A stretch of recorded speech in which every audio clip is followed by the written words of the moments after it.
house with such confidence. And here we are, 25 minutes in, and reality is starting to kick in. For a little guy, I thought that was all right. These are the pieces that are destroying. When you pick up a piece and you go, I'm gonna eat this one. Bye-bye. Do you want it? You want it? Look how big you are. Alright. I'm fine. I've done this. And this and this. And this here.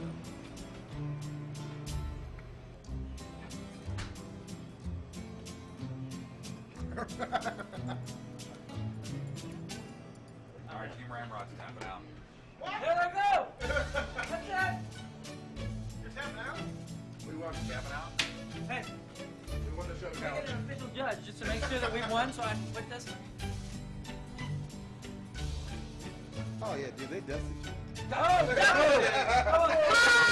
say it in the camera! I say You don't say it in the camera!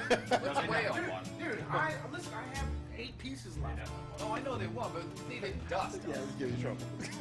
I'm there, wait, I worked a half hour on this. I'm going to give it the old college try. I'm going to continue. Oh, Until the Patrico's time- going. until the- Patrico's going. No. Hey. They're just stop. I'm not done. I'm like a few pieces out. You're not done? So, I'm not done. I'll help you out. This is your time to shine, Tony. I need another form of liquid. Oh, you gonna throw up? No, save it. No, I'm not doing it I for that think time. Jump and drag. Jump and drag. I'm not doing it. I don't want to taint the hour. Yeah, you know, like the official competition, we're still within it. As soon as we get past that minute alleyway. Yeah. For the first time during this whole competition, my stomach just went, you should probably stop. And my stomach just said, this is probably a terrible idea. Moon's going down. No, man, my back hurts. Going down. I'm having back labor. Oh! If we can reach. Oh, that feels good. Oh, Thank you. I'm sorry that I That's it. disappointed. That's it. put the medal on that man.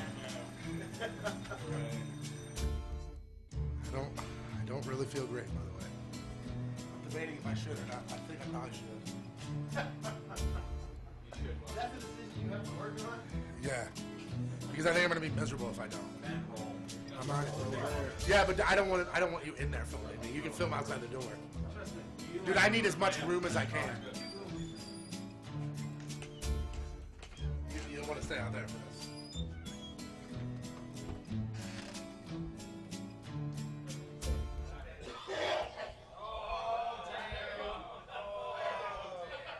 Oh, we heard that. Holy Hey, dude, that was unreal. I told you, The man. splashing. Dude, I told you. Let's go. Do I get extra time now? You want to put ketchup on the nice steak I made you? You're going to get out. I'm glad you're can sitting just at my get table. out. I'm glad you listening to my songs. Go somewhere else. Go to Outback. Go put ketchup on really it. fires you up, doesn't it? Like if you served me a steak at your house, which clearly would never happen, and I was like, "Hey, you got any barbecue sauce?" You just tossed me out on my Well, ear. what do you- like I spent a lot of money on this meat. And then What about- out of nowhere, he brings Outback into it that produces a great steak, That's but a not great to his point. liking. But what about if it was a burger? Could I not put ketchup on it? Yeah, but a burger is conducive to ketchup. Isn't it the same This meat? This steak that I cooked a certain way. So you didn't cook the burger a certain way. I cooked the burger a certain way, but usually ketchup goes with a burger. What if I wanted mustard on it then?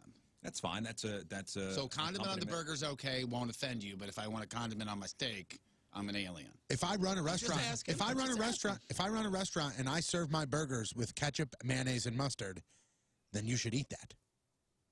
Because that's the way that we prepared it for you. So if Jeff wants to, So you know what? I'm not going to order that.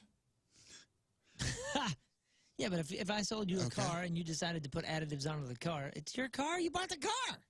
yeah, that's true. If you want to get it and ramp it into a river and Very film true. it for YouTube, you bought the car. You got The it. car is customizable. My steak is not customizable. I made it a certain way. Jeff, if you want to put syrup on your steak, you do it, buddy. I made this a certain way. I get what you're Can saying. I get about a steak You- and some of the green beans and put it in my mouth at the same time? Does that count? Or When not? you go to Rizz's, this ain't Burger King. You are not getting it your way. You're getting it his This way. is my way. I see what you're saying, man. I get it. The artist's perspective is sacred, but hey, man, they bought it. You know, if somebody's No, listening to I your burned song, a copy for them. They didn't buy it. Oh, yeah, if somebody's listening to your song and you know they scramble the EQ different ways, you go, "What are you doing? I made it this way for you to enjoy it Okay, this way." here's an I know. example. I I have, know. again, hypothetical. I'm eating dinner at your house and it's a steak. And the next day I say to Tony, you know, the steak was okay at best. If I'd have just had a little barbecue sauce, it would have been amazing. Wouldn't you rather me enjoy it? You're gonna enjoy it the way I made it, According to who, though? according to me, because I made it. Yeah, but he knows what he likes. Then you're not coming over for steak. There you I'm go. not even offering ketchup with your steak. He's not even. What if I offering come in you with an ketchup in my back pocket? You're going to like it the way I made it because I made it. Is there I don't no like the way you make it. Is there I don't no care. condiment in your house that would be acceptable on a steak at all? Zero? You don't need to bring your own ketchup. You're a frigible friend. Why would you Oh, I'm a put frigible friend. Why would you put ketchup on a nice piece of meat? What about barbecue that's what he sauce likes. then? Or A1? But it's a waste. I'm making you. I made you a nice. It's nice, medium rare. I seasoned it perfectly. What if you think you're get all better than that. you are? Well, let's pretend that we're friends and you care about my dining experience. Just pretend for a second. And it is a really good steak. Yeah. You are right. You nailed it.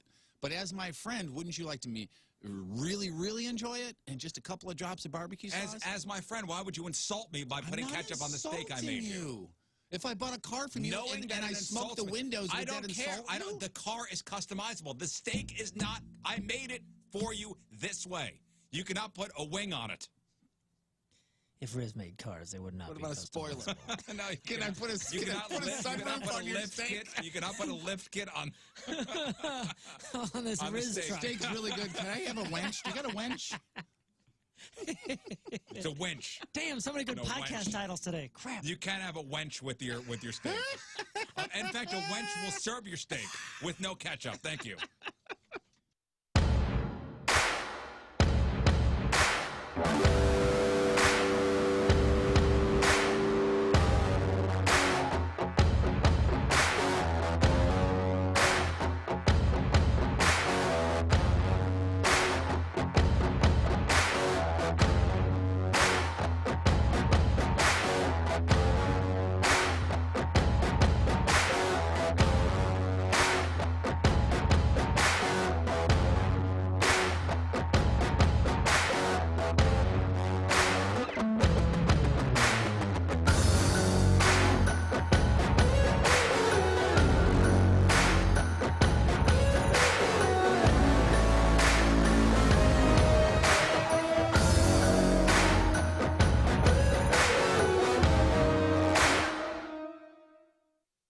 So today is National Chicken Wing Day. Congratulations to Chickens? all you chickens out there who are. You have your own day. I would no that we're not going to say congratulations to chickens. No, we're not. Happy National Chicken Wing Day. You guys are dead. Originally relegated to the far corners of the kitchen as material for basically chicken stock, chicken wings were born when the owners of the Anchor Bar in Buffalo cooked up a midnight snack for their son and his friends using only fried wings, butter, and hot sauce. They stumbled on a dish that would change history, would change the American game day traditions forever. Chicken Wing Day today. Also, today is a National Lasagna Day, which would be an interesting combo to have both those things. Yeah. In the same one pan? plate. Oh, on one plate, yeah. Which one would you go? If I set both of them in front of you and you were reasonably hungry, where would you go? Who made the lasagna? Is it my mom's? Yeah, it's your mom's lasagna and the best wings that you, whatever your favorite wings are. Lasagna all day. Yeah, I'm the same way. I do love chicken wings, though. I do too. I do love chicken wings. What if it was buffalo chicken lasagna? Did my mom make it? I don't know, probably not, because your mom would think that's sacrilegious. Buffalo chicken lasagna. I'll be 100% honest with you, Riz. Thank you, Tony. That sounds good. That's a thing? Yeah. That sounds amazing. Look at this one. This one looks even better. Oh, yeah. That's Oh, good. wow. That looks really good. Get rid of the blue cheese. No, that's needed I'm there. sure it has a reason. Yeah, that's needed. Get out of there. You know what? You can't do it because that's how the chef Yeah. made it. Yep, exactly If right. I was at a fancy Exactly restaurant right. and I had no choice, Here we go. Your house ain't no fancy restaurant. Re- We can't put steak sauce on your steak. Hey, real quick, and this is what somebody has texted me this. Ah. Hey, somebody has that texted doesn't me work. this 1,000 times during this whole pressure luck competition, and they said you need to bring this up. Rizz is a constant person, constantly saying, "Hey, if you go, if I made you the steak the way that I made it, don't put A1 on it." But then you went and you got the Popeyes chicken sandwich, and you gave it a B, but you ordered it without mayo. And they said the sandwich was the designed fact that you would to have put mayo the on it. fact that you would put the steak that I made in the same category as a Popeye's chicken sandwich, They're It's not about professionals. it. Is It's not appalling. about. It's not about that. it's appalling. How It's not so? about that. There goes your Well, friendship. Chick-fil-A's so good. It's appalling. It's Popeyes. The fact that it would even be on that level. Why they're a They're professional. You're an professionals, amateur and they've steak sold a cooker. lot more food than you have. Yeah, I took a lot more care to make that steak for you than the guy that put the chicken patty That's that was not- pre-made that's not in fair. the fryer. That's not fair to the 1,100 scientists that put that together. You can't. It's not even the same. It's not even the same league. I'm sorry. Not even the same league. Huh. You know that steak I made used from the quarter cow we buy every year, fresh from a farm, that I labored over. I labored over that It may be steak. different leagues, but it's definitely the same sport. Absolutely, it may be the same sport. Labored over. Yeah, What? over the steak I made you. Oh, okay. not just- I thought you were bringing all the other. It's not just throwing it in a pan. all the, right. I mean, you got to take it out of the freezer. I got to talk to it. I sing to it. I massage it. You guys serenade it. Yeah, it's not just throwing it in a pan or throwing it on the grill. Whereas the guy at Popeyes just took the pre-breaded chicken. Yeah, but that's the 70th guy that's had to do something, some sort of labor, as you say, to Not get even that to you the same league. in a very meticulous, very particular way. You know, at least try my steak first before you put the A1, before you dip, okay? Well, wouldn't Listen, somebody be able to I'll say give that you- same I'll thing give to you a you? taste. The funny thing is, we're on your side. You can't go, look at that, get rid of the blue cheese, take the mayonnaise off, do this. You can't have it both ways. That's all the listener is saying. No, what I'm saying is if I was at somebody's house and they put that in front of me, I would try it with the blue cheese on it. But if I were to order it from someplace, I would say no blue cheese, please. If I had a choice, if it wasn't just laid out in front of me. What if I bring my own A1 and I don't expect you to? You ain't finding it in my house.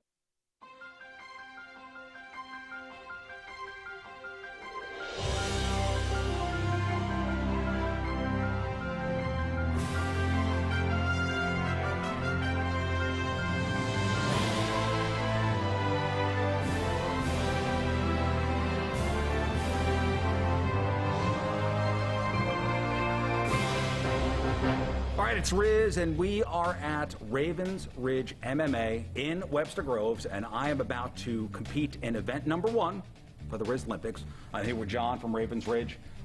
True or false, was musical kata invented in Webster Groves? Absolutely. Absolutely. Yes, absolutely. So I'm in the home of musical kata. John, do you have any advice as to how I should approach this? What's the judging going to be like? Are the judges going to be fair? What are the judges to look out for, too? Yeah, Rizz, I'll be honest with you. We've been avid musical kata fanatics for quite a while. We follow all the events, so I mean, I'd say it's going to be fair, but I mean, we have high expectations. So this will be judged out of 10 points, and I practiced once, just so you guys know. So I should be good with my routine.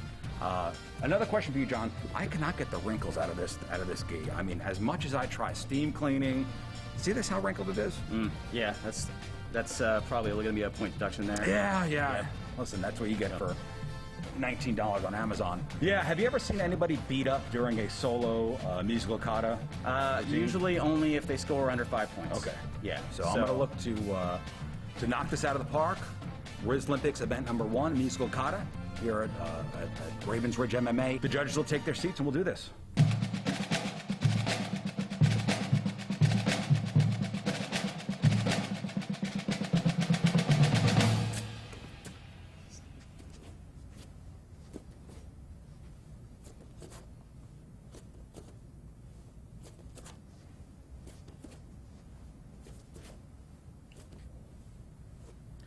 Judges, my name is Scott Rizzuto, representing Ninja Turtles Dojo and Ravens Ridge MMA. I would like to perform for you my musical kata with your permission.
Did all right. In the middle there, I got a little winded, but I think I pulled it off at the end. I nailed my final move, which I hope the judges, boost my score because of it.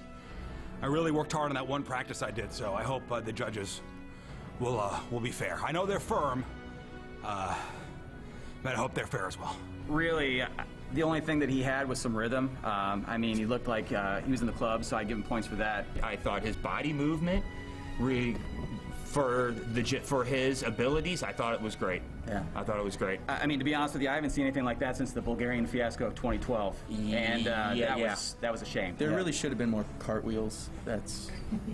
Yeah, definitely more cartwheels. Yeah, and a few cowbells. As the only other judge, as far as the celebrity judges are concerned, that has participated in musical kata, I had to be firm.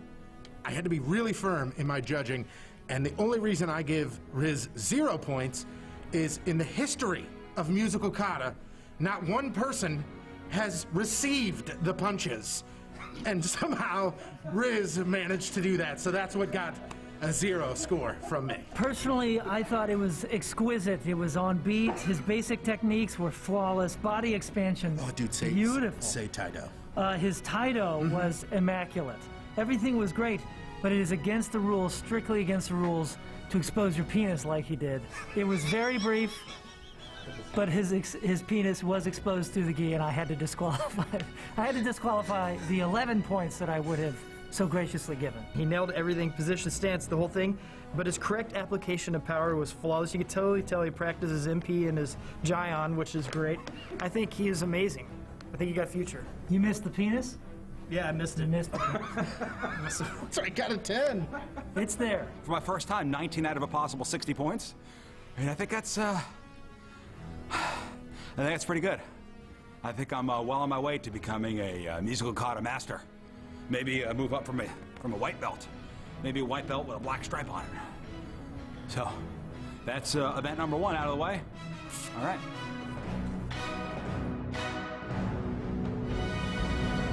I was so impressed with your performance today.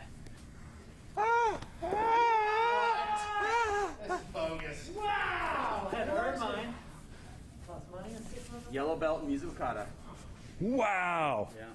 All right, congratulations, my friend. It's an honor. Yeah. Congratulations. It's the guttural roars. Yeah! Great job.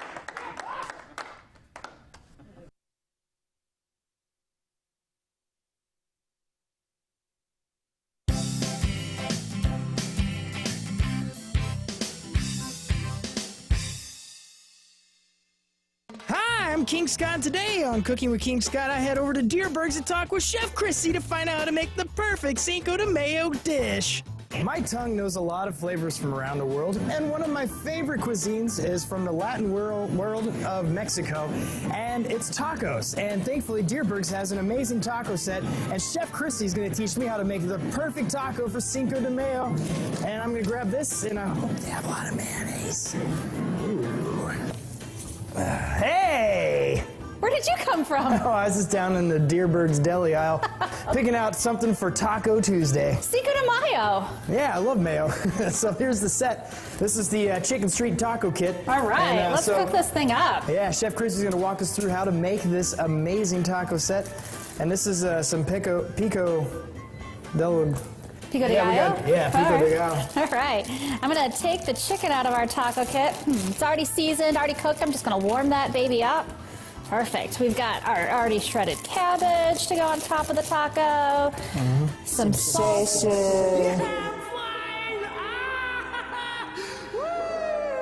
Hello, world. Oh, wow, I love mayo. Ah, don't wake up. Wow, tacos. You made tacos. Yeah. All right, thanks. Hey, this is thanks for showing us how to prepare tacos. I hope you guys learned as much as I have learned. And this just looks amazing. I can't wait to try this. Absolutely. Dig on in. Yeah, Cinco de Mayo right here. Well, that's good.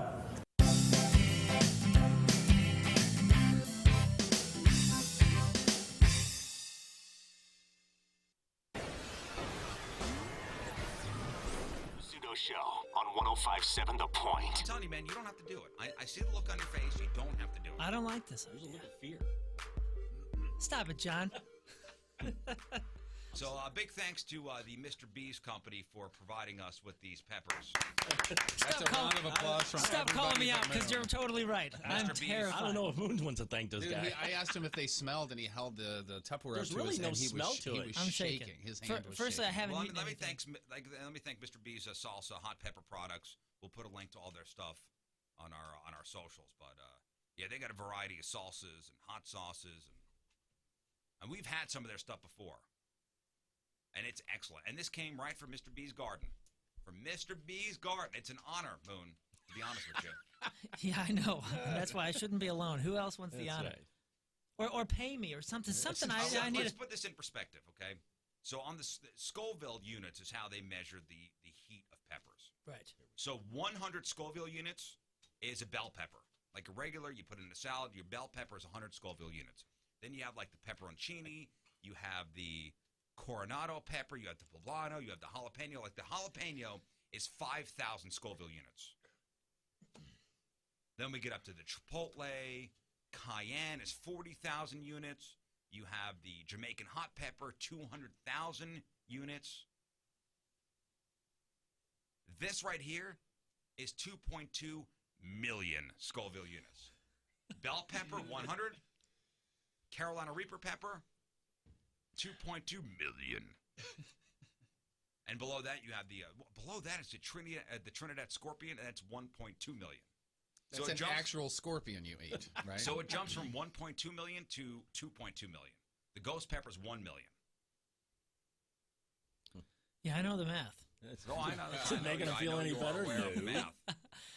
No. Nobody else is going to do this. By the way, Mr. John Patrico just put a 20 up on this. That's right. And that does help. Somebody needs it does it. slow down Make my it shaking. worthwhile. Fine. I know that sounds silly, but in the back of my head, I can go, I did this for a reason. I have just 10 dollars. You know what? I got 20. Thanks, guys. Come on, Tony. See? Tony, you can do this and split the cash. This is ridiculous. No. Why don't you do it and split the cash, yo? When we go to Branson this weekend, you have to buy me a There you funnel go. cake. Well, if I get to go, Now the kids don't eat. That's okay. You got to supply the corn dogs. if I can make it to Branson.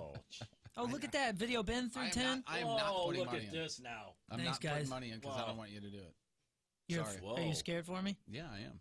And I feel as though you're being Silly. pressured to do this. You're letting yourself get pressured to do this. And you This is shouldn't good do it. radio. Yeah. So you do it for good radio. Not worried about me. Just Moon. Just your boyfriend. Okay. Okay, look Scream at more. look. You really don't. I don't Jeff, understand. This Jeff, thing you is really huge. don't want him to do this? No, I don't. I don't want to do this either. Is there a reason why you don't want him to do it? Because I've seen the videos. Yeah, everybody lived. See, I never. So you do it. I got to run this. Okay. I'm running this. That's probably big enough. You think so? I don't know. I mean, I saw somebody do a seed and he was puking for 15 minutes. Don't do that. Let me see. Let me see how much. I just cut the tip off. Smell it now that you cut the tip. Smell Remember it. yesterday? Smell it. Remember Just that smell was the conversation yesterday. Is we kept saying, "Hey, what if we just try Just smell it. just You're the not tip?" salting. Well, yeah, the outside of it, by the way, smells like nothing. Oh, wait a second. Now that I cut it open, which I heard once you cut it open, that's where the oils are, and that's where you Yeah. touch things or whatever. It smelled like a bell pepper at first, and then my head hurt for a second. Really? Oh boy. Now, remember yesterday we were talking about those. He's getting dizzy. We were talking about those Pica one tortilla. Like they sell the Pica company. They sell one tortilla chip that's in a coffin. One tortilla chip in a coffin, and it's got the dust of one of these Carolina Reaper peppers on them. Well, there's the oil. And they're sold. Somebody found it at Fresh Time in O'Fallon. So if you want to try this for yourself, but this is an actual pepper from Mr. B's Salsa Garden. I don't want to touch anything. Well, you got gloves on. Yeah, I know, but like I can see on the gloves because I got black gloves don't on. lick your Eating finger, through the whatever gloves? you do. You can see the oil. Just this very little tip right here it's super slimy. I mean, it's very like One of his intense, fingers just fell off. Thick oil. Look, I just see. look at all the oil Want that's to just coming do off. it? Want to just do it? Well, yeah, I got money in front of me. I'll do it. Okay. How Now, much hey, is that? keep in mind you got the oil on your fingertips, so you're I getting know. piece and oil. I know. Give me the trash can, please, because I got a feeling I'm going to use it. Now, everything that I've read This is says the hottest pepper in the world. all of our good listeners and people on the video, by the way. Hand me have that said- plate. I want to Yeah, smell. we're going to video this. Are you going to keep the milk in your mouth as you? No. But I've been told to drink milk beforehand and afterwards. Let me smell. Is that cut open? It just doesn't. I smell pepper. It I smells don't, like a bell pepper. And Don't but touch it, Rizzo. If you get too hot. Touch it here. Pass it this way. I don't smell. All I smell is like you said, it's bell pepper. I Smells like a garden. I did just get a little tickle in the back of my throat. Yeah. Hey, good morning, everybody. Oh man, it's Tuesday. Oh man. Oh man, that's all right. I feel good today. Everybody else? Yeah, man. Feel great. Feel great. Feeling good. Everybody's looking good. Feeling good, Lewis. Jeff over there with his hat. Yeah. Scott Moon with his his hat. hair. Riz with your hat. Thanks. Tony's got a hat on too. I Was sure that do. Michael Jordan on there? That sure is a Michael Jordan hat, You went flat bill today. and pretty much every day of my life. Every You're a day? flat biller. I Pretty can't get much. away with flat bills, but he's a flat biller. I don't really wear a whole lot of hats that have any bend to them. Yeah. When we did that celebrity softball game a couple years ago with the Rascals, when they were up there at Car Shield, Yep. remember they gave us those red hats. Yeah, I still got him. Yeah, they gave us this year. It was the same exact hat, pretty much, but it was The the Hoots. O'Fallon Hoots. Yeah, and it's hard to bend. I don't know. Some hats are meant to be kind of bent. Those hats are not meant to be bent like baseball hats. Yeah. I'll be pretty honest. thick. I'll be honest with you. I would say 90% of hats created today are not meant to be bent at all. Yeah, I guess I'm old school, but I know. I always still try to bend it just a wee bit. Just a wee bit. just a wee bit. Well, I went to I went back east with that hat once. I say once because I never wore it again because it was kind of flat bill. My brother goes, "Oh, there you go there, flat bill, huh?"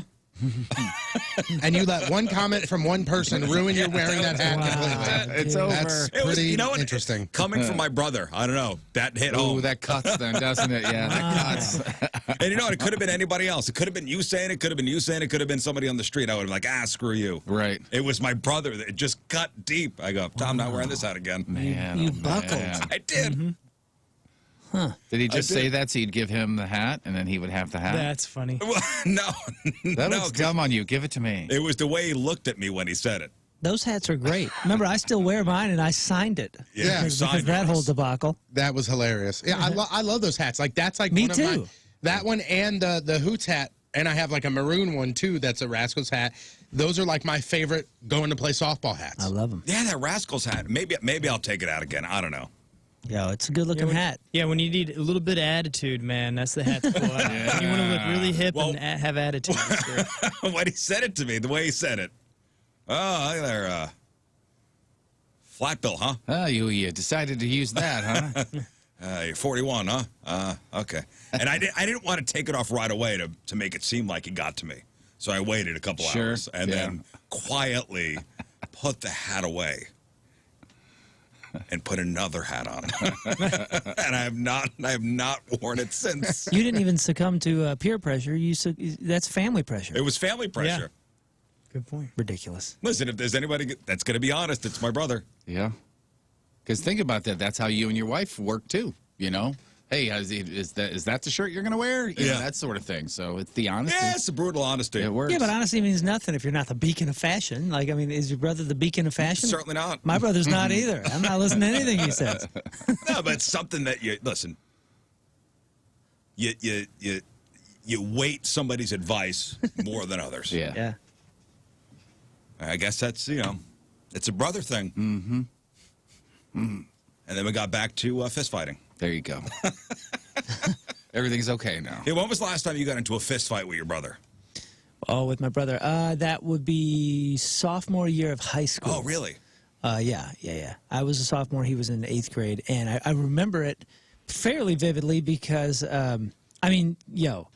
first of all, my brother outgrew me when I was in 4th grade. He was in 2nd grade. Always, from then on, always taller than me, always bigger. Should have been beating me up. But, as the older brother, you gotta keep him in line. Of course. So there was a lot of fights, and there was That's a lot what of older brothers do. Yeah, and he knew the system. He was far smarter than me. He knew that if he was the first one to cry, he was the last one to be in trouble.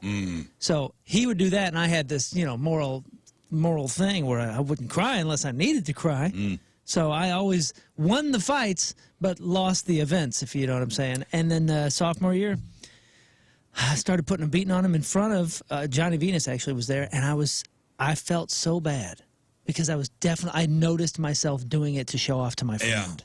And I was like, who am I'm too old for this crap.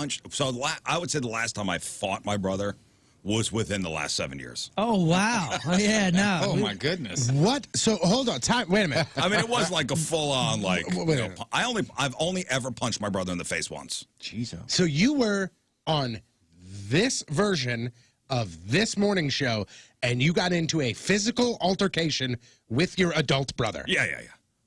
And then I think my mother had to step in. Can we get a context as what was? Maybe the flat bill is for you. Yeah, I think so. That matches that perfectly. Okay, hold on. Time out. Wait a second. Has anybody in any type of scenario gotten into a physical altercation, fist fight with, I'm not talking about their brother, with anybody since 2014? It's just you, man. No, and it wasn't, and it was nothing too serious. I mean, isn't Like, it all nobody got- serious if you're in your 30s?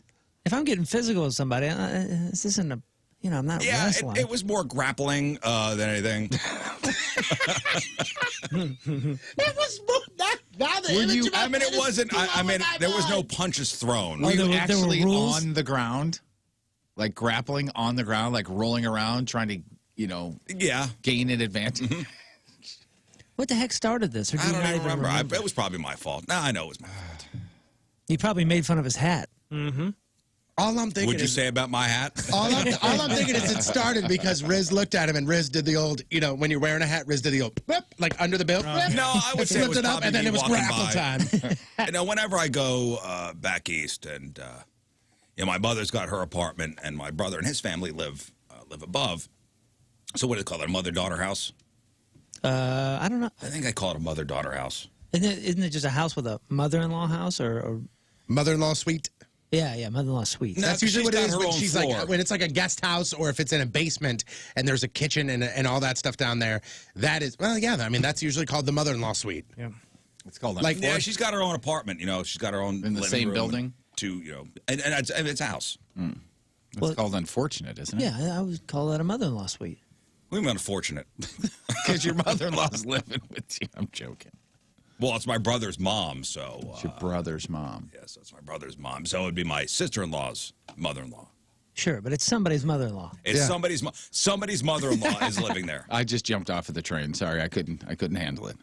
Somebody's mother-in-law is living together. I mean, hell, with the yeah. I couple. mean, your in-laws every mother-in-law once in a while suite. when they come in, they stay for a month, maybe even yeah, more. man. That's them living with you. So imagine that 24/7. And if they had their own apartment in your house, that would be the mother-in-law suite. I don't know. I still come over to you know, when I'm there, I kind of revert back to the, you know, being the older brother. Ooh, here's another And question. I'll walk by and I'll, you know, When you I'll go, throw a dead arm. when you're course you in, will. when you're back home, Yeah. and you go to visit your mom, every time you see your mom, do you see your brother? Yeah. Oh, yeah. Okay, so that's a mother-in-law suite. Because if you went and saw her and never saw him, that would be maybe her own apartment and things like that. But if you see him every time you go to see her, I mean, that's a mother-in-law Well, I mean, suite. it's a door, you know, it's a door separating, you know, the two domiciles. Is there such a thing as a mother-daughter house? All jokes aside, a mother-in-law suite is a private living area within a home or property designed as a separate living space. Yeah, that's basically what it is. Is there? Did I just make that up? Mother-daughter house? I don't even know. It says, I mean, it autofills. Mother-daughter houses for sale, for rent. Oh, a mother-daughter house is a single-family house with 2 separate kitchens. Essentially, it has 2 full apartments, but it differs from a multifamily home, and the apartments do not have their own separate entrances. So there's one door to go in, but there's 2 different things. Oh, yeah, my mom's got her own separate, Right. her own separate door and everything. Yeah, I mean, Moon and I are really the only older brothers here, right? Scott, you're an only child? No, you have a sister. Yeah, I have You a sister. I I'm met your the sister. I'm the baby. I of have the a family. younger brother and 2 olders. Yeah, you're the middle. Yeah. So I got my ass beat by 2 older brothers and a younger brother. So I just got Did you get to beat the younger no. the younger siblings? No. I mean, I probably could have for a very short time, but he got bigger than me pretty quickly. But I wouldn't. That don't mean nothing. Yeah, that's That don't true. mean nothing. No, I was never that dude because my 2 older brothers would always beat the hell out of me. So I just didn't do that because I wasn't a fan of it. But I wouldn't have been able to for very long, Right. if I wanted to. mother-daughter is described is used to describe some listings in Brooklyn, Queens, or Long Island. Oh, that's it. You won't see that term most other places. Well, there you go. That solves that. Another East Coast thing. Yeah, and if there's multiple people trying to get into the mother-daughter house, they got to wait online. Yeah, they got to wait. You got to wait online. That's right. They got to wait online to get in. Yeah, I thought you were mistaking it for a particular type of search that Jeff Burton does. Oh, no. That's mother-daughter suite spelled SWEET. Oh, man. Exclamation point. That's gross. No, and you're Tony is a younger sibling. I mean, your sister is how many years older? 7, 8 years 10. older? 10 years older. I was a doll for my sister. Yeah. Like when I was growing up, even until I was like 3 or 4 years old, I was being dressed up in clothes and you know, put makeup on my face and walk around with a tiara and a scepter and all that stuff. It's an interesting. Hasn't changed. It's an interesting gap because I feel like you're a sibling first and foremost, but you also kind of probably had a lot of only child experiences. I did. And well, the good thing is my sister and I are relatively similar as far as like, you know, friends groups and what we did growing up. Like, Yeah. it's not like she was like a science, you know, into science and history in school and I was the partier. Like we were both pretty much right down the middle. We both enjoyed school, but we both liked to party, both hung around the same kind of types of crews. She screwed up a lot and I was a lot more lenient. Like I never had a curfew in my entire life. Never. It was just let me know where you are. And if you're not coming home, tell me. That was my rule. Your sister already broke down the barriers. She already did, for sure. She broke down the barriers for you. My sister had mono and then snuck out of the house and went to some dance. Like, and my mom and dad went ballistic, you know, and I was the kid that I was like, oh, and I was, at the time, I was 8. So I was taking things in and able to go, wow, she did that and got in a ton of trouble. I'm not going to do that. Yeah. My 12-year-old right now is 10 years behind my oldest, and it was a conscious thought like, this is going to be a big enough gap where if she didn't have a sibling, I mean, you know, if we don't have another, then she's going to kind of feel on her own, and it is weird. It's two separate. I mean, it's not weird. It's cool. It's 2 separate sort of feelings. But the 12-year-old definitely kind of feels like an older sister because she's the older of the second batch. Yeah. The second batch. You know what I mean? Yeah. Yeah, you have different batches. Yeah. Which technically land, I think, in different generations. Yeah, it's like a manufacturing company. You know, they have a couple runs of product. Yeah. Edition 1. Yeah. Edition 2. Yeah, the first run went this way. The second run went this way. Yeah. Your younger kids getting ready for the back to school thing? I think I asked this last week, and now I think for my kids it hit this week. It hit this week because we were just shopping around. They're really into these fidgets and different things, so we were shopping for fidgets, and every place we went into. What a friggin' scam that is. I know, Fidgets. I know. Every place we went into, though, was like full-blown back to school. So that was like, oh, man, we need to get ready. Oh, yeah, we were at the Walmart and the Target on Sunday, and it's all back to school. It is all back to school. Like right as you walk in. But you know what these? You know It's what been these- like that since the beginning of June, though. Like in that back right corner where Right, they always right. have their holiday stuff. It's been back to school for a hot But minute. You like guys that. know what these fidgets are? The new ones? You're talking about poppets. Poppets. Poppets. Yeah, but it's the same thing. It's There's the stretchy coil ones. I mean, there's 1,000 different so types. there was the fidget spinner. Now, Jeff, since your kids are older, and Scott, you may not know this. Remember, fidget spinners were the thing. Yeah. 2-3 years ago. Right. Yeah, probably right Pre-pandemic. around there. I mean, those things were worth their weight in gold. 2018. Because I remember that when I had the weight loss surgery, they gave me one and they said, when you're hungry, just spin this and focus on this. And that was like a coping mechanism. There was or a whatever time it when was. they were hard to find. Hard to find, and then people were buying them all up and sitting on them. Now they're sitting at the dollar store. Yeah, now they're sitting at the dollar store. I mean, they're basically ADHD toys. Right. Keep yourself busy. Yeah, they're fidget. You know, when you got to fidget around, there you go, fidget with this. They love them. Now it's currency. And now, the new thing, if you have kids, you know this, is poppets. My daughter is obsessed with these poppets. So it's bubble wrap. That's what it is. It's bubble wrap. It's rubber bubble wrap. But reusable. But it's endless. Reusable bubble wrap. Reusable bubble wrap. That's what it is. Man. But it's, I mean, there's so many different versions, and you can get fidget spinner poppers, and there's like mixes, and it's currency. What they do is they trade fidgets. They will go to friends' houses and trade fidgets. They even have apps that trade fidgets. It's very, very interesting. You know, my daughter's birthday was, a couple weeks ago. What do you want for your birthday? She says, I want, let me give you a list, and it's all poppet stuff. I'm like, you want, this is what you want? You don't want a new bike? Dude, I'm telling you right now. So, like, my son does not care about these poppet things. He doesn't care at all. However, he wants the Spider-Man one and the Iron Man one and the Thor one and the Thanos one. And my daughter's the same way. She doesn't really care, but that's a rainbow and it's a unicorn, and she wants it. The trade value. Dude, you mentioned a bike. I wouldn't be surprised if either of the boys would be willing to trade their bike for 15 fidgets. Yeah. Wow. I mean, if I come home and I'm missing a bike, that would be my first guess. I mean, these things are probably pennies to make. Yeah. And they're going for ungodly amounts of money. It's pretty wild. And it's like they're being traded. This summer has been the summer of trading these stupid poppet things. Wow. Yeah, we did a special day on Saturday. Had a whole bunch of hours, and I was like, all right, guys. And my daughter comes up with this yes day. She's so she explains the rules and says, Dad has to say yes to everything for X amount of time. Wasn't that a movie? Yeah, Yes Man. I think that's where she got it from. So she has a thing, and I'm like, well, I'm going to give you guys a budget. So imagine being a kid, and your dad just gave you a budget, and you can go anywhere. And that's what they wanted to do, is cruise around town and buy fidgets. So that's what we did for like 3 hours. But every place we went into, the Dollar Trees, the Five Belows, all those are all back to school or fidget. They may as well just rename them right now back to school stores. The thing, man. Yeah, my daughter was asking to go to, was it the Hallmark store? Because Hallmark, I think, has some too. Like a special one. I go, what? Special edition?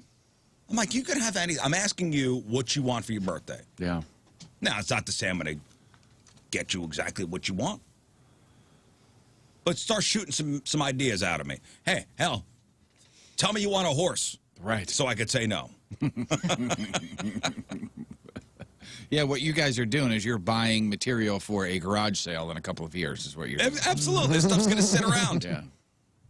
Like, tell me you want a cell phone, which I'll say no to. Right. Give me a chance to say no to something that would mean something to you. But at least it's going to be something that's going to be still with us in a year or two. Yeah. This is very much the Pogs of the 90s. Nah, yeah. but Pogs had like a good, and Pogs also had a good shelf life.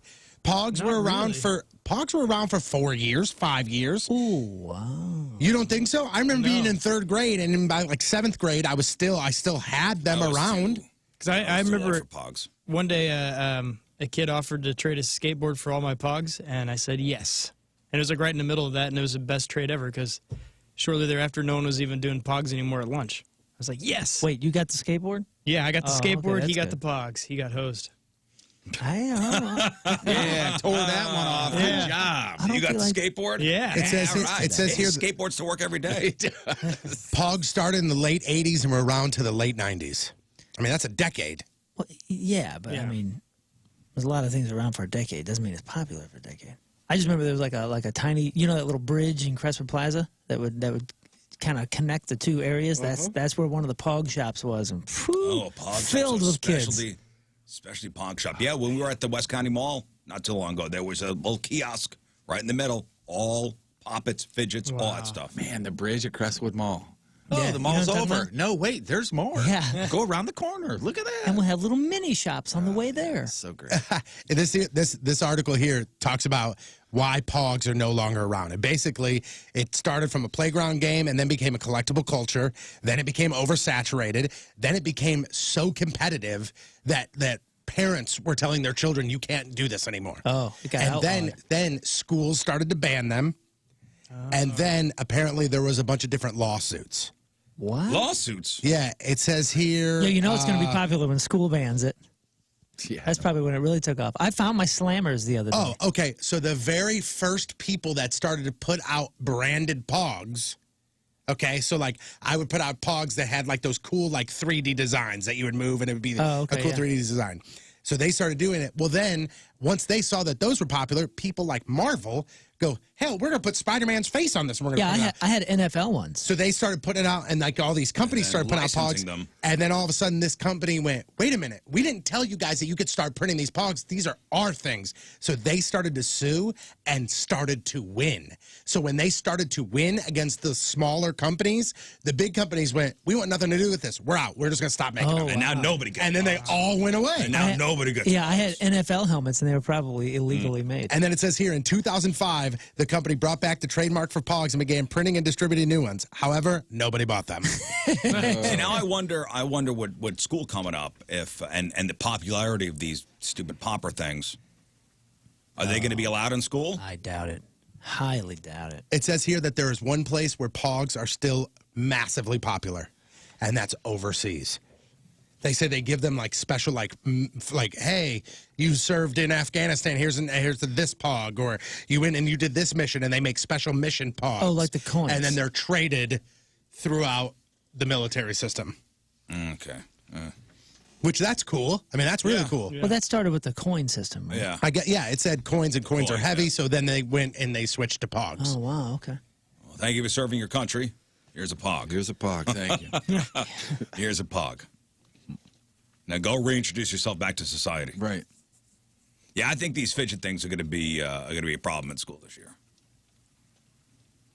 They're going to get stolen. You're going to have people rooting through backpacks. My daughter, in her book bag, and again, she's in kindergarten, so it's a little different, but my daughter had her Poppet in her book bag every day this year. It was just a little tiny unicorn Poppet that she brought every day this year, and it made it the whole year. I fully expected it to never come back home, but it made it every year. It made it. Every day. They'll probably take it. It'll be one of those trading bus games, you know? Yeah. What are the cell phone policies in school? Are kids allowed to have their cell phones? I think that's supposed to be away, right? Yeah, you're not supposed to get them out. They're way more Or at least lax back than in you the day. would think they would be. Are they? Yeah. Yeah, my son's got his first cell phone. Every once in a while, my daughter last year would text me. I was like, "What are you doing? Aren't you? You're gonna get in trouble, man." It's supposed to be in your bag. Yeah, you're supposed to be in your Ring her bag. off. But honestly, and you can talk to this too, I remember my youngest graduated just a couple of years ago. She would text me from class all the time. And there was a time or two where I'd be like, hey, you shouldn't be texting. And then she wouldn't text back. And then she would come home and go, yeah, the teacher caught me. And she was even more pissed because, you were texting your dad, somebody who should know better. Right. Should a teacher be allowed to confiscate a phone? Yes. If it's a disruption, I would think so. Yeah. If I bring my cell phone into the classroom and you catch me doing something on it or you hear it, I'm going to take that until the end of the period. Yeah, it's without question. It's $1,000 poppet. It's the same thing. Mm-hmm.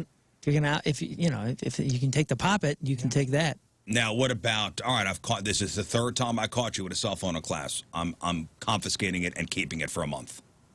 What about? See, I don't know about that. That's a little strong, I think. That may be strong. Yeah. I'm sure you set it up, though, where you have to give it to the parents or something. Somebody brings up a great point here. Somebody brings up a really good point, and they say that those poppets and fidget spinners won't be banned from schools because schools actually are the place that started them because they are autism coping mechanisms. That's what started them. Yeah. So they're not going to ever be banned, but they might be like, hey, you can only have your poppet here in this classroom or at lunch or... Yeah. Are your kids doing anything school-wise with the actual phone, like in class yet? Because I remember my... No, they all got computers. Yeah, but there was some sort of app that was used for exercises of some sort. I forget the name of it. We used it on the show a couple of times just for a goofy game or something. But to where the teacher would say, okay, get out your phones and pull out blah, blah, blah app. But this is 2019. No, because not every kid has a phone. Yeah. Because you don't want to make the kids that don't have phones feel weird. Well, it wasn't an issue for whatever reason, because I remember her Wi-Fi was connected to the school because of whatever app it was that they had to use. No, because now they got, they roll in iPads now. Like, there's the kids that get iPads, and there's the smart blackboard, or the smart, what do they call it, whiteboard the smart now. board. Yeah, they had that. Do they even have blackboards anymore? No. I think those are done. You talking about just regular chalkboard? Straight up chalkboard.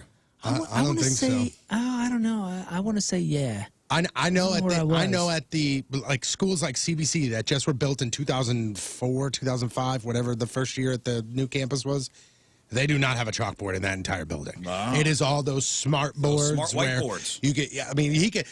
I watched it in action, so I could put a Word document up on that board, and then I can circle a word, and it'll change to the color red. I can highlight something. I could sit there and I could circle something, and I can go get rid of that, and it'll take it right out of there. Wow, like it's insane what they can do. And then I could go. All right, Moon. Yes. Send your work up there. Let me see what you're doing. And you just hit a button, and it goes whoop right on the board. Yeah. It's insane. And neat. While I'm sitting at my desk, if I look and I see on my little screen that you're not doing something, I can go, all right, I'm embarrassed this kid. Boop. And I can put what you're doing. And everybody, while they're working on the project, you're playing Snake. I can put that up on the board. And everybody's like, oh. Somebody's playing Snake. Yeah, well, I could feel in my house that the kids are...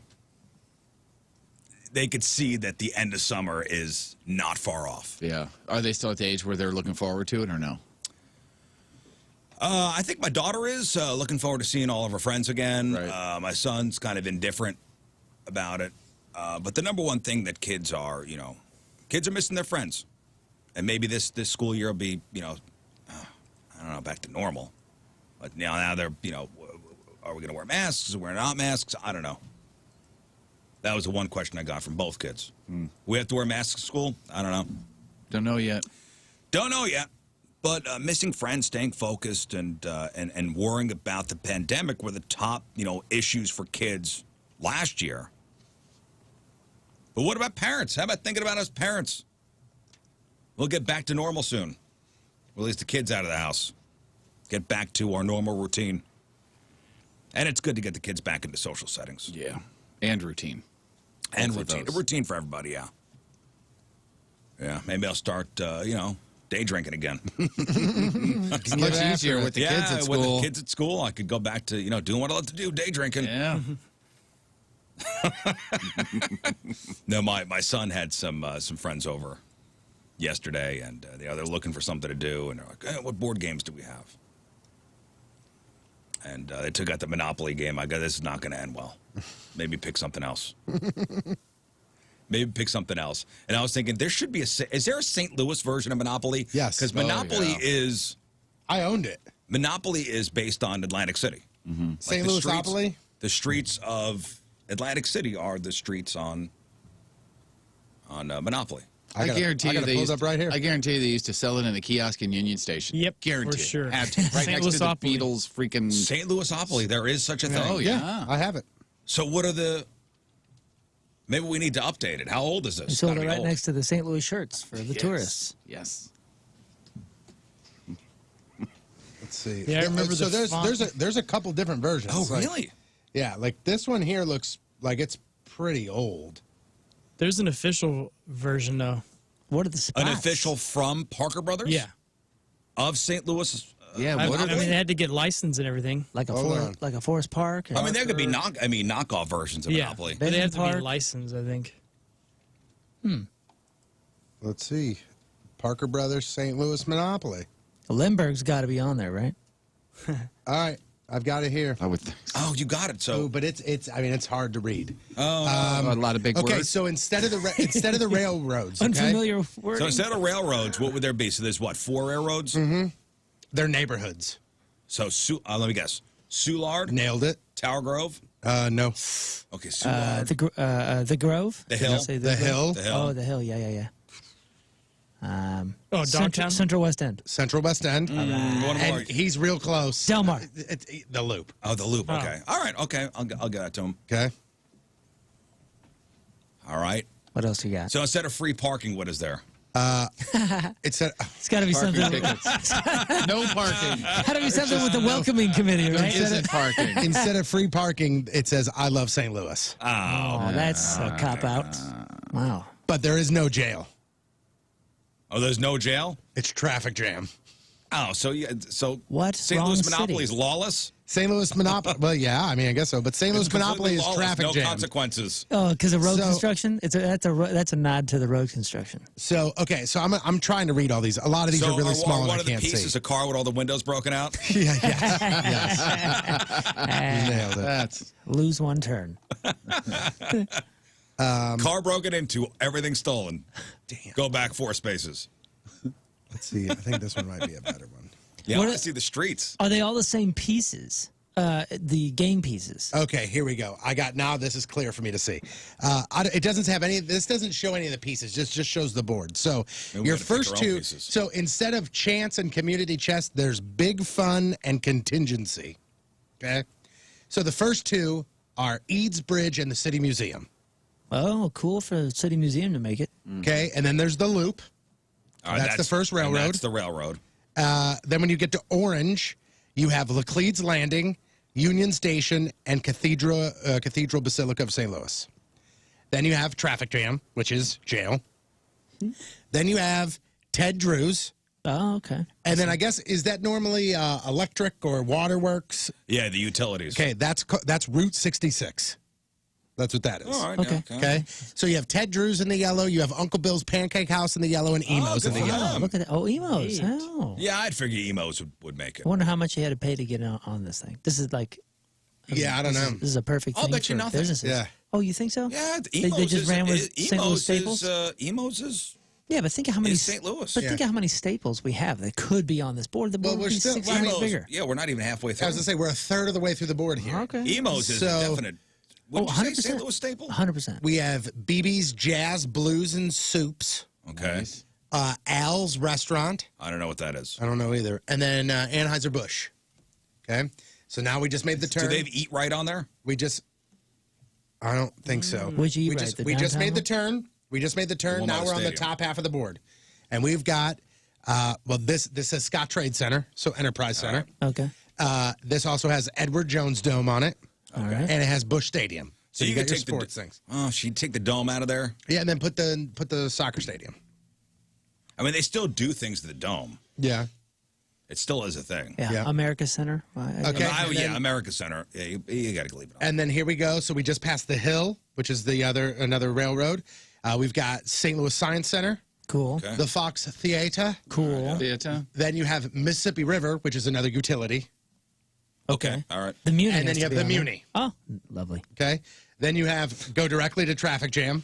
Uh-huh. And then you make the turn. Ooh, and what's you've going to got- be the most expensive boardwalk piece? I think it's easy. It's easy, but It's easy. Yeah, The so- Arch. the Arch is Broadway. Yeah. But what is Park Place? Think about what Park Place is. Here, I'll tell you what's up. I'll tell you what's up. You already said the Fox. Going through it. So you make the turn, and at the turn, you got the St. Louis I know Art what it is. Museum. I know what it is. You got the Missouri Botanical Garden. Forest Park. And No, you got the St. Louis Zoo. I thought it. Then you have Soulard. Then you have Park Place, which is Forest Park. Forest Park. I thought it was gonna be the zoo. Then you have a parking ticket, and then you have the Gateway Arch. Is there anything missing from there that should be on there? Well, sure. Well, what should be replaced? Transportation Museum. That's cool. That's a nice place, but is that worthy of bumping something I else don't off think there? the Transportation Museum is really going anywhere. Hollywood Casino Amphitheater. Ooh. But then what would you take off there? I would take off Eads Bridge. Yeah, but that's Eads that Bridge was is one of the the utilities, historical- right? Yeah. No, Eads Bridge is Baltic. Which I But think if you ask any St. Louis historian, the Eads Sure. Bridge is a big deal. Okay, Al's Restaurant then. I don't know what that is. It's been around Sounds since the 20s. Yeah, Lion's Choice belongs better I think so. Lion's I think Choice Lion's for Choice sure. should be on there. than Al's. Oh my God, Al's Restaurant established in 1925. St. Louis landmark for superb fine dining. Steaks, lobster, seafood, pasta. It's on 1200 North First Street. Still around? I'm believing so. 96 years of history of Al's. Let's look at the menu. Huh? You said City Museum is on there. Ooh, this is a place where you go because this is your 25th wedding anniversary. I'll tell you, if we're going into the county and Time stood still. I mean, no. I'm saying it looks like it will cost you quite a bit of money to go to Al's because it's $4 signs. You know what's funny? The guy that runs the Gateway helicopter tours. Remember, we were up in the air and he pointed down. He goes, "That's the best hidden steakhouse in all of St. Louis. It's called Al's." He did say that. He did say that. He did say that. And all of us went, "What?" Eads Bridge is also the oldest bridge on the river. Yeah, I think that needs to stay. Yeah, that's Okay, then the dome. the other one. Well, I would say Yeah, the if dome. if we're allowed to go out in the county, you got to put Grant's Farm on there. How about Blueberry Hill? People got know the loop. Blueberry Hill. The loop covers that then. Okay. Then that covers the pageant then. And Yep, and Delmar Hall, and If you're talking Pizzas. you're talking about landmarks though. Grant's Farm will certainly Sure, make it before Grant's the Farm, amphitheater. but- or any of that. Would think they- about the places that when these travel magazines write about St. Louis, what's always mentioned? Blueberry Hill's always mentioned. But that's Eagles is always that's like the mentioned. cool thing. to say. They also say Anheuser-Busch. They don't say the brewery. They just say Anheuser-Busch. Yeah. So one can argue Anheuser-Busch owns Grant's Farm. Anheuser-Busch owns the brewery. I see what you're saying. What about the old courthouse? Yeah, Dang. that's another. I don't know if anything could be bumped. I don't think the dome should be bumped. Says, here's another one. America Center. Number 6 on TripAdvisor's list of things to see in St. Louis is City Garden. The Botanical Oh Garden. yeah, botanical gardens for sure. Yeah, By the that way, one definitely is. and you could cover the Grant's Farm one by just having a Clydesdale as one of the game As pieces. one of the pieces. Yeah. Jefferson Barracks Telephone Museum is number 3. How come that's not on the list? Jefferson That sounds Barracks neat. Park. They never answer the phone when I call them. Chain of Rocks Bridge. Central West End. Thanks, dude. Historic Hanley House. Overland. Eads Bridge is 21. Oh yeah, Overland. Limp Mansion. Okay. It was I just a have- trampoline piece. Yeah, there's got to be a trampoline piece. I have the pieces, That's so good. All right, so let's guess. and I don't know why A these are Clydesdale has to be one. a Clydesdale is not one of them How could a Clydesdale not be one of the St. Louis Monopoly pieces? because it's not on this. That's ridiculous. Yeah, that is stupid. It needs to be a trampoline. I don't a know. Clydesdale. I'll be honest with you. I don't know the reason for any of these. Well, maybe one. So there's a big smiley face, like lips and teeth smiley well, face. because we love to smile here. There's a Hey, we're heart. so happy. This is There's the a smile that you get when you leave work and your car is still there. There's a heart. There's a bulldog, a high five, a running shoe, and a pretzel. Wow, did you Yep. guys cop out on that? Is it too soon to put the St. Louis wheel on there? No, not at all. I mean, No, it's already covered. Oh, is it? Didn't I say Union Station? Union yeah. Station. So, okay. yeah. Oh no, I'm talking. Let's talk about pieces now. What are your player pieces? Well, you got to have an arch, right? Well, Arch is on the board. Arch is on Oh, the you board. can't do. Oh, yeah, I guess One's you got to can't be a do both, Clydesdale. Yeah. Clydesdale for sure. A car with the windows broken. I would say, What's that? honestly, I would say a baseball. Yeah, I was to say a baseball Yeah, player. or like a baseball or glove or Is something. Bush Stadium's on there? Is it Busch Stadium? All Like a the trophy. stadiums are up top. Yeah, trophy. yeah, A yeah. World Series trophy. Hey, well done. Yeah. since St. Louis has won the most World Series championships ever, besides the Yankees. How about a soccer ball? Yeah, Yep. we are very. And I How think about a toasted very well known ravioli? for A soccer toast of ravioli. through the a 70s dog as and- well, because Purina and all that good Dog stuff. Museum used to be here, right? Or is it That's still? great. Yeah, the How about a like a blue note? Yeah, I was gonna say a blue note for the Blues Okay, Museum do you want- and hey. for the team. Do you want to know what the original one was? Because in 1998 they came out with St. Louis in a Box, which was an unauthorized version. And that's of what I'm the talking game. unauthorized version of Oh, Monopoly. and you, Like, know, the other one? like The without box permission ones? from Parker Brothers. The other one is a steamboat. So Oh, yeah, the from Mississippi River. so the pieces Yeah. in this one was a slice of pizza, a pretzel, a heart, the arch, a music note, and the steamboat. Those were the Wow. pieces. Oh, right. Those are in the perfect. St. Louis in a Box. Wait, say that again. So Yeah, was- why A did they mess heart, with that? an arch, a pretzel, a music note, a steamboat, and I'm assuming this is a piece Why of the pizza. pretzels? I don't know what the hell this Is is. that from the World Gus's pretzel? World, I mean, Gus's. This could be a piece of pizza laying down, or it could be a sailboat standing up. I'm not. I mean, 100% I like Gus's pretzels, but Yeah. Okay, so you ready? Here's what it was. I'm gonna fly through this. So it was Soulard Market, yeah. Eads Bridge. Yeah. Those were the first two. Then it was property tax. The first railroad was just South St. Louis. Then it was the Science Center, Six Flags, Okay. and then the zoo. Then you turn the corner, and it was Interesting. Emos. Interesting, because back then Six Flags wasn't even called Six Flags St. Louis. It was Six Flags over Mid-America. That's what it says. Six Flags over I Mid-America. think I like this one a little bit. Okay, so you make the turn, Emo's Pizza. The first utility is the Missouri Botanical Garden. Then you have Uncle Bill's and Ted Drew's. Then you have the West End as the next railroad, followed by Tony's, McDonnell Douglas, and Anheuser-Busch. Okay. Make the turn, free parking is the Mississippi River Steamboat. Okay. Make the turn, Kiel Center, Trans World Dome, Busch Stadium. Now you see how old this is. Yeah. North St. Louis, the Fox, the Muni, St. Louis Art Museum. The other utility is the St. Louis Symphony. Oh, wonderful. Turn the corner, Laclede's Landing, Old Cathedral, Old Courthouse. Forest Park is your final railroad, then Union Station and the Arch. I think I like this version better. Yeah, I was gonna say there's not a whole lot of arguing there. The steamboat piece is a shoe-in. Another great piece would be some sort of plane, either the Spirit of St. Louis or, for the Boeing, McDonnell Douglas connections and all that, some sort of plane, right? You would think? Somebody Something wrote, for Limber? A piece should be an expired temp tag. It's the license plate from 1989 when it was like that Arizona maroon. I saw a temporary one that was not expired. I think it was yesterday, or the day before, and I sat there and wait, is that not expired? Like I was surprised Crazy. it wasn't expired. Wow, somebody just sent over a picture. They have Cardinalopoly. And it's Cardinal players. Like you have Busch Stadium, and then you have Mark McGuire. Ray You have the Langford. home run record. You have Edgar Renteria, Jim Edmonds, Darryl Kyle. Well, so we know exactly when this was made. Huh. You know, like you can pick the year if you start. And Yeah. the pieces Naming are a off the pitcher's, players. catcher's mask, Cardinal bird, Cardinal's cap, the ball in the glove, and a batter. Yeah. Cool. Cool. Yeah, you know, it's funny. The kids didn't wind up playing Monopoly anyway. They wind up going out to the woods, and I think somebody got a tick. Hey, before we move on, I do want to bring. You know, I love weddings that go sideways, right? Sure. One of my favorites. One of my favorite type of stories. Weddings that go sideways. So, romantic comedies never address the realities of your wedding day. Am I right? Right. Like when you get stuck in traffic on your way home and your new husband tries to kill your friend because he thinks you're having an affair. Like, I haven't seen a romantic comedy cover that. So a 30-year-old guy from Louisiana, Devin Jones, was on his way home from his wedding Saturday night with his bride, his new bride, and a buddy, a male friend. They got stuck in a bad traffic jam caused by a car crash.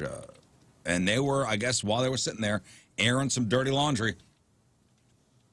Devin, the new husband, accused the friend of having an affair with his new wife. And it got heated. Devin grabbed his gun, jumped out of the car, started chasing the friend through the stopped traffic, firing shots at him. Jeez. One hit the friend in the leg, and another injured somebody in another car. Oh.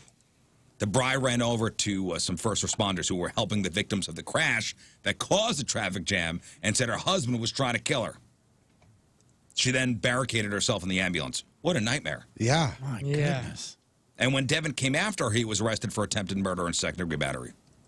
The people he shot were flown to the hospital and recovering. Devin was wearing his tux at the time, and his wife was in a wedding dress. Why is the buddy with you? I know that's a weird first thought, but my first thought was like, end of the wedding, end of the night, first night as a husband and wife. Hey, Billy, get on in here. And maybe they're driving him home. I guess you know what I'm saying though. In that, and first off, why are you driving? You ain't got to ride home. I don't know. I don't know. But yeah, that there's a whole lot of what's going on here. Yeah, there is. that story there just tells me that these two kids are going to make it. Yeah. I hope that wasn't a rental. Now, somebody asked people to share their unpopular opinions about marriage that most people probably don't agree with. So do you think, I'm going to ask you guys this question. Do you think each of these are good or bad advice for people getting married? Plan for divorce before you tie the knot. That's a piece of advice somebody gives. That's terrible advice. I think that's actually good advice. Plan for divorce before you tie the knot. Yeah, that's basically saying have some sort of plan, like what's it called, a prenup? I guess so, but I can't imagine, like, right before, all right, the wife and I are done planning our wedding. Actually, I'll put it the right way. My wife is done planning our wedding. Yeah. So then we start planning the divorce, right? I mean, the wedding stuff is done. Let's start the divorce stuff. That wording is dumb. Okay, the wording is dumb. This is good advice, bad wording. Listen, the wording is very dumb, but basically what they're saying in that is for like, hey, why do you eat healthy? You eat healthy so you can prepare yourself not to die. And they say prenup. That's what this is saying, right? They say prenup should be a standard thing everyone gets, and don't just think about whether you want kids with them. Also ask yourself if there's somebody you could co-parent with if you split up. Mm-hmm. Yeah, it's real. That's good. That's good thought. Realistically planning. That's poorly worded good advice. All right, here's another piece of advice. Married couples should have separate bank accounts and separate homes. Separate homes? Isn't that what dating is? Yeah, I was like, wait, we just stopped that. I don't agree with that. What a great wedding it was. I'll see you tomorrow. And I've known people who have been married that have separate bank accounts. And I was one of those people. Yeah, that's right. You were one of those people. Yeah. Yeah, I think that works fine for some people. I think that's a preference thing. I don't know. I don't know. We share. I mean, everything what's mine is yours. What's yours is mine. We pool all the resources for the good of the family. That's the way I always thought it was. Yeah, that's the way we do it. But, I mean, whatever, like you said, it's preference. As long as it works out and you guys are in agreement, as long as somebody's not saying, hey, I want my own money, and the other person's going, no, let's share. That's not a way to live. I don't know how common that is. Is it more common than I think? Maybe. Would you do it that way again, Tony? No. No, you wouldn't. No. And I think it could get weird. And to be honest with you, looking back on it 10 years later, I wish I didn't do it then either. It ended up being okay, but in all reality, and this is not, I'm not saying anything bad about anybody, but like I never saw a dime of my ex-wife. I never saw money come in. I never saw money go out. I never saw any dime that she made. It's also, it makes for paranoia, what's coming in, what's coming out. Then we got to start discussing who's going to pay what bill. This is the family account. In all reality, and this is God's honest truth, my ex-wife could have made $12,000 a year or $1.2 million, and I have zero idea. Zero. I don't think that's a good. Look, personally, again, I would not do that again. Separate homes. That's separate homes. Is a little strange. It's a little extreme. Yeah, I can get behind that, guys. When isn't that what dating is? When your folks, when you know both parents were alive, Jeff for you, and when your dad was still alive, did they sleep in the same bed or separate bedrooms? Same bed. Same bed. So my mom and dad are very happy. I mean, they're about to celebrate X amount of gajillion years married together. You don't even know, do you? I think it's 40. I have no idea. No, I do have an idea. I do have an idea. I think it's 46 or 47. But my mom sleeps on the couch every single night, and my dad sleeps in the bed. I could not tell you the last time they slept without being on vacation in a hotel. Right. I could not tell you the last time they slept in the same bed. Now, my grandpa, since I was born, him and my grandma, they slept in separate rooms. That was grandma's room and that was grandpa's room. It's old school. And it was because my grandpa, liked to watch TV at night. My grandma liked to go to bed. So they went in separate rooms and went to bed. It's great for the sex life. And to me, that was the norm. Yeah. And now I look at it and I go, what? That's so weird. All right, here's another piece of marriage advice, good or bad. Families shouldn't be too involved in a marriage. That's good advice. Yeah, That's great advice. Even if they mean well, it's not always good for a relationship. But it's hard to prevent. It's hard to prevent. Everybody's got an opinion. You got one chance to set the not I don't want to say ground rules or guidelines. Set the bar. Precedent. You got one chance. If you allow something to happen right away, that is going to happen all the time and only get Well, worse. some families are more difficult than others. I don't know if I'm speaking from experience or not. Not a way to toe the line. All right, soulmates aren't really a thing. Soulmates aren't really a thing. I sort of agree with that. I don't know. Question mark for me on that one. Oh, I think you can find somebody that you would classify as a soulmate. Do I think that's only one other human in existence during your existence? I mean, isn't that the Certainly not. definition of soulmate? One, the one person. I mean, I found No. my perfect match No. in my wife. I think you can find multiple perfect matches because you got to realize. I mean, think of how our significant others change us, and then we sort of form into who they change into as well, and you somewhat become one. And not Together, we not form to speak, Voltron. Yeah, not to speak biblically or anything, but you know, like there's a form and there's choice. Love is a choice, guys. I don't know if I like the word soulmate. I listen. For me, I found the needle in the haystack. Do you believe that there's only one needle in the haystack, though? Do I believe there's only one? I mean, there's Yes, and it's not anti-romantic. how many people are on this earth? 3 billion? I think more. 3 billion plus? We have 7. Is it 7 billion? Yeah, because it's supposed to be 8 billion next year. I think thought we were that 6 You point better get to something. work on that. I think that my lady that I'm currently with right now, I feel like she is the person for me as far as a romantic relationship. But I also, and I know you're going to, this is the point where you can hit the hippie button on me, but I feel like your best friend could also be your soulmate. 7.9 billion. Huh, when did that happen? We must have jumped from 3 billion to 7 point something billion in the last couple of weeks. Because been my busy. math is way off. Statistically speaking, I think there may be somebody else out there that would be a good match. Do you get what I'm saying, though, Moon? Statistically, Do you agree with me or no? Listen, I found my match. But there might be another one out there if, God forbid, you were single again someday. That's all. And You know what I mean? Do you guys not believe that you can have, like, your best friend is also your soulmate? Sure. Just because you're not romantically involved with somebody doesn't mean they're not your soulmate. Yeah. Yeah, I think you can have multiple soulmates. Oh, and listen, also, if you have this whole soulmate thing going on, then you got in your head, there's only one person I'm meant to be with, so that puts a lot of pressure on you. Oh, yeah. It's a lot of pressure. Yeah, well, I mean, think of the opportunity that's there for immense heartache. Yeah, when you realize, oh my God, this is not my quote-unquote soulmate.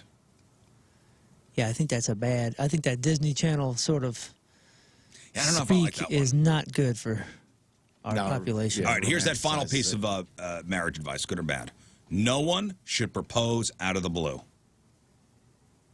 What do you mean? Like, I just so happen to have... Well, I mean, are you... You should discuss it first so nobody gets disappointed. Oh, yeah, okay. So like, you're dating somebody, you guys have never talked about getting married or a proposal or anything, and you just go out, you buy a ring, and you're just going to surprise her and get down on one knee and say, marry me.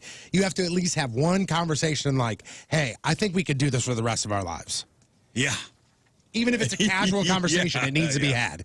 You are there correct was there. a recent, and I don't know if it's real or not. It was at a minor league ballpark. Anybody see it? I thought that was... Where the guy that got on top of the dugout. I thought it was and fake. and she says no. Has to be fake. Anytime I I saw say, that. I'm sorry, but anytime I see a failed proposal at a sporting event, I immediately go to, this is not real. I've tried to research, and this was within the last 2 or 3 weeks. I tried to research, and You know how we normally find out if something is fake? You play it on the air, and then Tony finds it to be fake. no, but what I read was people think it's real. Right. I found more like, hey, this is real than this is fake. Right. I really kind of dug down on that one. Man, I mean, you're right, though, Tony. Any of them that are denials at sport, when she says no to sporting event, You almost got to think it's fake because who would say no right then and there? You need to say yes and then figure it out once you're by yourself. Right. You know, as to not embarrass the person. Yeah, see if you can find that most recent one. Oh, I've got it. I've got it right here, and it You know what I'm says, talking about, Scott? Can you post it? Okay. after the video circulated on Twitter, a lot of social media users tweeted that the public marriage proposal could be risky for people involved. Other Twitter users saw that it was fake, set up by the team. And the only problem is like, and the reason I automatically go to, well, this is fake, is because I worked in professional sports doing exactly that. Yeah. And I cannot tell you how many times there's a guy that works for the team that's sitting in the stands in a Chicago Blackhawks jersey, and the camera goes to him, and it's all by myself, and popcorn gets dumped on him. They got plants. That's how this works, guys. It's entertainment. So what are they saying about this? It's saying that most of the people say it's fake, but they don't have any firm proof on it or not. Judge for yourself. Let's do this. All right, Team Rizz member of the day brought to you by Copper Fire Bar and Eatery in Belleville. Get your exclusive Rizz Show koozie to support Kids Rock Cancer at Copper Fire. From St. Genevieve, John Vandahar. John Vandahar. Oh, man, my dad had a friend growing up last name Vandahar. From St. Genevieve? I don't know. Well, let's look into that, John. Let's unbox this. Been a fan of the show since it began. Been a fan of Rizz since he was on the midday show, and Jeff since he was on the afternoon show, and Patrico since the old morning show. Not to mention Moon and King Scott. You guys are awesome too. Yeah. Loves all the games. Real or fake freak of the week, and loves the headline goo. Loves the conversations, especially first hour of the show. Father of two boys, 19 and 9, and they both enjoy the show as well. His 9-year-old loves when Jeff is trying to guess a song. John Vandahar from St. Genevieve is our Team Rizz member of the day. Gets a super sweet Team Rizz member of the day soccer jersey. Get yourself signed up, 1057thepoint.com/Team Rizz. What? They're saying that it's the main reason that proposal is fake, and they're not saying it was set up by the team. They're saying it was set up by him. They're saying that a lot of his videos that he posts on his social media channel, and somebody tracked him down, are all like kind of like, I'm in the grocery store and I'm going to get on the conveyor belt and start running. But they're saying they're saying one of the main reasons that people think it's fake is because it says, who in the hell would get down on one knee and propose to their girlfriend with a giant lipper in? He's got a fat lip at you. I'll tell you who. But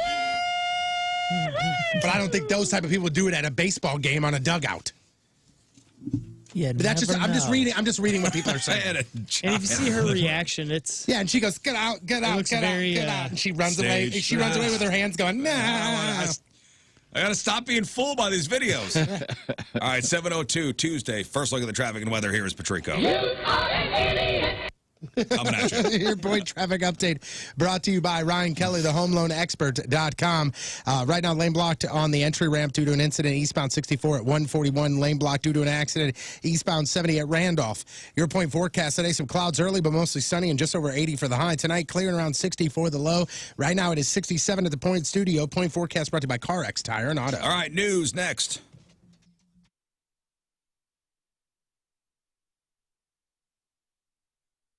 I think just looking at Moon here in the studio cam, you are shaggy. I'm looking shaggy. I think you're shaggier than anybody else on Really? the show. You think so? It's because I'm so used to Jumanji. My hair's just like, well, let's just go wild. So listen, all the hair salons are closed, the barber shops.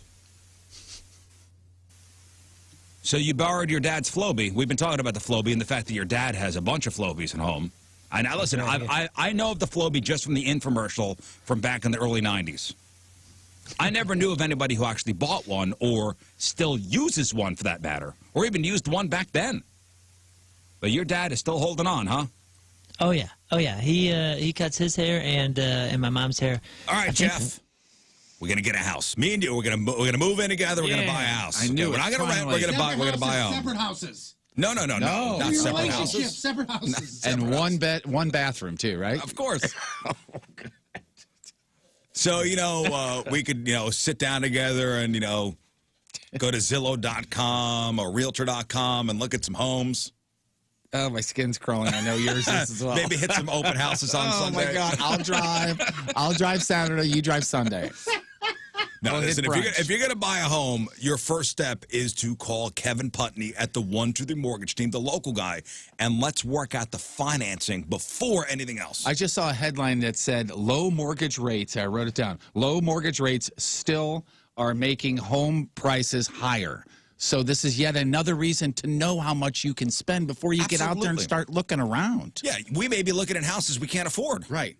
Or maybe we could afford a little bigger A home. little bit more, because little you bit know more. I'm worth it. Oh, yes, you are. And listen, the realtor not taking anything away from them. Well, show you the square footage, Whatever and how many you- bedrooms.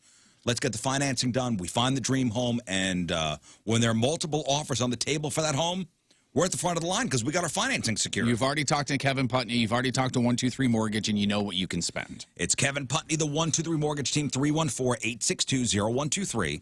314-862-0123, online at 123mortgage.com. Kevin Putney, NMLS 260678, a division of AFN. NMLS 237341, 10-Point Drive, Suite 330, Bay, California, 92821. Contact today, 314-862-0123.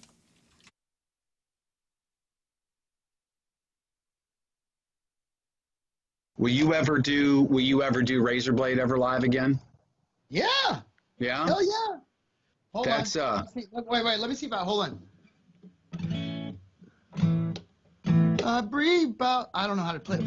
With a razor blade cut me. It's A, right? In the day by day collision called the art of growing up. There's an innocence we look for in the stars. To be taken back to younger days where there was no giving up on the people we held closest to our hearts. Yeah, it is you that I remember in that glowing. It is you that took my first away from me.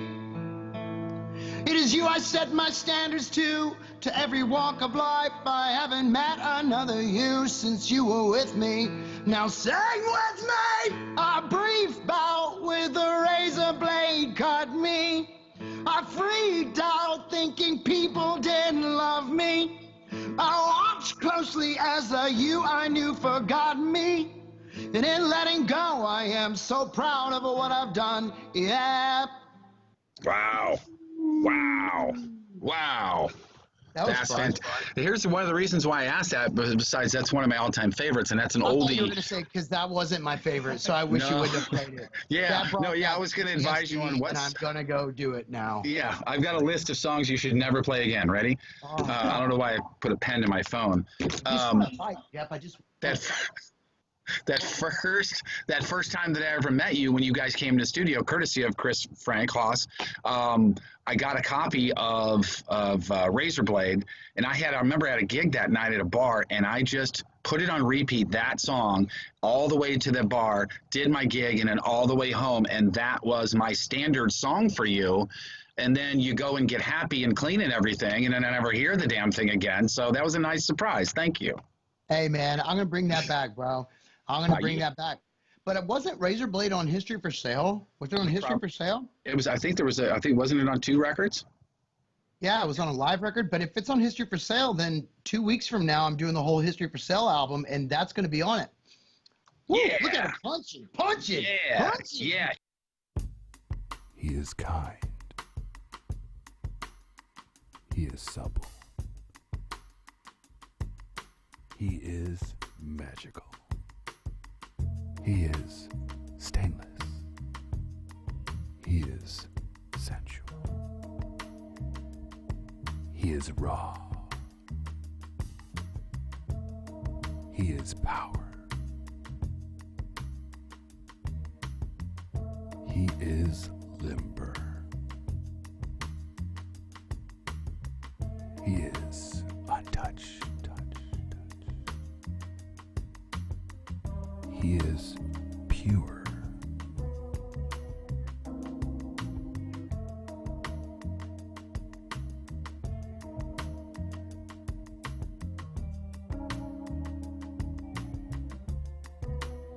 King Scott Extra Virgin Royal Oil. Maintain your purity.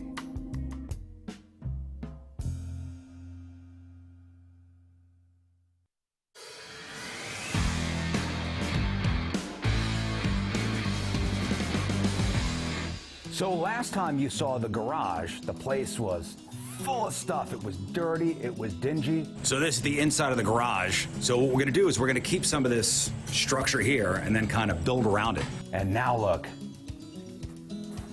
It's a house! So now we got siding. We got windows. We even have a roof and a patio. So let me bring you guys inside. Oh, hey, you wanna come in? Let's go. It's night and day for what you guys saw before. I mean, this is an actual house now with rooms all framed at. But here's the cool part. We kept basically the frame of the old garage. I mean, that's all old garage. So this is gonna be a bedroom, huh? Can you see it? Can you see it? I'm gonna be sleeping right over here. Oh, let me show you my favorite part. The bathroom. And I'm gonna be right here, you know. Let me show you the kitchen. Yeah, washing my hands at the sink. Let's see what's in the fridge. Nothing. Pantry. This will be the kids' room. I know it's dark in here, but this will be kind of a mud room. After working in the field, come over here, take off your stuff, washer, dryer. There's another bathroom over here that if the dogs get dirty, wash the dogs off, and everybody's clean and can relax. Let me tell you about one of my favorite parts of the house. We even got a metal roof on this puppy.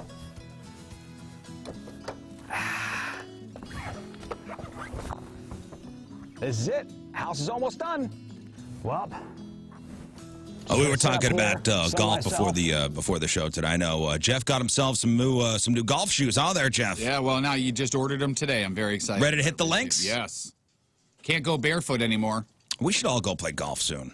I'm down. Like, let's pick like a let's pick a day. All five of us, a five-some, if you would. Can we do five-sums on the course? I mean, sure, yeah, we're going to get yelled at, but yeah, for sure. Go ahead, yell at me. Yeah. But we need to practice before we hit the links.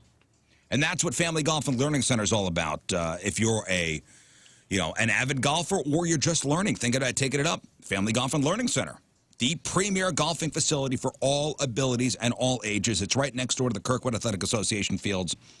They got a double-decker driving range. They got a beautiful 9-hole par 3 golf course. They do individual golf lessons, camps, clinics for adults and juniors. Or, hell, if it's raining outside, or for a bachelor party or a corporate outing, play inside of one of the TrackMan simulators, or improve your short game on their really awesome indoor training room called the Scoring Lab. Enjoy lunch or dinner on the terrace of the Back 9 Bar and Grill, and get both your game and body in shape by working with one of their TPI-certified golf fitness trainers. Family Golf and Learning Center, online at familygolfonline.com, familygolfonline.com.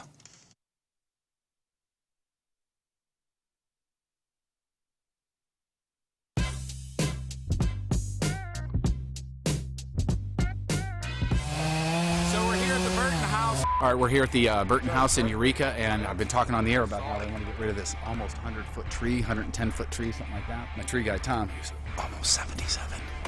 He's cutting the sucker down with our buddy Ryan. Hey, it's Josh Wolf, and you're listening to the Rizzuto Show. Happy birthday, Rizz! All right, welcome back to the program. Phone number 314-624-3833 or 618-398-3833. The Mick Ultra webcams, 1057thepoint.com/Rizz. The socials at RIZZ Show. Your emails. RizzShow at 1057thepoint.com. Hopefully you have some time to make a real or fake picks today. Hopefully you'll have some time to check out the cans in question for this week at 1057thepoint.com/cans. We will have IndyCar driver Scott Dixon stopping by in the 9 o'clock hour, talking about the big race, the great race, the Bommarito Automotive Group 500, which will be at Worldwide Technology Raceway on the 21st. Talk some racing. Crab on Celebrities coming up shortly. Porno birthday. Headline goo. All that stuff. All right, let's do some news. Oh, yeah. We gonna do some news. And your news being sponsored by West County Auto Body, the best auto body repair facility in the country. Boy, this chimp story from Festus. We've been following that. We've been keeping up. Yeah, I guess you could say we've been invested. Yeah. I feel like, yeah, I've been emotionally invested in what's going on with these chimps. I haven't been emotionally invested in a chimp in a while, so this has been nice. Well, it kind of first came to our attention, was it last summer when one of the chimps got out? Maybe it was a summer or two ago. Yeah, we talked about it, and people were writing in and calling in saying, oh, it happens all the time. Yeah, we've seen it before. There was like a chimp on the loose in like a subdivision. Yeah. And I go, what? And so, oh, no, there's this place. There's this place down near Festus. We reported it as if it was like, this is insane news to be coming out of St. Louis. And people hit us up with like, dudes, this happens regularly. Like Jeff said, like this is like something that has happened for a couple years now because of this lady. Oh, before we move on, question. Are there any wild horses in the area? Wild horses? Wild horses. Possibly. Not that I know of, but again, I didn't know that there was a place in Festus that had chimps. So she's like, Dad, you've ever seen a wild horse? I said, yeah, I saw a wild horse when we were on an island off of Puerto Rico. There were wild horses everywhere. I mean, packs of wild horses. She goes, I saw one. Thinks. I go, think what? we have any. She probably escaped one here. Or she was on acid. Yeah, but I mean, maybe in an. It's possible, yeah. I mean, because there's some places that's just so open still that they have wild horses out in Montana, Utah, all those areas. wild horses in Missouri. Are there any wild horses? You can find wild horses in Shawnee Creek herd, Rocky Creek, Broadfoot herd, Round Springs herd. However, these are, quote, wild horses in the fact that they were placed there by somebody. They are just allowed to roam wild. Right, and that's how I thought. Yeah. So free-range horses. Like, babe, I don't think there's any wild horses in the area. See, if it had wings and a horn, like a unicorn? Well, you need to go back to school. Silly. Have you ever tested her for hallucinogenic mushrooms? You can test for those? Oh, yeah. Oh, yeah. Oh, boy. Oh, anyway, back to the chimps. All the chimps are now gone from the Missouri Primate Foundation down near Festus. And this has been a fight for a while between PETA and the owner of this place, Tanya Haddix. She's been the chimps caretaker since 2019. PETA said the chimps were relocated to a sanctuary in Florida. In a statement, PETA says, after decades of being primarily warehoused in cramped cells, these highly social and smart chimpanzees are on their way to a wonderful sanctuary home. PETA looks forward to seeing them receive the expert veterinary and other care they deserve. Now, members of the Jefferson County Sheriff's Office were stationed outside the sanctuary just in case Tanya, who said she would, in case she put up a fight. And this all started with a lawsuit from PETA, which was filed back in 2016 against the chimp's original owner. The chimps were removed after Tanya violated an agreement she had reached with PETA in 2020. The agreement would have allowed Tanya to retain ownership of 3 of the chimps. One who, she says, died recently. She could keep the 3 chimps if they were moved to an adequate facility. And Tanya said one was being built in Eldon, just southwest of Jeff City. The agreement also called for PETA to relocate the remaining 4 chimps to this Florida sanctuary. However, Tanya was found in contempt of court, and on June 2nd, began being fined $50 a day. And she said the fines have been covered by donations from exotic animal owner and lovers from a GoFundMe account. And on July 14th, she was ordered by a judge to give up ownership of all the remaining chimps. So now they are gone. God. She's upset. Quite upset. Yeah. I wonder if she's got a chimp on her shoulder. No. I liked it. I'll give you that. Thank you. What's the old joke about Starbucks? It's, for a regular cup of coffee, Pricey. it's pricey, right? Yeah. That's what everybody says. I'd like a cup of coffee and an application to fill out. It's a great place to write your book. Free Wi-Fi. I know I've got enough. I'm at a coffee shop. I'm at a coffee shop. Sure. What are you doing? Working on my novel. I bet your book is going to be so good. What's your Wi-Fi? Anyway, the price of a cup of coffee from Starbucks is about to go up. That's right. That's according to company officials who say an increase is needed to cover rising operational costs. Now, they don't say how high the price is going to be, but the news comes just after Starbucks reported a record quarter with $7.5 billion in sales. Jeez. That's from 3 cups of coffee. Man. which represents a staggering 83% increase over the same quarter last year. In fact, it's the largest single quarter figure ever posted by the company. So let's raise prices. So let's raise prices. Guys, they're going to keep coming in anyway. That's right. Doesn't matter. You idiots are still willing to pay money for this mediocre coffee. Throw out a fancy cup or two every year. Keep us, being talked about in the media. I love Starbucks. Man, I was gonna say I don't get the crashing. I love Starbucks. I know it's not the greatest coffee, but like it's one of the most consistent things. I'll tell you, it was a relief to see in certain foreign countries when we'd be out there because it's a familiar thing. It's always standard. You always know what you're gonna get. The food is decent. It's yeah, you can complain about the prices or whatever it is, but don't buy it if you don't want it. Yeah, listen, the coffee's okay. Yeah, I always say mediocre cup of coffee. It's okay. It's okay. It's aight. Yeah.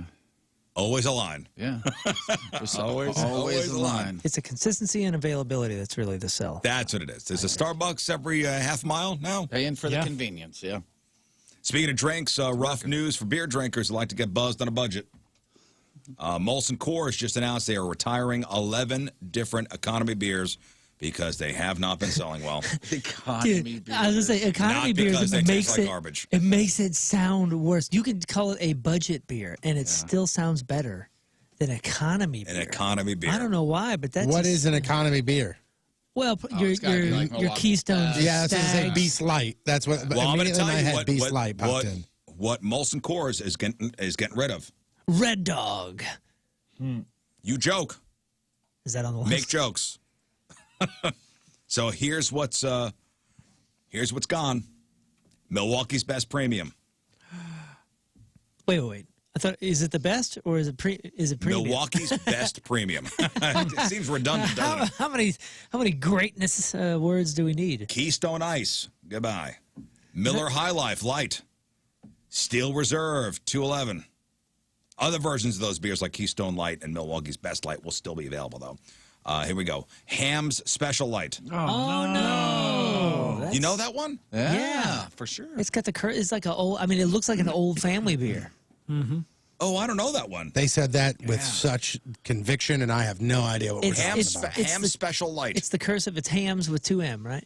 Yeah, Two M's, right? Yeah, my Pull me next up door a neighbor can. growing up, that was his nickname because that's the beer that he drank. I feel like it's an off-white can. It's It looks like it's from 1970s or 80s. tall can. It's got some like gold script up on the top. Like that still you got a can't pull read. top? I mean, I wouldn't be It's surprised. made in a Yeah, facility where yeah. people smoke. Exactly. Yeah, this looks like something that we got or that people got at Clappers in Shelbina when there was I have no when there idea. was a I've steakhouse never seen still that there. before. Land of the sky blue water. Since 1965. R.I.P. Hams. It just- 1865. It's just flavored. It's 1865. beer flavored water. It was a Ham's Special Light. So the regular Hams is still guess around? not. Oh, good. It was so cheap though. That was the only reason people tried it is because you get there and you go, "Oh my goodness, it's only $1. I'll grab that." Mickey's Ice, gone. Oh, that's a bummer. I never heard of this one. Mickey's Big Mouth, remember those? Let the green. Henry Weinhardt's Private Reserve, gone. You can keep it, Henry. Icehouse Edge, Magnum. Old English HG 800, gone. That's another one that looks like old school can and bottle, the Old English, yeah. I know Old English, but I guess this is something else. HG 800. Old English. What is it? Old English HG 800. For high gloss. This is a high gravity beer. That's what Oh, that was HG half gallon. What in the hell is I've never seen that? that. That looks so dumb. High gravity. That looks like an energy drink. Why does it not exactly. sell? I don't understand. So you got Old English looking like it's from the 40s, and you got HG 800 looking like you're Which trying looks extreme. Yeah, looking like you're trying to sell a Nerf gun or something to an 11-year-old. And also gone is something called Key Lightful, which is a fruity version of Keystone Light that launched last year. Wow, Nobody ever bought this. Wow. Nobody ever bought this. Raspberry lime beer. No, I haven't even seen that anywhere. Oh my goodness, look at that. That looks funny. Who's that? Spuds McKenzie? Key out there? Lightful. Dog on it. Is that trying to compete with the Bush? Remember they came out with all No, those? the Bud Light Lime. Yeah, that's what Yeah. Yes, that's what that that's is. going And Bud against. Light Orange and Bud Light Orange. Yeah. lemon With Shock tea. Top. Shock Top is good. Man, Shock Top's great.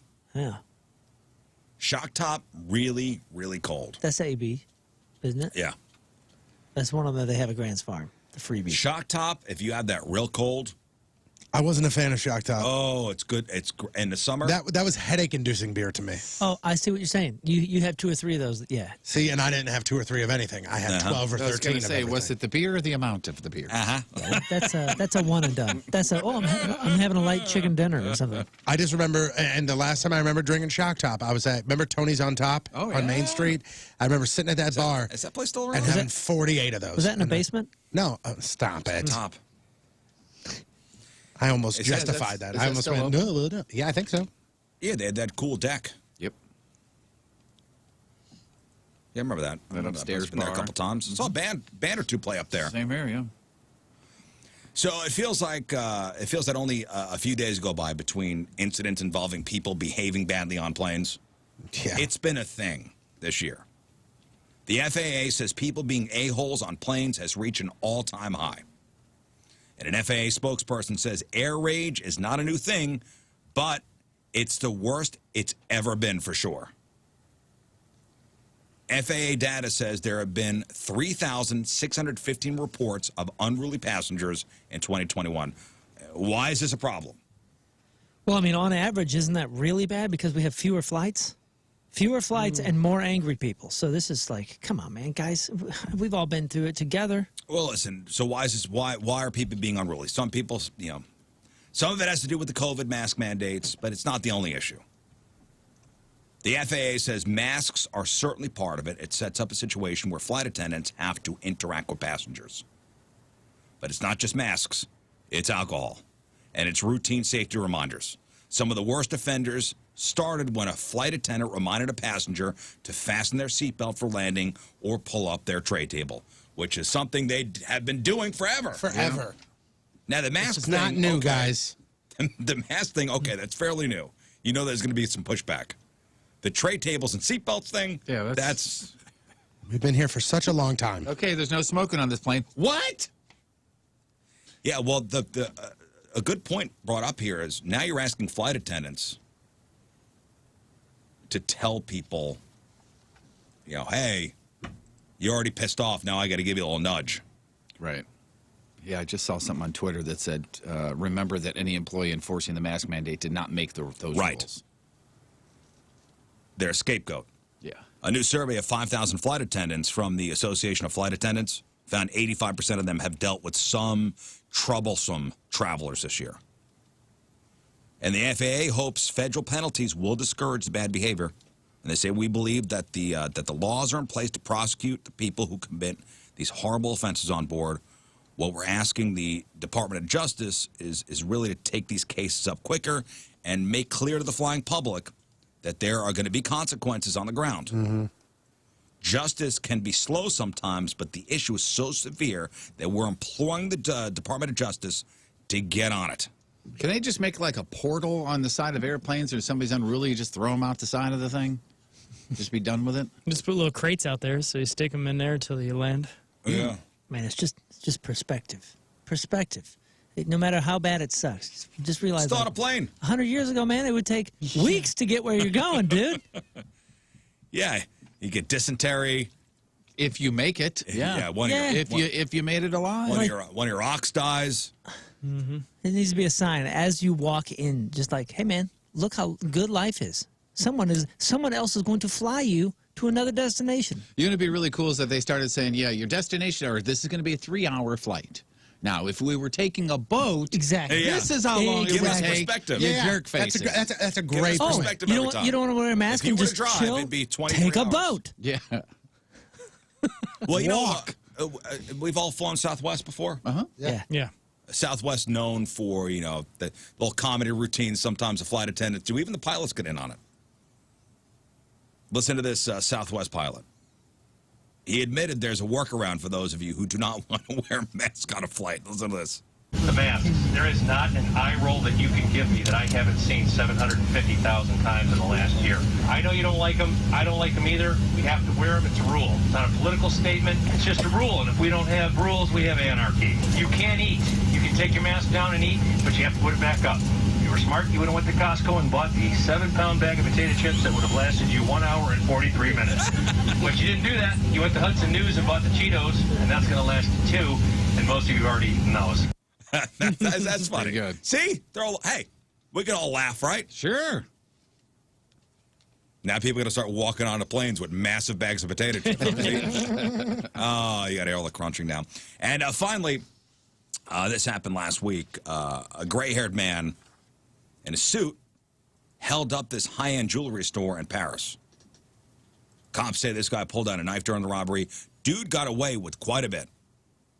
Cops say he got somewhere between $2.4 million and $3.5 million worth of jewels and gemstones. Woo. I mean, that is a heist. And he got away in a green electric scooter. That was his getaway vehicle, a green electric scooter. Like a one of bird those scooter? bird scooters. What?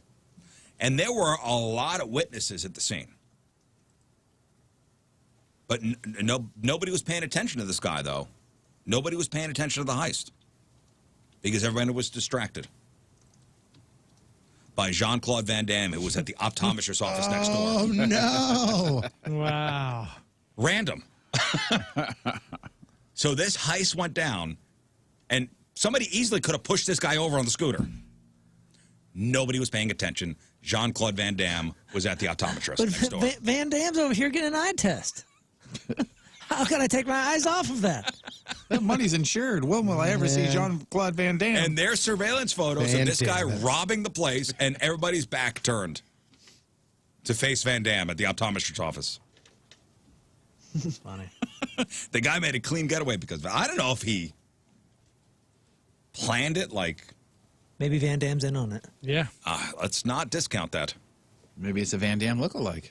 The cops did wind up arresting 2 people a couple days later, and they also recovered a substantial part of the stolen jewelry. But damn you, Van Damme! Okay. Damn it. Do we know? Are his eyes okay? Do we know? I don't know. Van Damme it? Damn it, anyway. All right, that's your news. All right, after the break, some of your emails. 7:31 Tuesday. Another look at your traffic and weather. Here is Patrico. Coming at you. Your Point traffic update brought to you by Ryan Kelly, thehomeloanexpert.com. Southbound 270 right at Dorset. 3 lanes are blocked due to debris on the road. Also lane blocked due to an accident. Eastbound 70 right at Randolph. Your Point forecast today, clouds early, but mostly sunny. Just over 80 for the high. Tonight, cleared around 60 for the low. Right now, it is 64 at the Point studio. Point forecast brought to you by CarX Tire and Auto.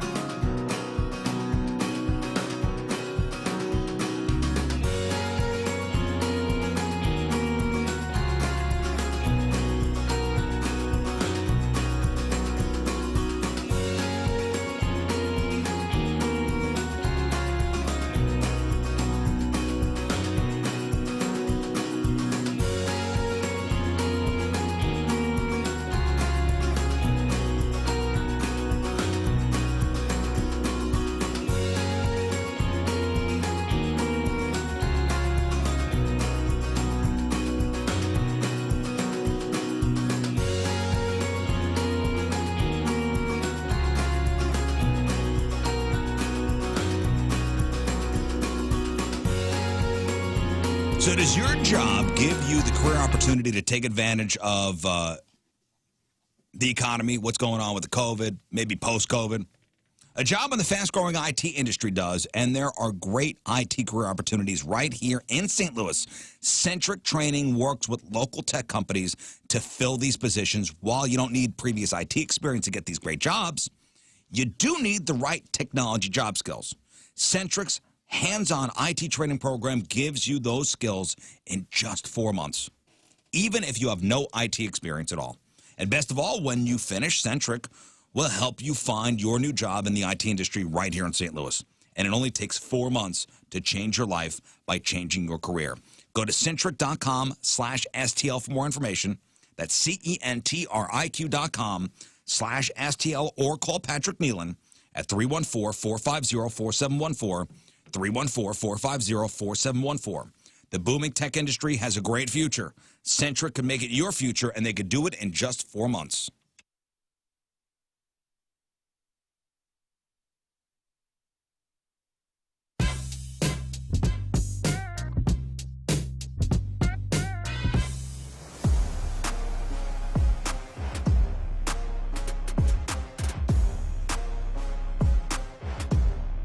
It's King Scott from the Rizzuto Show, and today's the big bachelor party day, and it's going to be a long one, and thankfully I have a horse and carriage that's going to take me around town today. This thing is huge. We just got outside. You guys got to come check out this bus.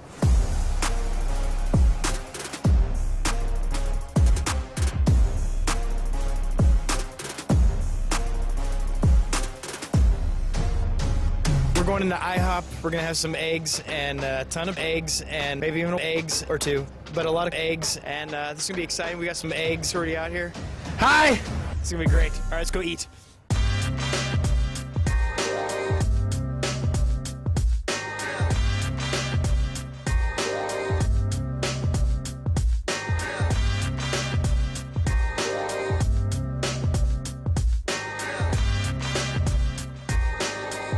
I can't wait to get myself all purdied up along with these young yahoos. Here's Rizz, there's Moon, and there's Brandon, the chauffeur. He's doing an amazing job. I even got to go pee-pee on the bus. It was a lot of fun.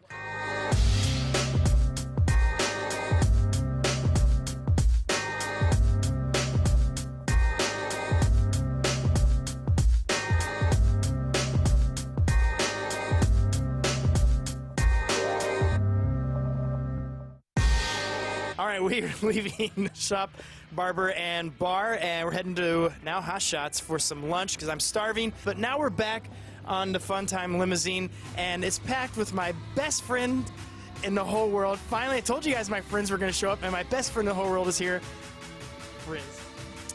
I'm going to be honest with you, Scott. My ride left me, so that's why I'm here.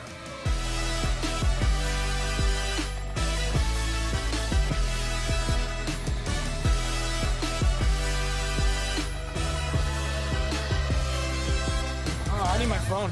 I need my phone. I forgot my phone.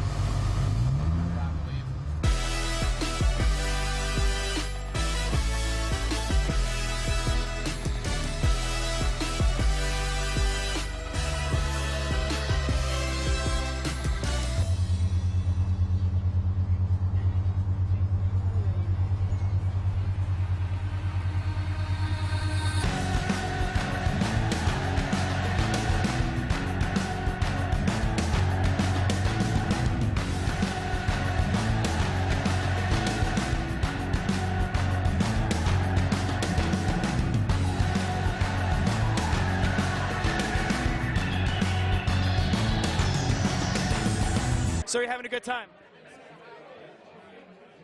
What's your favorite part about DVs?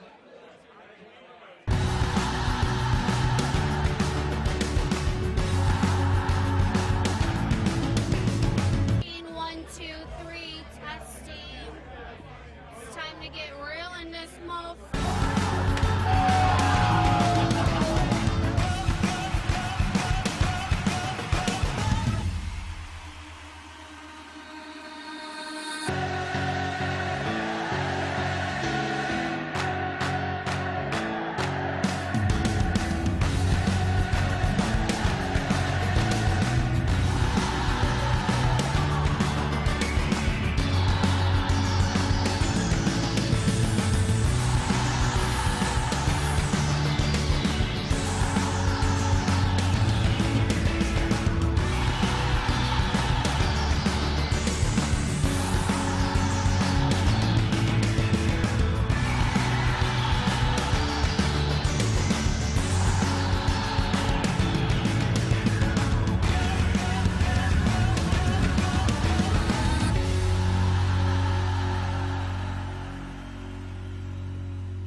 I can't believe we're here again, huh? Brandy, can you believe you're in the studio again? Yeah, I love it. Good morning, Ready St. to Louis. do this. And we have another wheel in here.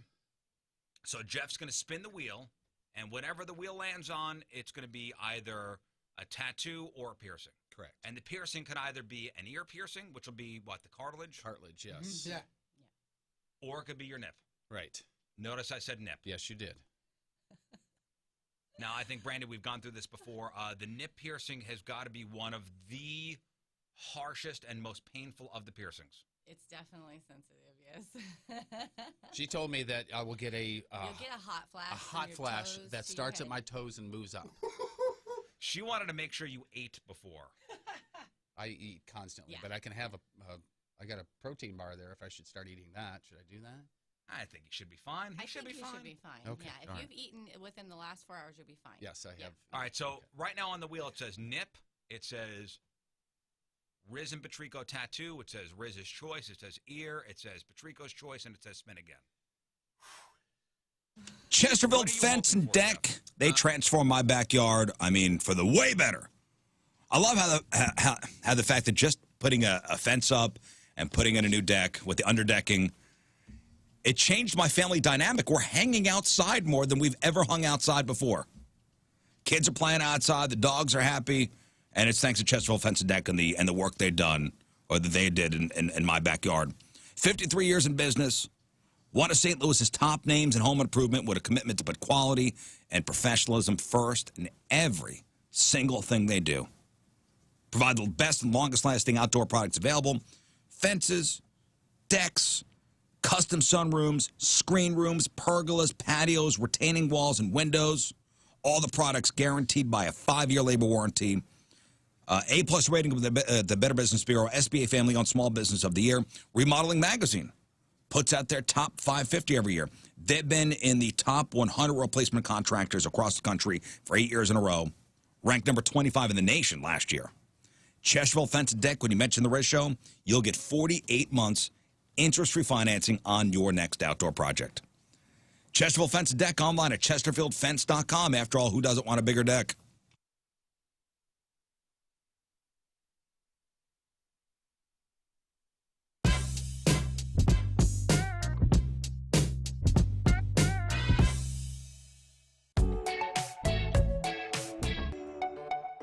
So here I am. I've won real or fake more than anybody. Hey, Kevin Pollak here, reminding you it's the Rizzuto Show. And hey, happy birthday, Rizz. Yeah, we kind of mentioned this a couple weeks ago, but Together Credit Union and The Point, we've teamed up this month to support KidSmart Push for Pencils. So stop by any Together Credit Union location, drop off a school supply donation to support KidSmart, or while you're there, you could scan the QR code at the donation bin. You could donate that way, or you could also enter to win 4 pit tickets at Point Fest. And Moon's going to be out at the Together Credit Union in Des Peres Thursday from 3 to 5 o'clock. That's right. Point Fest Ticket Blast. 2 tickets every 15 minutes. Tickets are going to be fun. Fun to give away. I love those. I love those Ticket Blasts. Well, it's going to be a great show, and you're doing a good thing. Yeah, it's going to be fun. Join me, please. I'll see you Thursday. So that's the Push for Pencil school supply drive now through the end of August with Together Credit Union. All the details at 1057thepoint.com. All right, Jeff, some of the emails that came over. You got it. Let's see. Let me make sure I got the first one here. Hey, you were talking on the air a while back about an app you use to help track food by scanning barcodes on food and track calories. Can you tell me what that app was? This person, the wife, and our emailer are going to start their weight loss journey of their own, and it sounded like something that maybe would help. Does anybody remember that? It's probably MyFitnessPal. Is that did you use that? I mean, there's like 1,500 of those apps, but I think that's the one we've at least mentioned on the show before was MyFitnessPal. Is that one that you can do the calorie thing? Yeah. Okay. So you could say, hey, I only want to eat 1,500 calories a day. And then you just, whatever you eat, you scan or you type in, hey, I just ate a peach. Boop. Enter, it'll register it for you, and then it tells you, like, hey, you're too high with your salt today. So, or, hey, you got 500 calories left. Oh, that's so if you go buy, something at the supermarket, you could scan the barcode and it'll come up what it is. If you buy anything, like if you buy anything from a store, you could go into your MyFitnessPal app, you can hit the little barcode button, scan it, and then eat it. And something else that you will realize is that when you buy something from there and then you scan it and then it goes, hey, don't forget, this package is 3 servings. And you go, what? This is tiny and this is 3 servings? You go, okay, my entire life I've just been hammering this whole thing. Like there was, I think they've changed it since, but there was a bag of like either Cheez-Its or Cheetos or something. Oh, yeah, it was like one of the standard 80 ones calories. you get out of a vending machine. Exactly. And it was like 80 calories for a third of it. And you're like, For a third of the bag. Who opens this and eats a third of it? Yeah. Nobody. You open this, you hammer out the whole thing, and then you all of a sudden look at it and you go, oh my God, this is 412 calories. Yeah, even this bag of chips that I'm holding right here says, let's see, calories per Sun chips? Sun chips. Yeah, calories per serving, 140. How many servings in each container? 2.5. Yeah. So you're close to 400 or 500 calories by eating that bag. Yeah, 330. And you per don't package, realize it because says you on just that. look at it and you go, how cool, this is 80 calories. Yeah, there's 5 servings in Well, there. I tell you what, Sun chips, they hit the spot sometimes. Yeah, they do. My daughter got a bag when we were at the gymnastics trials, at the Dome. They had Sun chips as an option for snacks. And of course the Harvest Cheddar is The Harvest Cheddar is the way to go, that's the man. one. No. Garden salsa. The one is is the way to garden go. salsa. Yeah, not a Harvest garden- Cheddar. yeah, Harvest I'm cheddar. Harvest Cheddar, I cheddar. enjoy. I enjoy Harvest Cheddar. I enjoy all flavors. But the go-to is if it's Harvest Cheddar versus Garden Salsa, Harvest Cheddar doesn't stand a chance. Yeah, the bells just go ding, ding, because it's over. Garden salsa wins. Yep. No. Maybe I've never had garden salsa. It is- Before Harvest Cheddar even gets into the ring, I like them both, but I like the cheddar better. you would. That's a Jeff Burton move. All right, flat What bill. is that All right, supposed to flat mean? bill. That's all I had. Yeah, I got nothing on that. Yeah, the weird thing is the garden salsa one is far superior, but much harder to find. I don't think I've ever had it. The Harvest Cheddar is everywhere. You can find this walking down the streets, it's laying Well, on I've the floor. had the plain ones, plain Sun chips. You got this. There's something missing here. Oh, I haven't had those in forever. Some kind of flavoring. What, the plain Sun Chips? Plain. Yeah, plain the- Sun Chips Wow. is, you can't eat those every day. But when you go, like at the golf tournament that I was at on Saturday, they had a little display where they had some Sun Chips. I grabbed the plain one, and Whoops. even one of the, no. Even the guy that was with us was like, plain? I go, it's a nice little surprise every once in a while. I ate it. Great treat. It was fascinating. It always seems like it needs to be dipped in something. Yeah, it's like not a wheat thin. Wheat thins have flavor. I like it. Every once in a while, I like some plain Jane in my life. Garden salsa. you know what I'm talking about, According the to garden Spoon salsa. University, Yeah, dude, garden salsa is number 4. As Where far is that as- from? Idiots University? What'd you say? Spoon University. Oh, also the same thing. That's fine. The original Spoon is you? number 2, and number 1, it says, I don't know how you pronounce this. Is it Harvest Cheddar? Is Harvest it how you Cheddar. pronounce Oh, that? they said original is number 2. Oh, this is just on Great list. distribution numbers, right? No, it says by taste. Wrong. Yeah. Okay, What Tony said. Then 2 dudes from Spoon U. I don't know if you guys knew this or not, but Jeff and I write for Spoon U. Yeah, Spoon U. Figures. We wrote and are currently writing for Spoon I don't see that. U. Next. Hello, fellas. Hi. Howdy. And Tony's testicles. This emailer is lucky enough to go to Foo Fighters tonight, and they want to know it's the first post-COVID, because we're in post-COVID. I don't know what that means. Pre-COVID concert. Is there anything different at the amphitheater that they need to worry about? When I went on Saturday, I mean, I don't know. I didn't really notice anything different. Okay. Nice yeah. short answer. Yeah, I don't. Did you have to wear your mask when you walked in? No, Oh, you didn't? no, didn't have to do that. Huh. I didn't really notice anything different. I had a good time. Well, that's different. I had a nice time there. Let me see here. They were pretty strict about not bringing any bags in, like women with like big purses. Mm-hmm.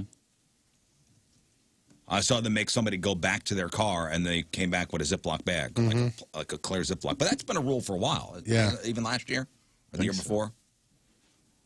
Well, enjoy yourself tonight. Yeah, that'd be good times.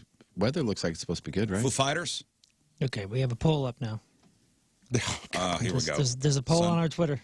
Sun Chips Bowl. What is the best flavor of Sun Chips? If you haven't had each flavor, don't vote, you cheater. Regular, Harvest Cheddar, Garden Salsa. There it is. Okay. Somebody says, don't forget that it's cashless out there. Oh, yeah. That's probably the biggest change. Cashless. Okay. Cash is no good there. Man, you know what? You know the area where we broadcast from? The deck. The deck? Yeah. In front of there. And I remember it used to be kind of open area? Yeah. Man, there's a lot of stuff kind of crammed in there now. They have like these big kind of like There's a bar. beer vendors. Yeah, and big bar fair huge. thing right Man, there. that's really cool. It's cool. It looks awesome. It has a ton of selection, and it really cuts down the lines elsewhere. Yeah. It's cool. They got a lot of stuff jammed in there, but the flow seems to be all right. Now, at the Black Crows didn't draw as much as the Foo Fighters will draw tonight, so it'll be interesting to see with a crowd there. Mm-hmm. But yeah, have a good time tonight. Let us know how the show is. Next. Hey guys, longtime fan and listener, just want to say I have been enjoying your show from the very beginning. Each of you have something I can relate to, and it helps me get through my day when working. Last year's been rough medically, but hearing you guys gets me through it. I don't miss a single episode. Sure, you have heard it a million times, but thank you for what you guys do. I was recently diagnosed with stage 1 kidney cancer. While not a death sentence by any means, it helps hearing Tony and Jeff talk about their issues on the radio. Next week, I have my surgery, and I know everything is going to be okay. Well, good luck at everything. Yes, sir. Positive It'll be attitude. fine. Yeah, thinking about you. Positive attitude. Stage 1. Yeah. Well, you get through it. I mean, recovery as far as kidney surgery goes. I don't know what surgery he's having. There's a bunch of different ways. Like they could go in there and they can cryo it. They could be freezing it. I don't know exactly. Since you've been through it after the kidney surgery, how long until your testicle swells? I mean, who knows? Don't put that in his head. No. Yeah, because for me, like my left kidney was stage 3. My right one was stage 2, I think it was. Mm-hmm. So like mine's a little different than stage 1. Stage 1 basically means it's a smaller tumor, which they can go in and they could freeze it, or they can go in and they can remove it. So I don't 100% know. Yeah. Well, good luck at everything. Yeah, good luck, man. Keep us listening. posted for sure. And thank you for listening. Appreciate it. Next. We have talked a little bit lately about pineapples and what they may or may not mean for certain people. Pineapples mean swinging. Yes, swing. So if you We are a see, swinging couple. So if you see somebody at the store with a pineapple in their cart, you just give them your number. And say, Clearly let's- swingers. Let's do this. Anybody who buys pineapples, swingers. Yep, just, hey, baby. Our emailer says, did you know that pineapples are also a big symbol in the infertility community? This person is 1 out of 8 people that deals with infertility. Not exactly sure how it started, but the pineapple is everywhere in this particular community. Yeah. She says women wear socks to wear pineapple socks to egg retrievals, and have pineapple necklaces and all sorts of things. With I wonder who pineapples was on it. first, because somebody needs to pick a different fruit. I was going to say, guys, we could have some cross-contamination. Yeah, some weird conversations and interactions. Somebody needs to pick a different fruit. Yeah. The pineapple is rumored to help with infertility if eaten right before the embryo transfer. Oh, okay. So, you know what? I would say that that community has the claim to the fruit. Yeah, I think maybe swingers should pick a new fruit. Yeah. Yep. Like probably banana. Yeah. I think a banana would be okay. Oh, eggplant. Or is that too on brand? But that was my first thought, too, was Eggplant? Represented. Not everybody loves eggplant, though. Who doesn't love pineapple? Who's doing You know, what it could with- be a grape or something because they're on the, they're all connected together. They're on the vine. Oh. There's a bunch of them together. Yeah, but same with bananas. What are we doing with watermelons these days? Watermelons are too bulky. Well, but that's pineapple is as well. I mean, that's part of the thing. It's out there. Yeah, think of all the seed that's think in about the watermelon. banana. You could have one. You could have 2 bananas in the bunch, or you could have like 5 bananas in the bunch. Well, it has to be something. It doesn't matter. It has to be something with a top and bottom, so it can be flipped upside down and not therefore confused for just somebody that likes fruit. A top and a bottom. A muffin? No, we're talking fruit. Yeah. It's got to be fruit. Oh, it has to be fruit? It has to be fruit. Has to be some sort of produce. Yeah, if somebody's going to pick another. It can't be like a upside down bag of Harvest Cheddar Sun Chips. A mango? No. A mango? Although I love mango. I do too. Yeah, I think you could do a combo of things like some melons and a banana. How much money do Which I have one are to you spend trying here? to figure out for? For the swingers. For the For the swingers. swingers. swingers? Yeah. Great. So swingers need to give up the, That's what he the said. pineapple. Yeah, because you swing on vines. Oh, Grapes come on boy. vines. Oh boy. Well, then it could be Tarzan. But we just said fruit. We I didn't like the say. grapes. But how do you flip that Never upside had a down? Tarzan fruit? It's a signal that you're not just a grape fan. I don't know. We'll come up with that later. Right after we started Well, talking the about bag of grapes can say, I'm a swinger on it. people were sending us make it videos, and somebody said, hey, this is what this means when I'm wearing my pineapple earrings and I turn them upside down. That she was looking Well, it's saying if you see somebody at a vacation resort with pineapple swimming trunks, they are means good to go. It is on. They're good to go with swinging. Yeah. Yeah, they need, This store is a new open. one. Next. By the way, just the PS here real quickly on that particular email. After about 2 years of actively trying, the husband and her conceived a baby the natural way. The natural Oh, way. nice. Congrats. Like that. Oh. Yeah. And if you're dealing with that, always consider adoption. Adoption is beautiful. I had a cousin who, him and his wife, spent, I mean, tens of thousands of dollars on fertility treatments, tens of thousands of dollars. And then they stopped doing the treatments, and then I got pregnant. They had my old next-door neighbor. They went to, I think, Colombia or something like that, and adopted a daughter because they tried for 7-8 years, something like that. And then right after adopting the daughter, they conceived naturally as well. Yeah, same for my parents. Do you think maybe there's such a pressure to have kids at a certain time that maybe the stress of it prevents? I don't know. I've seen some weird stuff, man. And then all of a sudden, when everybody's kind of relaxed and we're not doing this anymore, then it happens. I've seen some weird stuff. I had one of my buddies, him and his wife, they both went to multiple doctors and were both told by multiple doctors, it's you. And then she was told, it's you, it's not him. And they went through all these treatments. They went through everything. So much so, and this played such a heavy part on their relationship that they split up because of it. And then both of them, with their new partners, got pregnant. Wow. Man, oh, man. Wow. Yeah, not to put my mama's business out there or nothing, but she had difficulty conceiving for many years of trying, and then they adopted me, and then my brother was born 2 years later. Yeah, a lot of people don't realize that. A lot of people think your brother was adopted too, but your brother is... My brother is theirs. Yeah. I mean, he's their real kid. I'm theirs too. He's the one that they actually love. Is that the main? Is that the main reason they love him more, or is it a For different? sure, for sure. That's what my dad says. Next, yeah, this is my son, and then this is the other one. This is the other guy. This is my son. This is my moon. Yeah, that's what he says. That's what they say. They go. Have you met my kids? This is my son, Moon, and this is our son. Yeah. This We're right proud here of is him. our son. Good morning, gentlemen. Hi. Hello. Hey. Howdy. And King Scott. I went to the Cardinals game on Saturday, and while waiting in line for a drink, someone asked if they could cut through the line to get where they were going. And I said, yeah, no problem. At that point, I realized long, beautiful red hair, cowboy hat, cowboy boots.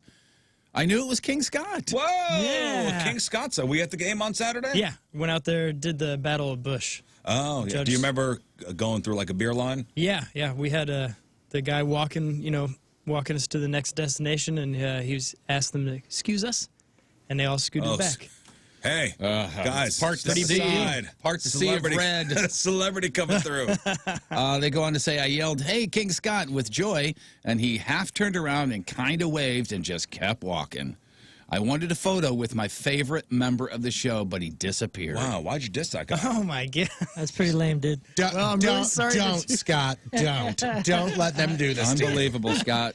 Without these people, you would not have a job. You know, you're representing us when you're out there. I turned down every photo opportunity that night. Wow, what a dick. I mean, seriously. You're wearing the hat and everything. No, I am sorry. I probably was trying to figure out who said hi, and you just kind of wave in a general direction and keep going. Yeah, so it's their many fault. people waving. Oh, I see. It's their fault. Yeah, there were 100 people waving. Couldn't tell which one you were. It says here, and you know what, they finish it off pretty well here. It says, I figured I'd get big time by Rizz. Oh, come on, man. There you go. It's a Scott thing. But never by King Scott. He was my favorite member of the show. Oh, man. Ooh, who now? Who now? Now I guess it's Tony's testicle. Okay. Yeah, that's a Great. Let's look at it this way. Somebody likes your ball more than King Scott. Tony's testicle doesn't take a lot of photos either. You know? He said his favorite member is Tony's testicle. That means we're all under Tony's testicle as far as... Yeah, I've been bested by a ball. In all reality, that is true. If I pulled it out, you guys would all be under it. Yeah. It starts raining, I'm going to go over to your crotch. No, you know what they say when there's a storm rolling in, don't go near a tree or Tony's testicle. It is actually like a lightning rod. One more, Jeff. Hey, gals.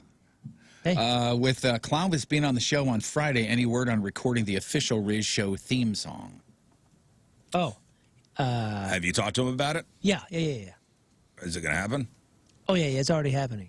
Oh, it's already happening? Oh, yeah. It's my fault. He's already done his part. I just got to do my part. Oh, waiting for you? Well, waiting for me.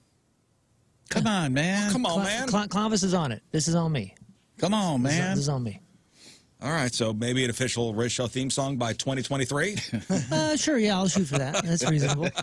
I just took a little break from music, and I just needed to kind of clear brain, if you will. And I'll be back into it soon, and then it'll get wrapped up. Soon? When I'm ready, damn it. What about soon? You take a break from music. You guys are playing a show in A month? Yeah, no, I'm just talking about tracking. I spent a whole lot of time just kind of. Well, in you the better basement. track your ass down to your basement and start tracking the song. Well, I just needed a flush, if you will. If you need a heavy riff or two, just let me know. Some kind of lick. You've been riffing, dude? Yeah. All right. Riffing and licking. If you need anything, let somebody else know, because I'm the guy on the show without any musical talent. I do want you guys to all come over and do some gang vocals on it. It's gonna happen. I'm taking a break from music. Man. I'm also taking a break from going over your house. The disrespect, I swear. That's been a pretty big break. I mean, for a long time running now, huh? For Rizz? I'll get back into it eventually. He said, I'm taking a break from coming to your house. It's been a long time. All right, after the break, Crab on Celebrities. It's 8 o'clock. It's Tuesday. Another look at your traffic and weather. Here is Patrico. A rather naughty boy. Coming at you. Your point traffic update brought to you by Ryan Kelly, the homeloanexpert.com. 2 lanes blocked due to debris on the road. Southbound 270 at Dorset. Also looking at the right lane blocked due to an earlier accident. Eastbound 70 at Randolph. Your point forecast today. Some clouds earlier, but now it's mostly sunny. Just over 80 for the high tonight. Cleared around 60 for the low. And right now it is 64 at the Point Studio. Point forecast brought to you by CarX Tire and Auto. All right, Jeff, what do you got? The pro skater that turned murderer, pro skateboarder that turned murderer. Yeah, this guy. He killed somebody. What band joined the 1 billion views club on YouTube, and who is and is not watching the Olympics? All right, we got that. We got your crappy birthdays. We got the porno birthday next, and your crap on celebrity. Stay there.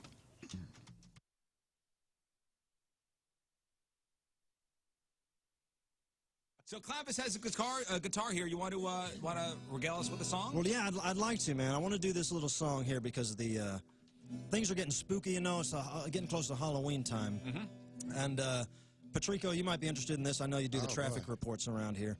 Well, there is a new threat out there, and I wrote a song about it to raise awareness. Okay. Oh, Lordy, Lordy, stuck on Highway 40 this morning.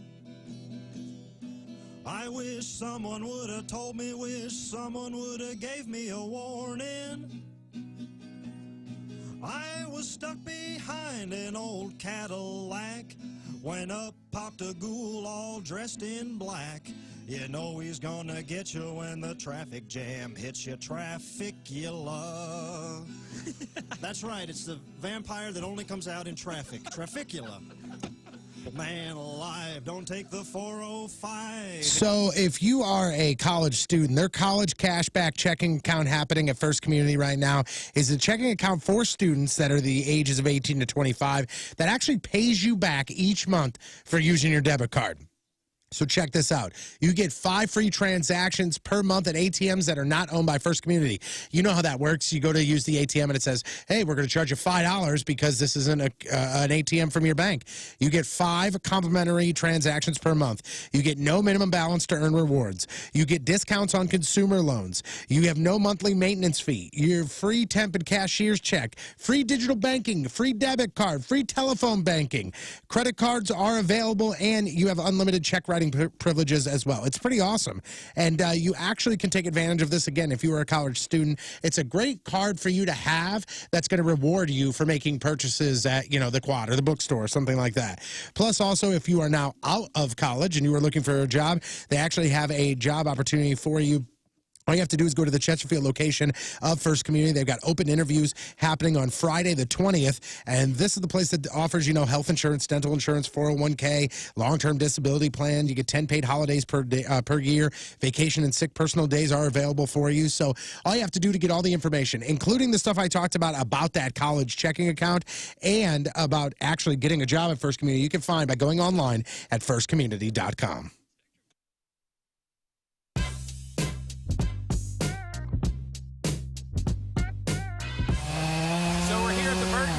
All right, we're here at the Burton house in Eureka, and I've been talking on the air about how they want to get rid of this almost 100-foot tree, 110-foot tree, something like that. My tree guy, Tom, he's almost 77. He's cutting this sucker down with our buddy Ryan. And I got my friend Brad over here helping out. So we're hoping it falls that way, and not that way, or that way, or that way. And I asked him, is it going to go that way? And his wisdom was, that's the plan. So we'll see.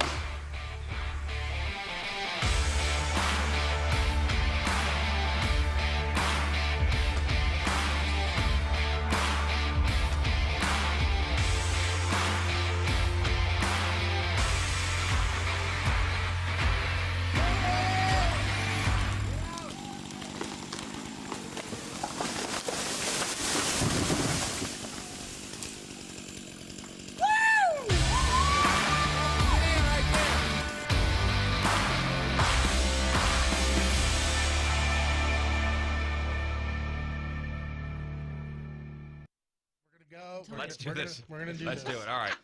I have to poop so bad. Open right now. up the That's wrapper. That's a big chip, Chip. man. This is. Oh, God, it's huge. salsa. Are you sure we gotta do this? What does it smell like? Look. It smells. You want to smell it? It smells Yeah, yeah. pretty. I mean, it's got a. Oh my gosh! I smelled it with my eyes. All right.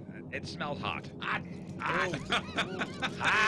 Oh, mine broke! Mine's broken! I So told- don't look, count. Look how big this chip is. It's not. It's a this is giant no Dorito. Dorito. No, this But is. it's a shape. It's a giant triangle, tortilla chip. Yeah, this is awful. Even Sixers in here wants to see this. That's a big. That's a big chip. Big chip. Big Ooh, and chip. it's dusty, guys. This is a dusty chip. All right. Here we go. Get the broken one. This is the one that when you see it in the bag, when you open the bag, Yeah, you're like, bonus. ooh, I want that one. Cool That's- Ranch bonus. This is not Cool Ranch. All This right. is hot to try. Here we go, folks. Wait, we sure we got Drum roll for you. The Packy One Chip Challenge. The Carolina Reaper Madness Oh, and I tortilla got the chip. spoiled milk. That's Nice to know you, awesome. Here we go. Bottoms up. Here we go. Well, he wins eating. Who, your son? Yeah, he got that down first. Oh man. Way hot. They're still What does standing. it taste like? I just swallowed it, and that was bad. They're not talking. I don't know if I want to swallow this. Dude, when you swallow it so bad. I don't know Oh, if I you're want to into swallow it. You got to swallow Are now. you sure? Oh my god, it was fine as I swallowed. Yeah, I think I'm gonna stop. It's so hot. Their voices are changing. Was this a big mistake? It's so hot, man. Man, Oh, you're right. Oh my god, your eyes just turned water. dude, you're right. You're right. The swallow is completely different. Oh, stop! Rinse and spit, Tom. Looking good. Is it just hot? It's getting worse! Ah, it's getting worse. Look at Moon. Moon's like a pro now. Oh yeah, I don't think so. Describe the taste, Moon. He's, I just want to cry. My nose Like, is isn't that- crying. isn't My that eyes are bad? crying. now it's as Okay. bad as a pepper. So, it's hard. It's hard to talk because Does it's it hard seem to to be breathe. getting worse? Oh yeah. Oh yeah. Oh my. What? I'm gonna try to see how long I can go without milk. The swallow changes everything. As soon as it goes down, it's like It's like an activation button for the mouth. My lips don't hurt as bad as the fresh pepper. But you know where the Do you have any commercial. stuck in your I'm teeth? running out of milk. This is not good. You gotta stop interrupting me because the only time I'm like in spurts here. The spot, the A1 spot. He's like, it gets you right here. It gets you right here. You know that commercial? Yeah. This spot right here. My neck feels like it's on fire, like my skin. Do you hurt right here? The veins in Does this his hurt? neck. Somebody on the Stop scratching Periscope yourself. wants you to start doing the Oh! blue starting lineup. No, I can't do anything right now. Whoa, dude. I'm sobbing. This is so gnarly. I'm shaking. My jaw's shaking. You crying? Oh, look. Get your sinuses all clear. Oh yeah. This is terrible. Yeah, the milk is like the dumbest joke of a relief. We'll because eat some sugar. I'm trying to. If I breathe. Not water. Water's going to make it worse. I need something. I'm out of freaking milk. Don't take mine. Don't drink mine. Don't guzzle it though. You gotta save it. Uh, Hey, he- seriously, Six, got can this you going. go buy some more milk or just steal some? I'll buy steal it. some. Steal some Somebody milk. saying ice cream would be good. If you have Oh my ice cream. god, my milk was hot. This is so much better. Oh, I Well, feel listen, like you guys hell. See if Dude, anybody it's in the still- building is lactating. It's still getting worse. It is 100% I getting feel worse. like, yeah, it's so hot in my mouth. Does it feel hot going down into your stomach? Like, is there a trail of hot Like, going where does up it and From down? here to here is on So like fire. down to like the top of your chest? Ah, Like even your throat is hot?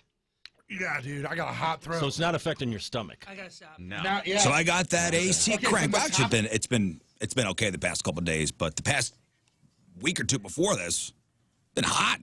You know that AC's working overtime, and I know that everything's working right at my house because I'm on Hoppin Brothers home protection plan. I know that before I kicked on the AC before the summer, Hoppin Brothers came over, made sure everything was working right. Checked everything out, making sure everything's working right, making sure everything's working safely and optimally. When you're on the home protection plan, you get 2 semi-annual maintenance visits. So I'll have them come in the fall before we kick on the heat. You got discounts on installations, and Hoppin Brothers, don't forget, they're more than just HVAC. They are plumbing, they're electrical, they're appliance repair, and they're also hiring. They're looking for HVAC install techs. They're looking for HVAC service techs, plumbers, and drain techs. Go to hoffmanbros.com, HOFFMANN bros.com, click on the careers tab, get all the information. What a great company, great local company. Hoppin Brothers, hoffmanbros.com, or call 314-664-3011, 314-664-3011. That's Hoppin Brothers.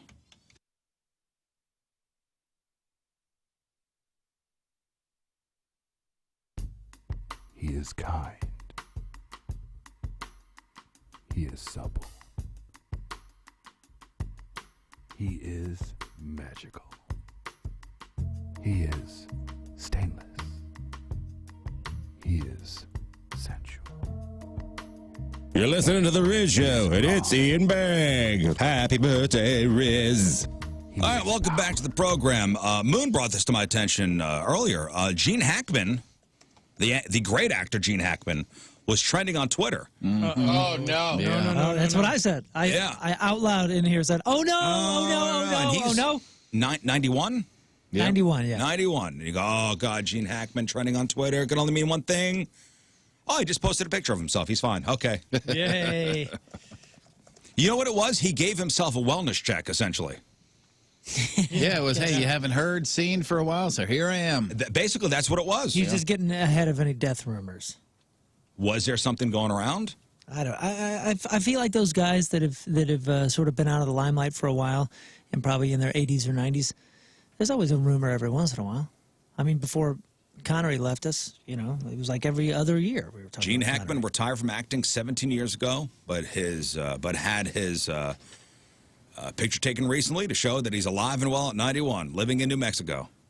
Literally just a, hey, wellness check. This is Here it. I am. Here I All am. good. Looks great. It's just a still shot, though. We can't tell if he's breathing. Hold up hold up the latest newspaper, Gene. Yeah, exactly. He goes bike riding every day, remains active and engaged with hobbies and friends. There he is, Gene Hackman. Glad to hear he's doing okay. Doing all right. He does look like your buddy's grandpa that looks like Gene Hackman. But a very healthy one. You know what I'm saying? He looks like somebody you go, oh, your grandpa looks like Gene Hackman. They go, my grandpa is Gene Hackman. Holy hell. We started talking about our favorite Gene Hackman roles, and can you guys believe that this man in front of me has not seen Enemy of the State? Wow. I have not. Unbelievable. I saw Enemy of the State when it was popular, but I mean, it's been since then. It's great. Well, I was looking at the cast. Amazing. Damn. Yeah, have you seen Enemy of the State? No. The cast is amazing, but what's really amazing is when you watch it, you're gonna go, wow, all the stuff they're talking about is a big deal. It really is a big deal, and we don't care about it at all. I just want to see a anymore. good movie. It's a great movie. It's a great movie? It's a Done. great movie. Done and done. Yeah. It's a great movie. Hackman is Hackman. I mean, can he do any wrong? Probably Well, I mean, not. the cast looks terrific. Will How's Smith, Jake Busey is in it. Scott Conn, Lisa Bonet. Jack John Black, Voight. That Yeah, Jack skateboarding Black. guy. Jason Lee. Yeah. Jason Lee. Jason Lee's in it. The skateboarding guy. I know. I just had to say it. Jamie that way. Kennedy. Jamie Kennedy, who's been on the show a bunch. That was actually Jason Lee's first role, wasn't it? Like first big role. It was pretty early, yeah. Oh, Scott Conn. Yeah, son of James. He was in Hawaii Five-0. Son of Man. James. Scott Conn, son of James. Jake Busey, son of Gary. That movie's pretty wild. I'm going to watch it. Terrifying. I'm going to watch It it. is terrifying, but that's the problem. It's terrifying Yeah, if you take it 'cause in as what it, you know, what they're saying. what it's And about. you've never really seen The French Connection. No, I need to. Oh, I that's know. beautiful. That's been on my list Yeah. forever. He is Popeye Doyle. Gene Hackman. And Tony's never seen The Birdcage. And doesn't like Hoosiers. I've never It's not seen that I don't Birdcage like either. Hoosiers. It's just that I watched The it. movie or the people? I watched Hoosiers. I've seen it a couple times, but it's a movie to me. Everybody, you know, when it, pretty good. list of best sports movies ever. So Hoosiers always in the top 5. For me, I'm always like, "Meh, okay. That's a bummer, man. I think it's Hoosiers is a good movie, but it's not as good as Rudy. It doesn't even come close to Rudy. You think Rudy you think Hoosiers is better than Rudy? yes, overall. Get out of here. And I know what you're saying. Seriously, get out. I think Rudy has some deeper. He just asked you to leave. Deeper valleys, higher peaks, perhaps. The reason I like Hoosiers better is it's got taller players. So it's a much better movie. Jeff, you've seen both movies. Yes, I have. Come on, render your verdict. Oh, my God. This is binding right here. Which movie's better, Rudy or Hoosiers? Probably Rudy, just because it makes me more emotional. That's all. You are correct. Is that what you guys picked? Yes. It's just Well, a little. Samwise It's just is a in little it. more sugary, and Hoosiers I think has a bit more body to it. Yeah. They're both based spectacular. both based on true stories. Yeah, kinda. Kinda. One of them like. Well, there was some liberties taken. I was going to Both say, movies. Rudy maybe a little more of a Both stretch. movies, there were some liberties taken. Come on. Come on. Little Hollywood magic, little Hollywood fairy dust sprinkled on there. Of course, but you got to admit, Rudy has a bit more sugar on it. Boy, come on, man. When he gets in the game. I like candy Come too. on, man. I like Come candy on. too. I think you'd love The Birdcage. Oh, my I'll have to check it out. Yeah, you Nathan would. Lane, Yeah. I forgot Robin about that Williams. Yeah. Gene Hackman plays the Gene senator. Hackman, Callista Callista Flockhart. Diane Wiest. Hank Azaria. Oh, Hank Azaria alone, he could have made that movie all by himself. You guys are saying names I enjoy. Tom so. Cruise, He was not in it. Tom Hanks, Not in it. Wow, what a Tom cast. Bergeron. All right, today is August the 3rd. Back in the day, 529 years ago, in the year 1492, Columbus did indeed sail the ocean blue. Today's the day Christopher Columbus set sail for the Orient from Palos, Spain, with his three ships, the Nina, the Pinta, and the Santa Maria. And he ended up discovering America instead. The voyage cost about $7,000, $3,000 for his three ships, his personal salary of $300 a year, and $2.50 per crew member per month. $2.50 per crew member per month. 72 years ago, 1949, the NBA was formed when the Basketball Association of America merged with the National Basketball League. 55 years ago, 1966, Lenny Bruce overdosed on morphine and died. He was only 40, Lenny Bruce. And if you watch the Marvelous Mrs. Maisel, the guy that plays Lenny Bruce looks exactly like him. He's so fantastic in that role. And he's so he good. really He's is. so aloof, it's ridiculous. 37 years ago, 1984, Mary Lou Retton won the gold medal in the individual all-around event in women's gymnastics at the Olympics in Los Angeles. 34 years ago, 1987, Def Leppard released their giant record Hysteria, featuring Pour Some Sugar on Me. 28 years ago, 1993, the body of James Jordan, Michael Jordan's father, was found in a South Carolina creek 11 days after he was killed. Police wouldn't be able to identify him positively until August 13th. Man. And 28 years ago, 1993, the Senate voted 96-3 to confirm Ruth Bader Ginsburg as a Supreme Court justice. And that's what happened back in the day. All right, time to find out what's going on in the world of music and entertainment with your Crap on Celebrities. It's brought to you by Retroactive Smoke Shop, firing up fun in St. Louis for 25 years. RetroactiveSmokeShop.com. 60-year-old comic Kathy Griffin announced that she has been diagnosed with lung cancer. She did this in an Instagram posting. She was about to go into surgery to have half of her left lung removed, and the doctors are very optimistic, as it is stage 1.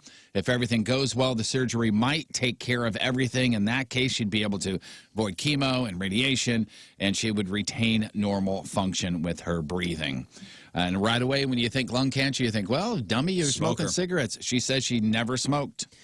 Yeah, did they talk about like all the comedy touring and all that and smoky comedy spots? No, but who knows? But she has a history of cancer in her family. She's lost a sister and a brother, and I believe her mom. You know, Christopher Reeve's wife died of lung cancer. Also never smoked. Yeah. Yeah, and I've known a few people that go through that. But my wife brought that up immediately. She's like, well, I mean, she spent a few decades touring comedy places, which of course turned to me, and I started thinking, crap, so did I. And all those smoky bars and smoky clubs playing forever and ever, especially overseas before they outlawed it. That's a real concern. Makes sense. 52-year-old Hugh Jackman is undergoing a skin biopsy over a possible cancer scare, too, and that's why he has a bandage on his nose. He put out a little video. We have some audio, therefore everybody wouldn't flip out when they see him with a bandage. Here's Hugh Jackman. Hey, guys. Just want to let you know, I just went to see Lisa and Trevor, my amazing dermatologists and doctors, and they saw something that was a little irregular, so they're took a biopsy, getting a check. So if you see a shot of me with this on, do not freak out. Thank you for your concern. I'll let you know what's going on, but they think it's probably fine. But just remember, go and get a check and wear sunscreen. Don't be like me as a kid. Just wear sunscreen. There you go. And this is not the first time he's had to dance with cancer. He underwent treatment for skin cancer in 2017. Another update on somebody with cancer. Rat's Stephen Pearcy, who is, how old do you think he is? Ooh. The lead singer. 59. I'm going to say 63. Yeah, 61. 65 years old. Whoa, really? My guess was, but you didn't go to me. Sorry, Holy Tom. cow. He has been battling liver cancer for the last 3 years. He tested positive for hepatitis, went to the doctor, and during a checkup, his doctor told him about it. How I found out is just through a blood test. I had, a hepatitis. Well, then another checkup, I found out, by the way, you've got a bit of cancer thing going there. We got to get in there. Then your whole world changes. Wow. He says his treatment is going well, but again, get yourself tested. Boy, just looking at the poll we just put up about favorite flavor of Sun Chips. Mm-hmm. The Harvest Cheddar and Garden Salsa, it's neck and neck with quite a few votes. Really? Apparently, nobody likes regular. As far as their favorite, no. And a lot of write-ins for French onion and the was it chili lemon? Chili lemon. Chili lemon. Yeah, that makes What it taste is your better that way. best flavor of Sun Chips?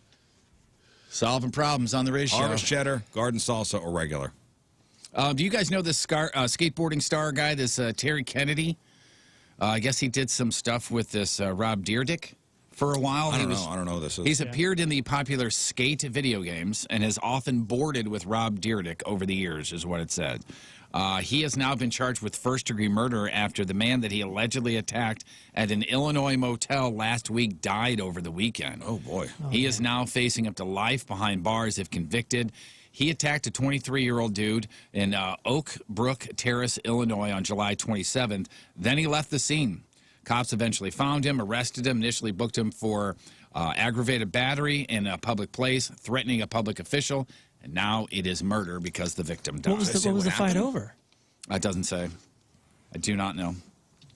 Over the weekend, this Matt Damon story. Has everybody seen this Matt Damon story? Yes. Boy, you daughter. think you tell a cute little story, and that completely backfired. Yeah, so my daughter has said that she doesn't want to hear the F word for homosexual men anymore, and so I tell her, hey, back in the day I used to do it, but I'm not going to anymore, and he thinks that's going to be the whole story. Maybe cutesy is the wrong word. So you tell kind of an offhanded story to an interviewer about, an interaction you had with your daughter, and...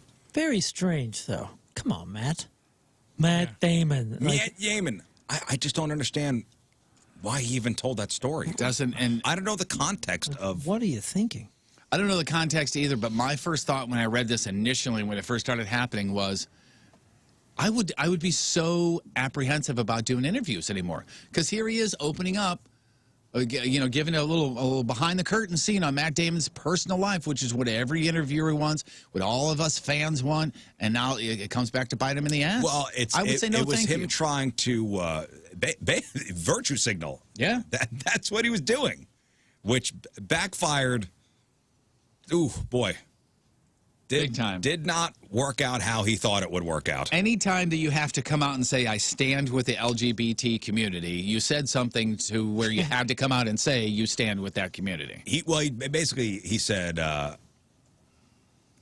so he was telling a joke at a dinner table, using a derogatory, word for somebody who's gay. Mm-hmm. The daughter got all pissed off, wrote him a letter about why that word is not, used anymore. Right. And this happened, 2 months ago? Yeah. Something and he like says, that. since then, I've never, I haven't used a word. And people are like, what? 2 whole months, 2 whole months, huh? Way to go, buddy. So in his eyes, he was, bragging about how woke he is now. Yeah. Oh, my daughter really woke me up to a situation. Literally woke me up to open my eyes. Look how virtuous I am. And that did not work out as planned. Nope. What do you guys are thinking on the ratings for the Olympics? Oh, real God. good, Terrible. real bad. God, terrible. You told me to avoid looking at these numbers. I love the ratings numbers. I'm going to say terrible. If I told you the number of viewers, would that be able to tell you whether it was bad or good? I need percentages from the last Olympics. 14.5 million viewers through the first 8 days of the Olympics. That does not seem like a lot. That is down about 48%. 48%. That's not great. That's almost half, Scott. Yeah, at least it's not 49%. Right. That's down 48% compared to Rio in 2016 and down 58% from the London Olympics in 2012. Smallest audience in the games was on Friday night, 11.7 million. The total was down 51% from the same one in the Rio Olympics and 59% from the London Olympics. I found myself watching. If I'm home in the afternoon, because if you turn on Channel 5, I mean, something's on. What do you as far think? As the Olympics go. What do you think age group wise? Do you think teenagers are watching? No. Is there anything on it for non aspiring Olympic athlete older teenagers? 67% drop in teenagers watching. 63% drop in adults from 18 to 34 compared to the Rio Games as well. With all of this being said, and there's more stats that I won't bore you with, but with all that being said, the CEO of NBC Universal says, we're going to make money on the Olympics. Don't you worry about it. Well, I'm selling commercials, so. Yep. SNL's Colin Jost and his brother Casey will co-write a new untitled Teenage Mutant Ninja Turtles film for Paramount Pictures. Michael Bay and a few others will produce. They relaunched the franchise back in 2014 with a new spin. No word on exactly where they're going to go with this. I like Colin Jost. Read his book. Live action? Yes, I do believe. Well, I shouldn't say that for sure, but I think so. I don't know that for sure. Huh. I also have a quick list here. Some actors do their own stunts, not everybody. So I have a list of action stars. I will tell you whether or not they do their own stunts. That scene in Indiana Jones and the Raiders of the Lost Ark where Indy is out running a 300-pound boulder. Remember that one? Yep. Is that He's really running, Harrison that's Ford? behind him. That is actually Harrison Ford himself, and he had to do it 10 takes. There was 10 takes on that thing. Oh. Season 1 of Malcolm in the Middle, Bryan Cranston's character had to be covered in 10,000 live bees. He volunteered to do it himself, and he only got stung one time. Wow. The Avengers, Black Widow, jumps into Captain America's shield to be propelled upward. Do you remember that? Scarlett Johansson's stunt double did that for her.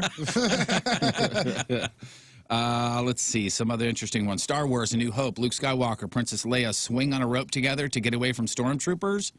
They did the stunts themselves.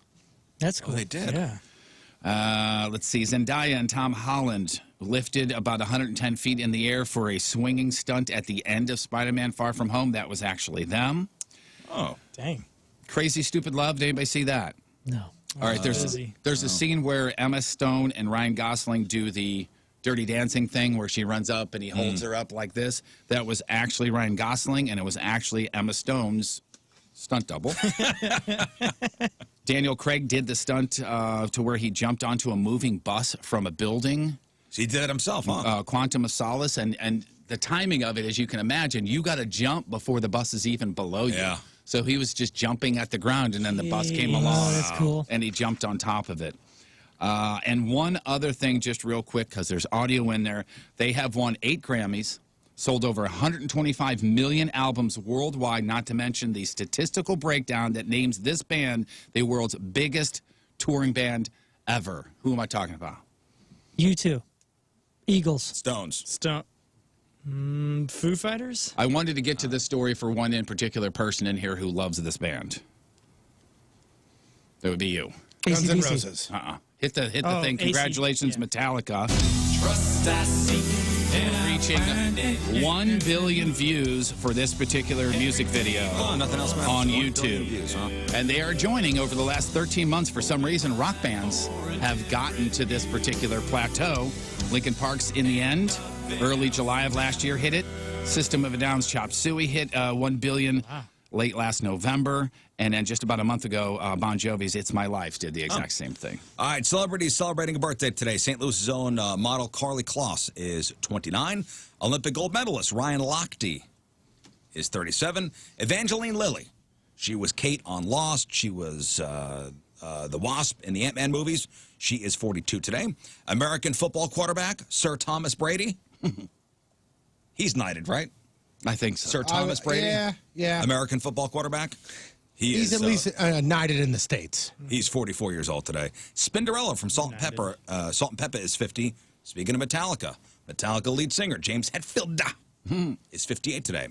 John C. McGinley. Who is John C. McGinley? That's one of the Bobs. He's Bob also Dr. Cox from Scrubs. Dr. Cox and Scrubs, that's right. John C. McGinley is 62. Jay North, Dennis the Menace, is 70. Director John Landis is 71. He directed Animal House, The Blues Brothers, Trading Places, Coming to America, Michael Jackson's Thriller. Martha Stewart is 80 today. Martin Sheen is 81 today. And Tony Bennett. 93. Who I believe they said has Alzheimer's. 95. Yeah, I think He's 95 today. Wow. Tony Bennett is 95. And just think, he was touring 3 years ago. Yeah. I saw him one time, but he was even old enough then to where he just did a medley because he was part of a show. Yeah. He came out and did a medley of 5 or 6 songs and then left. Wow. I've never seen Tony Bennett young. Never. All right, today's porno birthday, which is being brought to you by Patricia's, where fun and fantasy meet, is Ms. Cleo. And today's birthday girl has been in 33 fine films, including All That Ass, 36. Ms. Cleo, isn't she the? Ms. Cleo. Yeah. That's the. I see a baby in your future. Yeah, the 800 number. Yeah, you remember that gal? I don't think it's Yeah, the I same think person. she passed recently. Yes, she? recently. Oh. Ms. Cleo was in Black Chunky Chicks 5, Booty Clap and Super Freaks 2. Oh, man, I hate this. I hate this title. Booty Juice 7. No. Could have skipped it. Lesbian Badonkadunk, Thicker Than a Snicker 3, and who could forget her role in 2008's Mama Turned Me Out 3. Ms. Cleo is 52 years old. That's your porno birthday. Those are your crappy birthdays. And that was your crap on celebrities. Yep. Mama turned me out. It's 8:31. We got your headline goo coming up next in sports. Another look at your traffic and weather. Here is Patrico. He's the worst person in the world. Huge skank, terrible. But thank you. It means a lot. Coming at you. Your Point traffic update brought to you by Ryan Kelly, thehomeloanexpert.com. Left lane blocked due to debris on the road. Eastbound 44 right at Hampton. Also northbound 270 to westbound 370. That exit ramp is closed because of construction, but for whatever reason today, it's very backed up. Your Point forecast today, some clouds early, mostly sunny, just over 80 for the high. Tonight, clearing around 60 for the low. Right now, it is 68 at the Point studio. Point forecast brought to you by CarX Tire and Auto.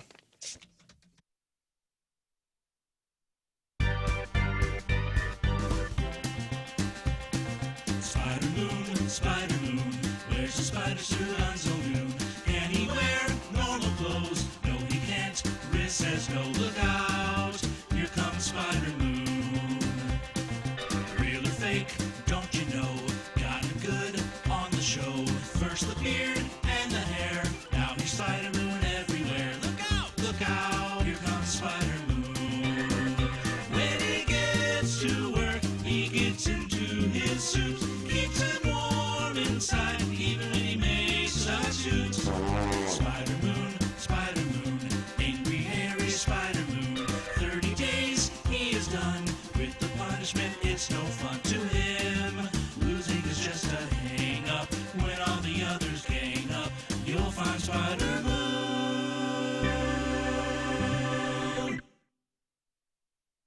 Will you ever do Razorblade ever live again? Yeah. Yeah? Hell yeah. Hold That's, on. Wait, let me see if hold on. Breathe about, I don't know how to play it. With a razor blade cut me. It's A, right? In the day-by-day collision called the art of growing up, there's an innocence we look for in the stars. To be taken back to younger days where there was no giving up on the people we held closest to our hearts. Yeah, it is you that I remember in that glowing.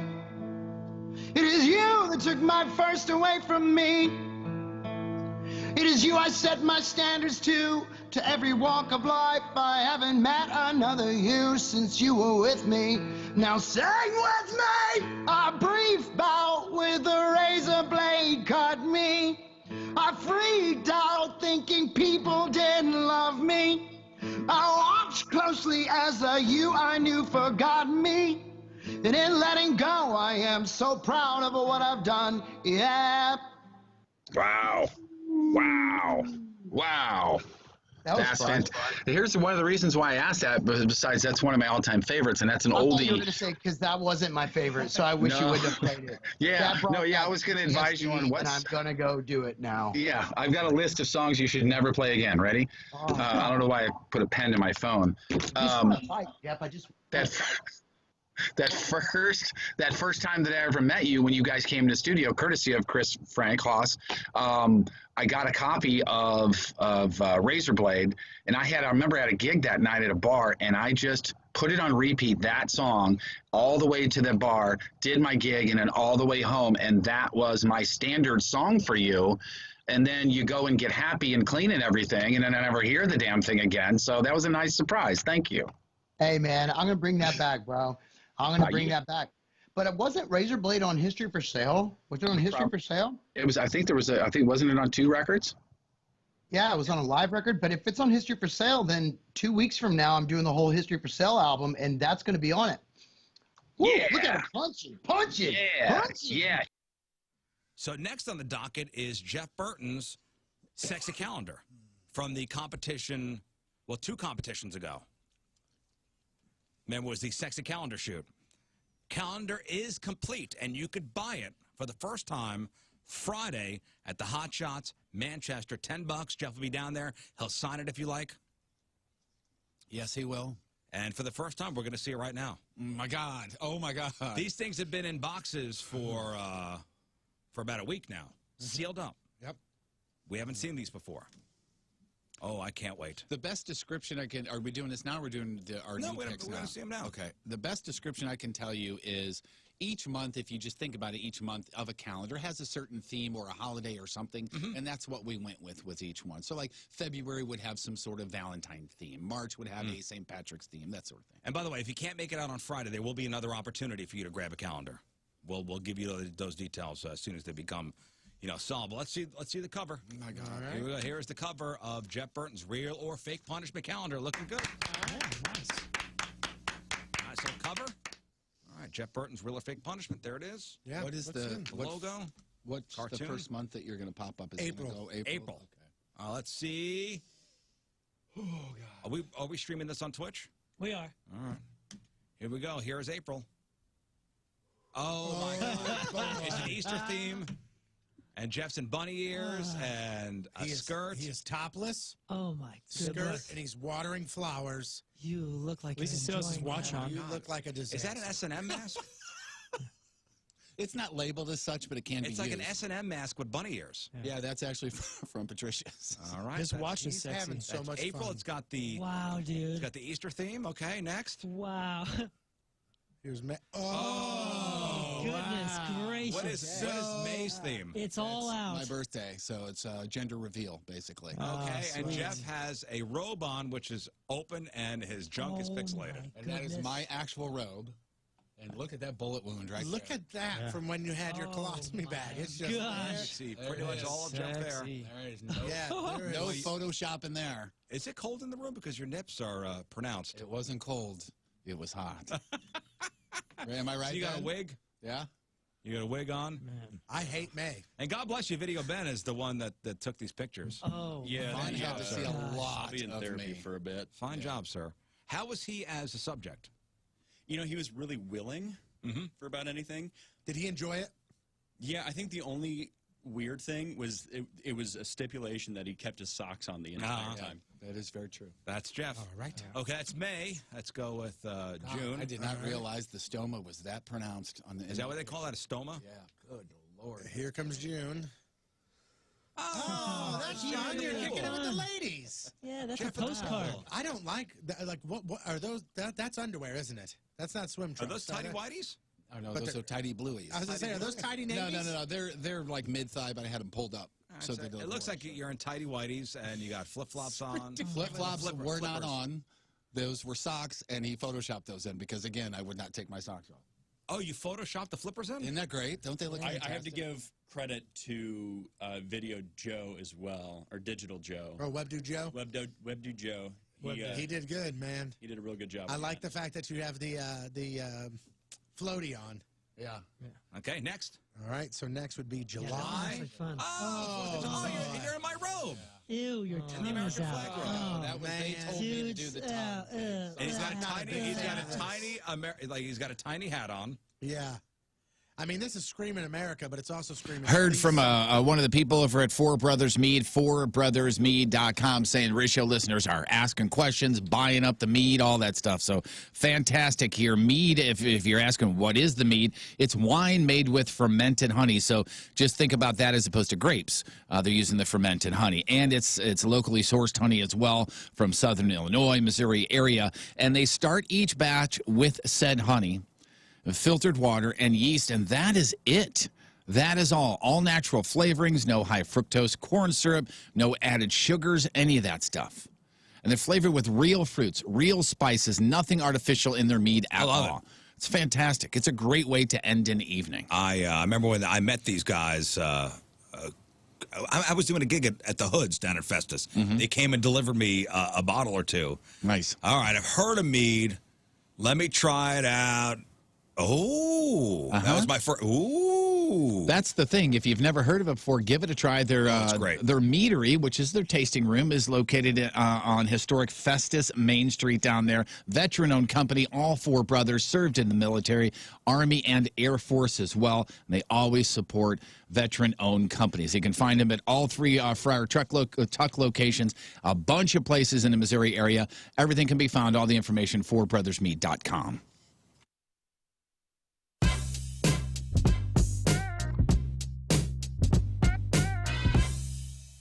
It's Drew Lynch, and you're listening to the Rizzuto Show. Hey, happy birthday, Rizz. Yeah, just talking about the mead.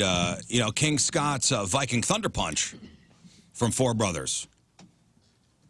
You could pre-order that.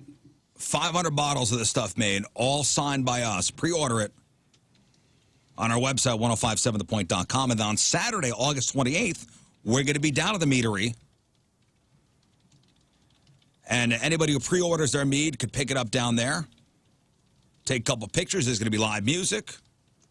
So all the details at 1057thepoint.com. So I guess big deal in the wrestling world.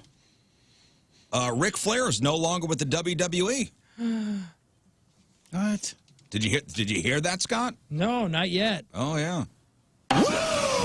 I don't know how big of news this is. No, I mean he's a name that everybody recognizes. Yeah, he's also 100 years old. I mean, like he hasn't been doing a whole lot of anything with the WWE for a while. He'll come out, he'll go, "Hey everybody," and then go away.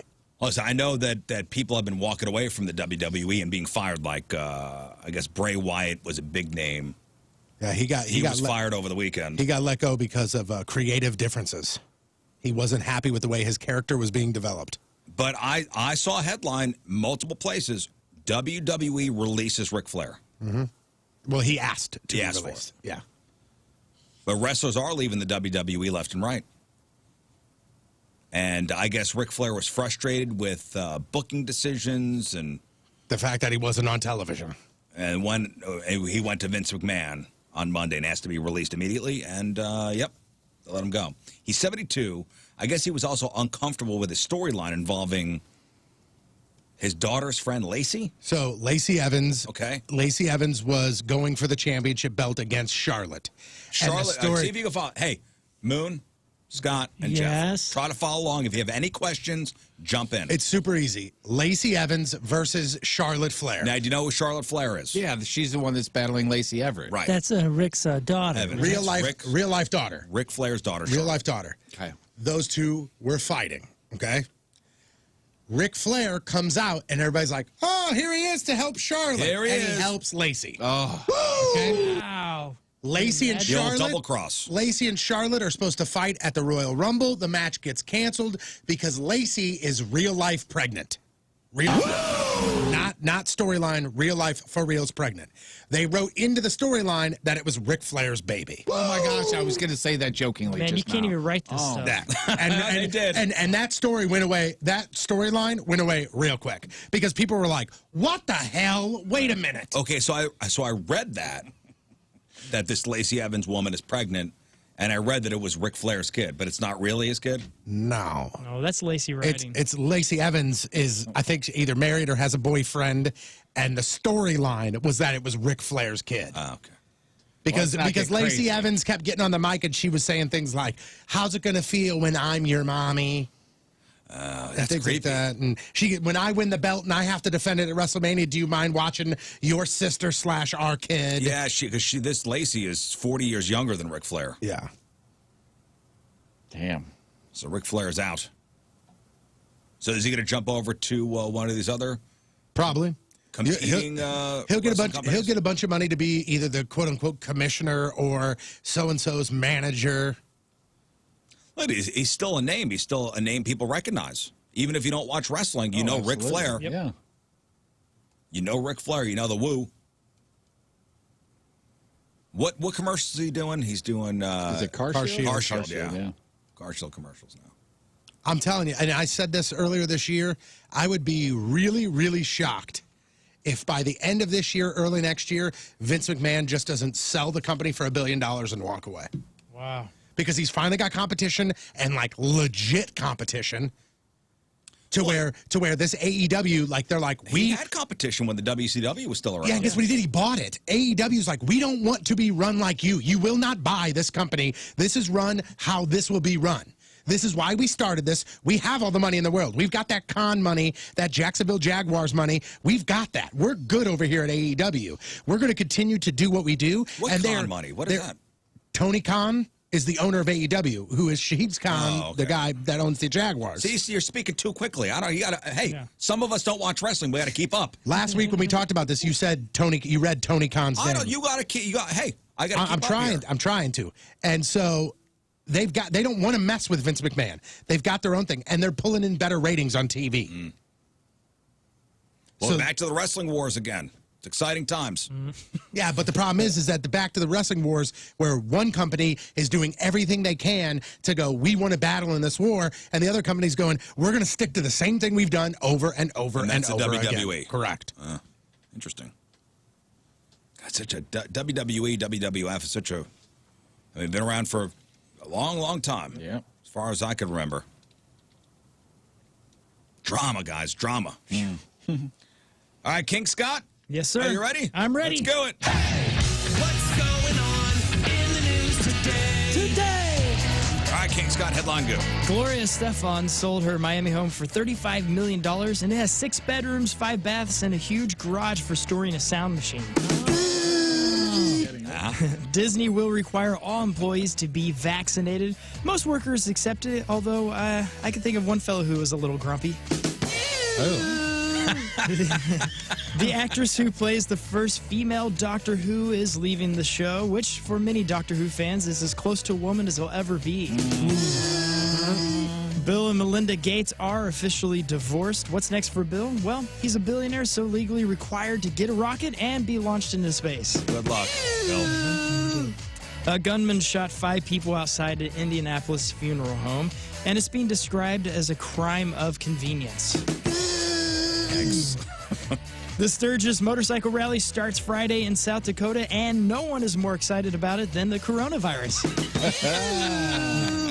Scientists are developing male contraception based on magnets, and how it works is you tell a woman you like magnets, and they won't sleep with you. You got Jeff on that one. It works. Alabama has more fast food restaurants per capita than any other state, which is tough news for anyone worried about citizens' health, but great news for anyone selling personal mobility scooters. A California restaurant will only serve unvaccinated customers. Intentionally getting diners sick? Isn't that Chipotle's shtick? And finally, today is National Grab Some Nuts Day. For a punchline, ask the nearest 8-year-old boy. Yep. I wouldn't Okay, may the good be with you. Oh, you're not allowed to. go on record as saying don't do that. I know, Donnie is probably Donnie Fandango is probably the biggest Buffalo Bills fan than anybody here knows. I would guess that. Do you know a yeah. bigger Buffalo Bills fan? No. Outside of Buffalo. I was going to say probably somebody in Buffalo, but That's other than that, no. outside of Buffalo. So I guess the Buffalo Bills want taxpayers to fund a new $1.5 billion stadium. And the Bills They have not yet threatened to leave Buffalo if they don't get a publicly funded stadium. There is word that they've let officials know that other cities like Austin, Texas would pay handsomely for an NFL franchise. Hey, we're not saying we're going to leave, but just letting you know, Austin is willing to pay for the stadium. But it's not a threat or anything. But it's not like we're going to leave or anything. Just letting you guys know that Austin in Texas, they are, and we've talked to them, they are willing. Nice people there. Nice people there. They are willing to pay for a new stadium for us. San Antonio, Texas' mayor said earlier this year that his city will, quote unquote, eventually get an NFL team. The San Diego Tijuana market is the largest metro area without its own NFL team. There are over 3 million people in that market. I mean, they lost the Chargers, but could they be getting a new NFL team? I don't know. How do you spell St. Louis Bills? Would we welcome an NFL team back here? Nah. Let's get NBA first. Would we welcome an NFL team back here? I think so. If the deal was right, I think we're all a little bit more educated on how the deal worked last time, and we were going to try to avoid that. If you're talking solely from fandom, like, hey, you, Joe St. Louis resident, no money from you at all, nothing at all. If a NFL team comes to St. Louis, would you support it? I think the answer is going to be yes. But like Moon said, when you look at the business side of things, I don't know if people want that headache. Which we're a bit more in tune with now. Well, let's think about it. We'd have to build a new stadium. And the question is, will it be taxpayer funded or will it be privately or a combo of both? And I see arguments on both sides going, hey, I'm not an NFL fan, so why the hell should I pay for another stadium? Exactly. At the same time, you go, well, you know what? The NFL stadium would bring people here, therefore putting more money into the economy, so eventually it'll pay for itself. And hey, maybe Lady Gaga won't come through St. Louis because there's not a place for her to play, but that outdoor stadium, she's willing to go there. I know there's a million different scenarios. But I get the argument on both sides. It's investing in the city, but it's a sports team that I really don't want to have anything to do with, and I'm not going to be going to the games. Well, that's the thing right there. My first thought was when you guys said, hey, would St. Louis support it? What do you mean by support? I'll support a football team from my couch. That's my definition of supporting them, and I will cheer for them, and I will say, way to go when Tony tells me they win, but I'm not going to necessarily come down and spend money. Okay, so St. Louis bids for the team, and all right, $1.5 billion for a new stadium. It's going to be on the riverfront. And Jeff Burton, who lives in the city, his taxes are going to go towards the new stadium. Are you okay with that? Yes, I'd be okay with that because I would be enough of a fan to where, obviously it depends on how much it would cost, but I would be enough of a fan to where I would watch it from my couch. Would I go to a game if somebody gave me a ticket? Yes, I wouldn't spend money on it. But that's my definition of supporting football in St. Louis. You understand, though, it would bring people downtown. They'd spend money. Right. Yeah. I mean, I think a lot of people would other support reasons to support it, even if you're not going to the game. There'd be a lot of blowback. Totally right. Well, yeah. But I even non-sports fans would support it if it's the right deal, just because, like you said, it would support the city. It would lift up the city. It would be good for the city. And most of us care about our city. Right.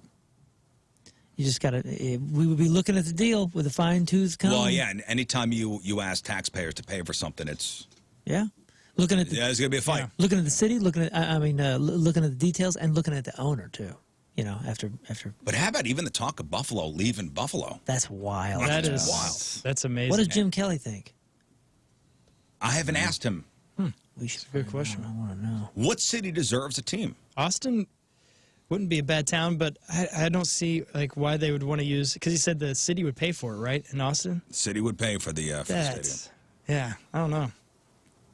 The quote was, would pay handsomely for an NFL franchise. So taxpayer money, handsomely paying for that. And somewhere in Kentucky? Somewhere in Arkansas? Is there a big city that does not have an NFL team that we're not thinking of? Because I'm thinking of places that have huge, massive college football followings. Right. But I'm trying to think of, would an NFL team there, or is this what they treat their NFL like an NFL? Yeah, well, the college games are packed like an NFL stadium, and now they're getting paid to essentially, from sponsorships. So You're talking That could about, be the new NFL as You're well. talking about giant college places like Alabama that don't have any But they need NFL. one. They've already got their Yeah, team. but that Yeah, would does be. that cover their football fix? Is I what think you're so. saying? So I could see Mobile having a giant. But is that a big enough city to support? You could say Buffalo. Is Buffalo a big city? I don't know. No, Not really. Mobile. What does Texas Something have? cool like Two that teams where it's right already? on the Texas water. got the Cowboys. No, they got they've the got Cowboys. The Texans. Hey, Texans are in Houston, right? Yeah, Oklahoma City would be a good one. so it says here. So these are the cities, the biggest cities that do not have an NFL team that would work if they have them. That's Okay. what this list is. Salt Number Lake two, City. number one is San Antonio, Texas. Makes sense. Okay. Interesting. Number two is Columbus, Ohio. Even though I think 3 NFL teams in Ohio is way too many. Yeah, for such a small that's state. ridiculous. Number 5 is 3 is Orlando, Florida. Number 4 is Omaha, Orlando's Nebraska, big.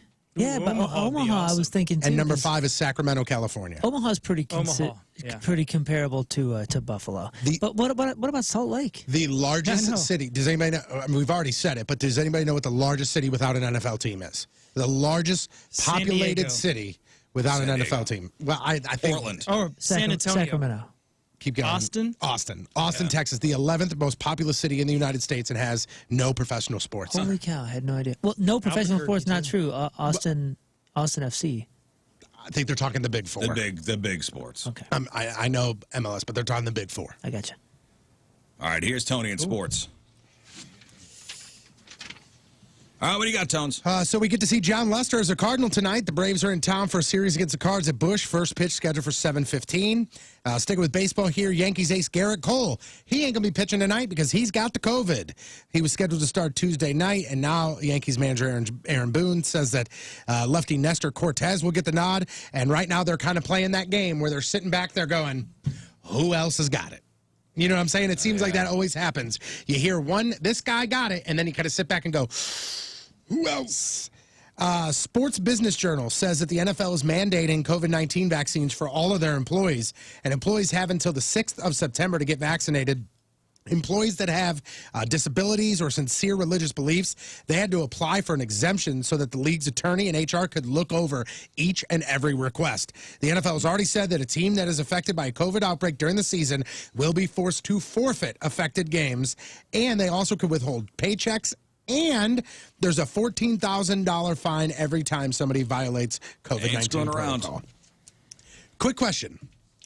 Who does Carson Wentz play for in the NFL? He is not. It's Eagles. it's the Eagles. Nope. Jets. Used to be. Nope. Bengals. Nope. Oilers. Carson Wentz is the quarterback Titans. for the It's the Indianapolis Colts. Colts, isn't it? Colts, yeah. Yeah. He signed with them during the offseason after Drew Brees retired. Well, who knows if he's going to be that quarterback because he just had foot surgery. Listen to this prognosis. He's out anywhere between 5 and 13 weeks. I Wow. thought you were going to say years. 5 and 13 weeks It he's takes out. a long time to grow back a foot. It So the really season's does. going to be going, in 13 weeks the NFL season is here, right? Because it's like Wait, who mid-September. was quarterback for the Colts last year? Was it Phillip Rivers? Drew Brees. And then Drew Brees retired, remember? Drew Brees for the Drew Brees Colts. for the Colts.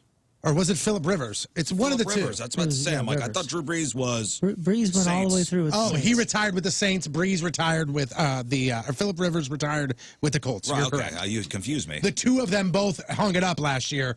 Because remember, Rivers has like 48 different kids, right? I don't get into his Phillip personal Rivers life. has like 8 or 9 kids, right? Am I wrong? That's what his whole thing is. I don't know. I just realized that I think it was last year you said how many years that dude played in the NFL, and I had no idea. Phillip Rivers? Yeah, holy Oh, cow. it's been forever. It's like 17 or It's something. insane. Week 1 is September 9th, I believe. Yeah, so he's still going to be hurt if that 13 weeks is anywhere around. His so name's now, instructions, by the way. Say what? His name's instructions, by the way. Philip River. Yeah. it's Phillip Rivers. Well, Rivers. So anyway, Nick Foles. Nick Foles. Remember? Holy cow, it's a generous day. That was funny. Hey, man, can I borrow some money or anything? Nick Foles, who was the quarterback for the St. Louis/Los Angeles Rams, also a quarterback for the Eagles when Carson Wentz was there, and now he's a quarterback in Chicago, the third-string quarterback in Chicago. They're all saying that the Colts are going to start looking at Nick Foles to fill in that role. Wow. NBA free agency started yesterday. Holy hell. It was crazy. Chris Paul re-signed with the Suns. The Hawks extended Trae Young. Lonzo Ball, he signed with the Bulls. The Raptors and Heat agreed to a sign-and-trade Kyle Lowry, now in Miami. Also, the Heat agreed to sign NBA champion P.J. Tucker. And at the beginning of free agency yesterday, the L.A. Lakers had officially 4 players on their roster. That's it. Huh. Because of that big trade for Russell Westbrook, they sent over all these guys that were like the bench players. So they added 5 former Lakers yesterday back to their roster. They now have 7 roster spots still open. A couple Olympic things here. Don't know if you saw this. I'll send this video to King Scott. There's a Canadian diver. Her name is Pamela Ware, and she scored a very, very rare score on Saturday by getting a 0. And she just went to jump. Yeah, she was a diver. Yeah, she just went to jump. She jumped. She bounced. And she bailed out and just plopped right in the water. You see her face right as she's leaving the board. She's going, oh, yeah. gosh. So she was supposed to do this. I mean, she was doing springboard. I mean, super difficult, the highest difficulty dive. And she just bailed out at the last moment and scored a 0. Yep. Yeah, and she said, I made a mistake. I done everything possible to make it where I am. I'm not going anywhere. I'm not giving up. I'll see you in 3 years. That a girl. Olympic organizers are saying that they have launched an investigation into a group of athletes who were caught in the Olympic Village drinking. Which, what does that matter? The problem is they're not allowed to fraternize. They're not allowed to hang out. They're not allowed to drink. They're not allowed to do any of that. So they can they drink in their own place? It says the problem is that violate rules to put in place to prevent the spread of COVID-19. They say we're looking into things. We'll take appropriate steps based on our findings. He said police were on the scene, and it's unclear what even that means. But as far as they know, no Olympians have been thrown in prison as of this morning. For the 3rd straight Olympics, Kevin Durant been on fire here. He led Team USA past Spain 95-81. They will now play in the semifinal. They either play Australia or Argentina.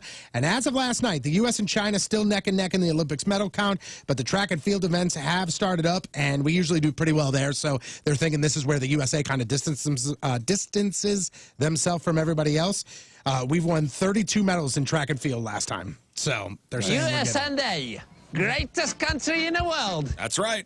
So there was a world record set yesterday in the hurdles. Also, Jade Carey won the women's floor routine. And earlier this morning, Simone Biles did return alongside Suni Lee in the balance beam final. That's all I'll tell you. That's what I'm going to say, because obviously that's going to be a big one tonight. So if you want to watch, yep. As of yesterday, the medal count: China and USA tied at 66, Russia at 50, Great Britain at 39, and Japan at 34. If you're looking at gold, China 31, USA 22. Wow. It's time to get to stepping. Come on, let's go. Time to get to stepping. Greatest country in the world. I am Patrico. That's your sports, and boom goes the dynamite. All right, after the break, let's give away some catcher tickets, shall we? We've got tickets to go see The Urge with Soul Asylum, Local H, Saturday night, August 14th at St. Louis Music Park. That same night, All Time Low is down at Ballpark Village. We got your tickets for that. And Dropkick Murphys in Rancid, outdoors at Pops, next Sunday, August 15th. After the break, we're playing. Have they been to Point Fest? Yep. So we're giving away tickets, but not for Point Fest, but we're doing a Point Fest contest. Just keeping you on your toes, people. That's right. Listen, man, this is the summer of shows. Yeah. All these shows are returning. One of those shows is Point Fest. Point Fest is September 19th at the Hollywood Casino Amphitheater. So Patrico's going to give you a band, and you have to tell us. I mean, have they played Point Fest or not? Simple as that. How many Point Fests have there been? 30? Let's get that number after the break. Just so everybody has kind of reference point. There have been a lot, over 30. I can give it to you right now, 37. 37 Point Fests. This one will be 38. Okay. The So one coming up. there have been 37. 37 have happened. So after this one, it'll be 38. All right, 314-624-3833 or 618-398-3833. If you want to play, call in. Simple. We throw out a band. You tell us if they played Point Fest. 2 out of 3 right, you win. 9:03. Tuesday, another look at your traffic and weather. Here is Patrico. That boy's about as sharp as a bowling ball. Coming at you. Your point traffic update brought to you by Ryan Kelly, thehomeloanexpert.com. Lane blocked due to a stalled vehicle northbound 55, right at 72. Also, right lane blocked due to an accident southbound 270, right at 70. Your point forecast today, some clouds early, mostly sunny, just over 80 for the high tonight, clearing around 60 for the low. Right now, it's 75 at the Point Studio. Point forecast brought to you by CarX Tire and Auto. That's the record? That's the world record. You gotta be kidding.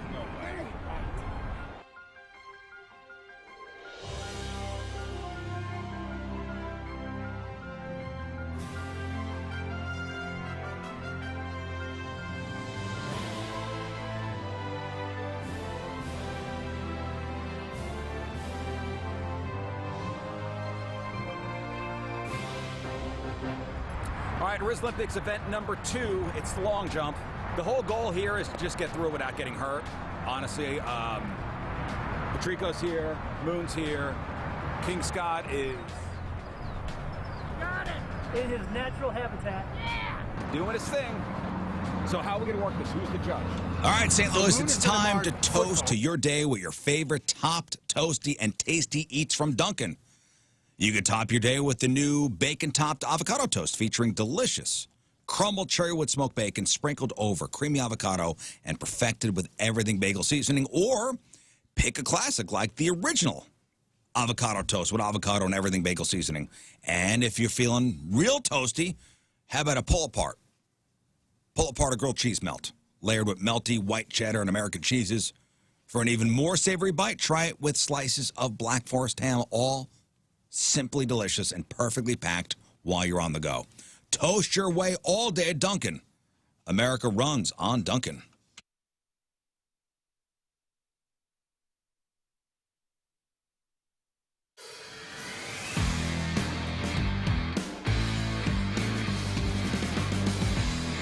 So last time you saw the garage, the place was full of stuff. It was dirty, it was dingy. So this is the inside of the garage. So what we're going to do is we're going to keep some of this structure here and then kind of build around it. And now look. It's a house! So now we got siding. We got windows. We even have a roof and a patio. So let me bring you guys inside. Oh, hey, you want to come in? Let's go. It's night and day for what you guys saw before. I mean, this is an actual house now with rooms all framed at. But here's the cool part. We kept basically the frame of the old garage. I mean, that's all old garage. So this is gonna be a bedroom, huh? Can you see it? Can you see it? I'm gonna be sleeping right over here. Oh, let me show you my favorite part. The bathroom. And I'm gonna be right here, you know. Let me show you the kitchen. Yeah, washing my hands at the sink. Let's see what's in the fridge. Nothing. Pantry. This will be the kids' room. I know it's dark in here, but this will be kind of a mud room after working in the field. Come over here, take off your stuff, washer, dryer. There's another bathroom over here that if the dogs get dirty, wash the dogs off, and everybody's clean and can relax. Let me tell you about one of my favorite parts of the house. We even got a metal roof on this puppy.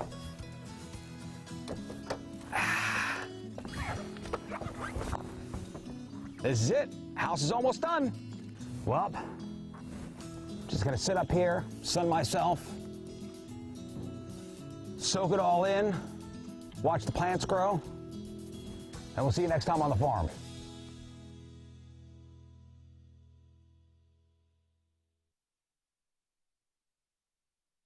Stop laughing, Moon. All right, let's get this thing Stop off. I'm just looking Are at you how going long from? it Are is. you going from bottom to where are you going? What are you doing? Now he's going to shave it into the Hitler, right? No, Yes. Hey. no.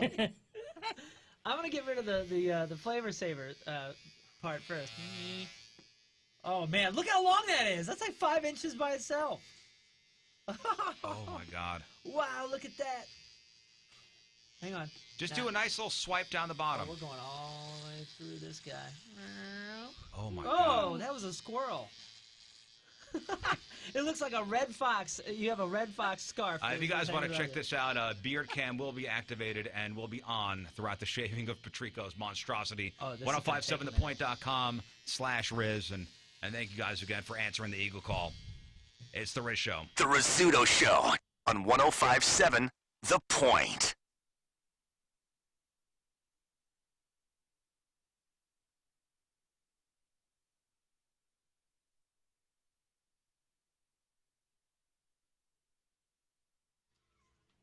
So right now there's just a stripe down the middle of Patrico's face, and it's uneven, which is even better. I gotta see it. I can't Just even the see beginning. Look at yourself in the webcam. It's not on me right now. It's on Beard Be Gone cam. Well, it's gonna have to come off. Oh my God! And we just took press photos too. This is insane. This is insane. It's gonna be good. This looks ridiculous already.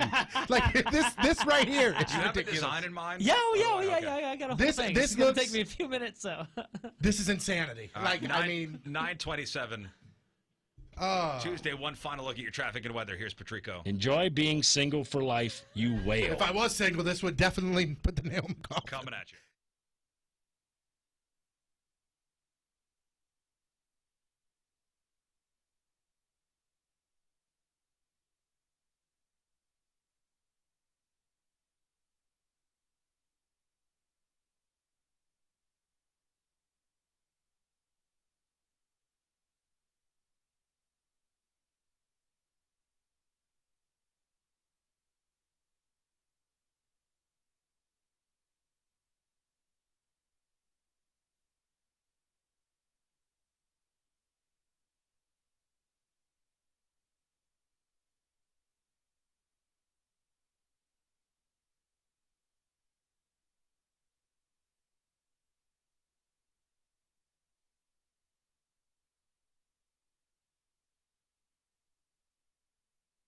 Yeah, the shaving and shaping is still going on. Moon, you are an artiste. Thank you. Thank you. It looks ridiculous, which is mission accomplished. Have you guys heard what other small businesses are saying about Spectrum Business Internet and Phone? Tom with Core for Fitness says Spectrum Business gives us the fastest internet If you're thinking service. about selling your house, think about selling it to Open Door. They have invented a whole new way to sell your home, one without the hassles and hurdles of listings, showings, or all of the unknowns. We weren't even thinking about selling our home until the wife and I went to opendoor.com and saw for ourselves just how easy it is to request an offer. And man, were we impressed. Selling your house in St. Louis can be hard, but the easiest way is to sell it to Open Door. Check it out for yourself. Just go to the website, opendoor.com, enter your address, tell them a little bit about your house, and they'll make you an offer in just minutes. They take a look at your house along with recent sales in your neighborhood to come up with a very competitive offer, a real offer for you right there. You'll know how much you'll get. You can close when you're ready, and you can do everything online. You get to skip all the hard parts. It only takes a few steps, and you don't have to make repairs yourself or do any prep work or a bunch of showings. You can sell your home directly to Open Door and skip over that traditional process. Sell your home the new-fashioned way at opendoor.com/myoffer. Go to opendoor.com/myoffer. Offer eligibility varies. Open Door is represented by Open Door Brokerage, Inc., license 020-61130 in California, and Open Door Brokerage, LLC, and its other markets. Ready, set, sold with opendoor.com.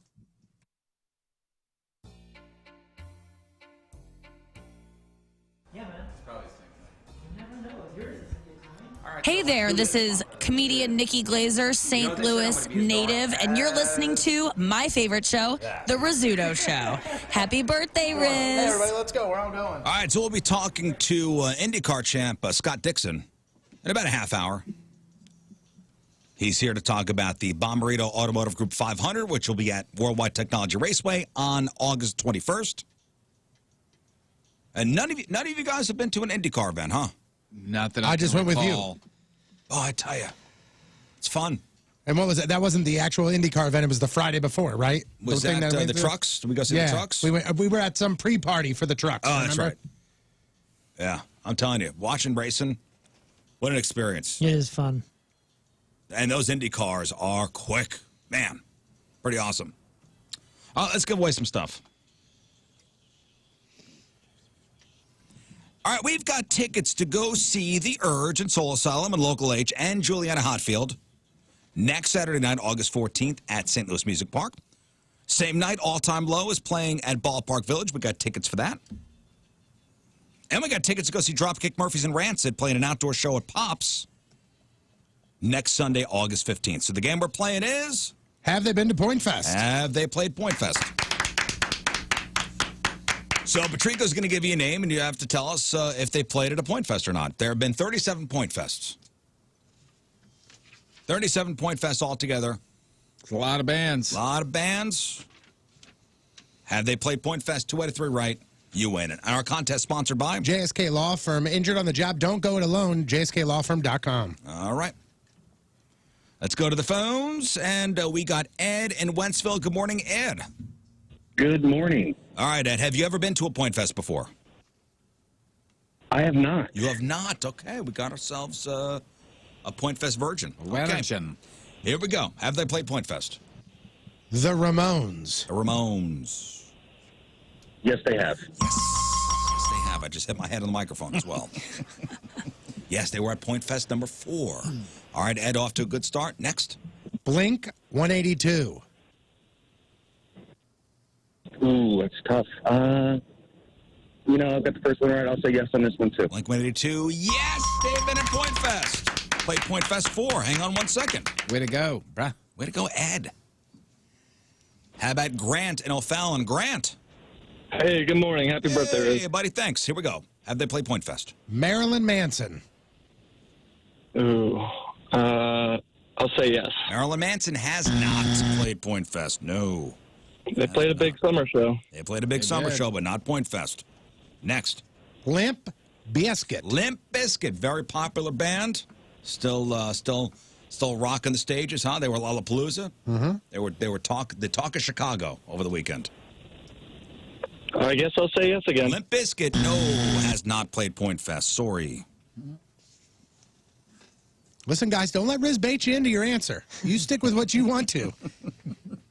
You pretty much rub that guy's shoulders into saying yes. Daniel. Hey, happy birthday, Rizz. Hey, thanks, Daniel. Let's play. No Doubt. New Doot. Has New Doot played Point Fest? Yes. Is that your final answer? Yes. Yes, they did play Point Fest. Point Fest 5. Yellow pants. Remember the yellow pants? She had yellow pants. You know, Gwen on. Stefani wore yellow pants. Yep, she had yellow, like parachute kind of pants on. They had like the buckles and the zippers and all over them. Yeah. Okay. Daniel off to a good start. Next.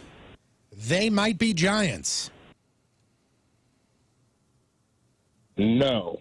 They Might Be Giants. I think they were at a couple Point Fests. They were at several early on. Yeah. All right, last one, Daniel. Got to get this right to win. Jane's Addiction. One of my all-time favorite bands. You said Jane's Addiction, yes, at Point Fest? Yes. No. They were at a Ho-Ho show one year, but not at Point Fest. Tougher than you think here. Mm-hmm. All right, Melissa. Happy birthday, Rizz. All right, so we had 2 in a row losers. Melissa's going to turn it around. Here we go. The Reverend Horton Heat. Yes. Yes. Okay, Point Fest number 9, the Reverend Horton Heat. Here we go, Melissa. Pearl Jam. Pearl Jam at Point Fest. Let me say yes again. You're going to say yes, and that is incorrect.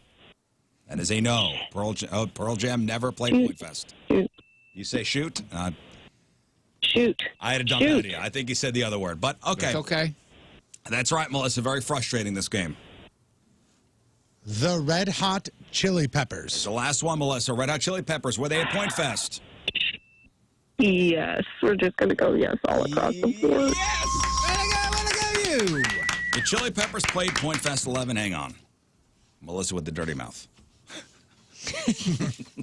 Everything she's done in her entire life up to now. Now that's what she's known as. Melissa with the dirty mouth. All right, David, you there? Yep. All right. Were they at Point Fest? Sublime. Yes. No. Come on, next one. Come on, Tony. Stone Temple Pilots. Stone Temple Pilots. I'm going to say yes. No. No. This is how we should play every game. No. Bye. Jalen Farmington. Hello. Hello. Hello. All right, next band. Run DMC. Run DMC. No. Yes. Tenacious D. Yes. Yes. I really wanted to say no. Last one. Tool. Tool. Yes. No. Oh man, I thought we had one there. Thought we had No. one. Darn it. Jenna, Fairview Heights. Yeah. Hi. Yes. Yes. All right, Jenna. Okay. All right. Radiohead. Radiohead. Ooh. What the? Yes. No. Keep that kid quiet, by the way. Ben Folds 5. Ben Folds 5. Ooh. 5. Ben Folds 5. Were they at points? Say yes. Yes. Yes. Right. Yes. The assist goes to whoever's with you. Last one, Jenna. Come on. Come on, Jenna. And my son. The band Jars of Clay. Christian rockers, Jars of Clay. Jars of Clay. Yeah. Yes. Yes! Hang on. Can we do one more? Yeah. We can do one more. What was that? What was that single? Flood. Flood. Yeah. Oh yeah, that's a big one. Did I get it right? You nailed it. Yeah, You just I nailed thought- it. Yes. Thought I was at Point Fest. Let me know. All right, Colton, you there? Yeah, I'm here. All right, Colton, you are the final contestant. Were they at Point Fest? Beck. Back. Yes. Yes. Oh, sorry. No, my bad. Yes. Yes. That's a yes, Yeah, by it's the a way. yes. I know you hear a lot of That's a yes. sounds, but you got it right. Don't worry. Rob Zombie. Bobby Zombie. All right, I've been to a lot of Point Fests, and I don't think I've seen Rob Zombie at Point Fest. So you said no? Bobby I say no. Zombie. Yes, was at Point Fest 30. It was Rob Zombie who else played that show. Rob Zombie and Megadeth. Point Fest. I don't remember that Okay, one. wait. Let me see if I can remember this right. Okay, all right. Let's see. It was 2 days. It was a Saturday and a Sunday. You are correct. Okay. Sunday was Incubus. Yes. Okay. Yes. Yes. Was it Megadeth Zombie? Yes. Yes. I don't. So the real top quick. billing bands from Saturday, May 19th, 2012. Rob Zombie, Megadeth, 10 Years, Trapped, Hurt, Janice, Taproot, Greek Fire. Okay. Real quick. Janice. I don't want to throw any drama in it. Oh, boy. But did you say Sublime earlier? Yeah, And that not was- Sublime with Rome. Sublime. 2 separate bands, my friend. Oh, they are 2 separate bands. And for this game, they Well, are. we need to bring Hurt back for sure. When did Sublime with Rome play? Way back Point Fest. That's not a Point Fest. Wow. If you look at the list of Point Fests, they're not on. They're not. Yeah, but the yeah, Wayback but- Point Fests are not listed there. Which That is is not a ridiculous. Point Fest. That doesn't make it right. Moon. Just because Wikipedia He's going doesn't to take say a it. point away. Wikipedia always tells the truth. Yeah, but Wayback Point Fest is a Point Fest. Come on. I do not believe so. Oh, you're out of your mind. How not? There's a different label. It's wow. I think if you want to put a It's in different the category name. of Wayback Point Fests, I think that works. It's in the name. Surely you guys are just doing this for show, right? You're just disagreeing for show. No. You're telling me a Wayback Point Fest isn't a Point Fest? No. No. What world are It's you Wayback living in? Point Because it's a Fest. It's its Wayback own Point thing. Fest. But it's a Point Fest. It's just a different variation of Point No, Fest. it's Wayback Point Oh, Fest. you've lost it. Go on. Okay, so hey, wait. This is just my curiosity, and I don't think there's a right or wrong answer. Colton's still on the phone, guys. So Yeah, he's Lollapalooza, like- he likes this Lollapalooza too. that toured. Lollapalooza that toured for Hey, those couple years. I'm enjoying the debate, so Did it's you go to- okay. would you say I went to Lollapalooza, Sure, yeah. or was that different? No, it's Lollapalooza. It's the same branding. See, I think it's the that's same different, thing. It's too. the same people putting it together. What? So Lollapalooza for like 3 or 4 years toured. Yeah, for a while toured, yeah. Right. Okay. Apples and oranges. Would you say that's Lollapalooza, or would Yeah, you I say? think that I'm going to agree with that. And again, that's just something different. But I think these are two separate that's animals. even apples and oranges, dude, because this is at the exact same amphitheater in the exact same setup. Hey, How come hold this has on. not worked out before? Hold on. No, wait a minute. Time out. Whoa, whoa, whoa. Regardless It if it is or doesn't not, matter. it doesn't matter. It's Sublime with doesn't Rome. matter. That was at Point Fest. Doesn't matter. Sublime wasn't there. Sublime. Hey, Sublime with Rome was at Wayback Point Fest. Regardless. We're eating Okay, into yeah, his minutes. We We're- got to we're be fine. eating it. All right, Colton, last Here you band. go, we buddy. This is it. Metallica. I'm ready. Metallica, have they been at Point Fest? No. Hang on one sec, Colton. That was good. That was good drama. Now, if Metallica with Rome, Played way You back know what? Point Fest. If you want the answer, you got to ask Tommy the Boss, who puts together all these shows. I bet he would even say that they are two separate entities I don't under the same umbrella. I think so too, because, and the only reason why I say this is if we have a Point Fest and a Wayback Point Fest in the same year, would you say that there was 2 Point Fests in the same year? No, I would say there's a not. Point Fest and a Yes. Wayback. I would not, because it's a Wayback Point Fest. You're literally saying Point Fest twice. You're answering but it we're for only me saying every way time back you argue. once. But the word before it means that's everything. descriptor. It means everything. That's not the noun. It means everything, though. It's the descriptor. Oh, I don't know, man. Look, there's an airplane. Yeah, but that's a red airplane. Come on. Right. So if the question was how many white airplanes are, then the red airplane would be an incorrect answer. Oh, so how many Point But that's Fest? not the question. So way back Point Fest is an incorrect answer. I think, You're saying I think hey, you're just being there's a plane in the defiant sky. to be defiant. There's a plane in the sky. No, it's a red plane. Is that what you're saying? Right. Whatever. It's two separate shows.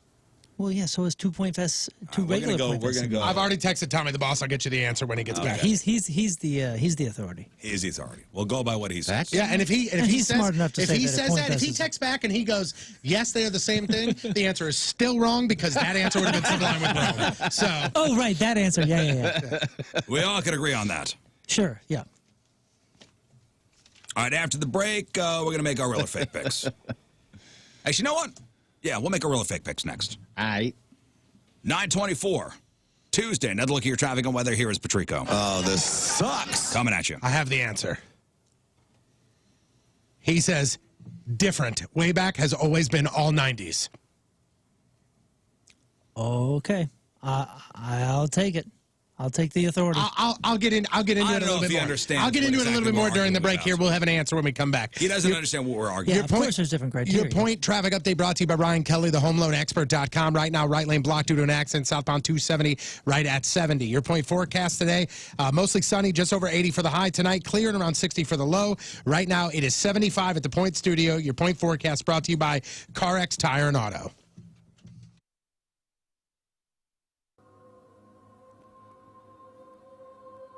Hey there, Jerf.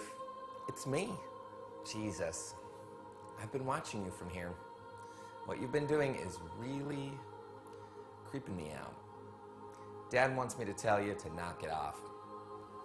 Thanks, man. See you soon. All right, so we need to discuss strategy, right, on this. First of all, what strategy? So we're trying to figure out laps. I think we're doing 1 and 3 for him and 2 and 4 for me because the competitive nature in me is going to kick in if I'm behind and I have to set pace to somebody that's ahead of me. Now this guy was talking about doing sprints for the straightaways and then jogging for the sides. I think that's Window Nation has a very, very, very easy question for you. Are you feeling the heat come through your windows? You're not supposed to, by the way. Your AC is driving up your energy bills, right? It's not supposed to happen that way. You need new windows. Replace those low-quality, otherwise known as builder-grade windows with new energy-efficient Window Nation windows. They're doing their anniversary celebration sale, so you can beat the fall rush now.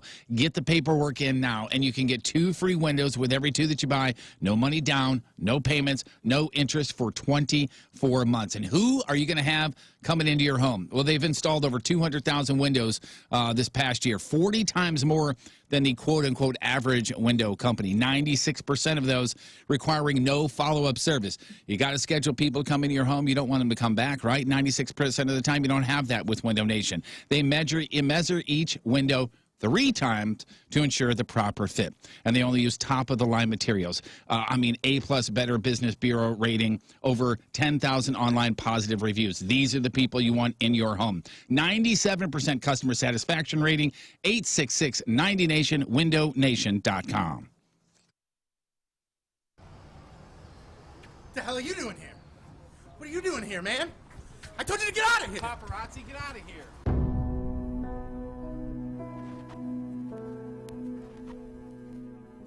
Before you are 2 men who are about to embark on a great adventure.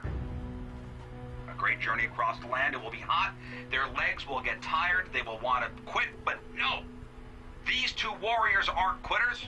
Plus, if they quit, they know they will be endlessly mocked. On May 14th, 1802, a man named Lewis and a man named Clark started walking west from St. Louis into the unknown. Today, Tony Patrico and Jeff Burton, you walk in their footsteps. One day, our great-grandchildren will tell the story of Tony and Jeff and how on June 15th, 2018, they too left St. Louis and walked west, but didn't go as far as Lewis and Clark. And with these words, I send you on your way. Good luck and Godspeed. Let your journey begin now. See you at the finish line.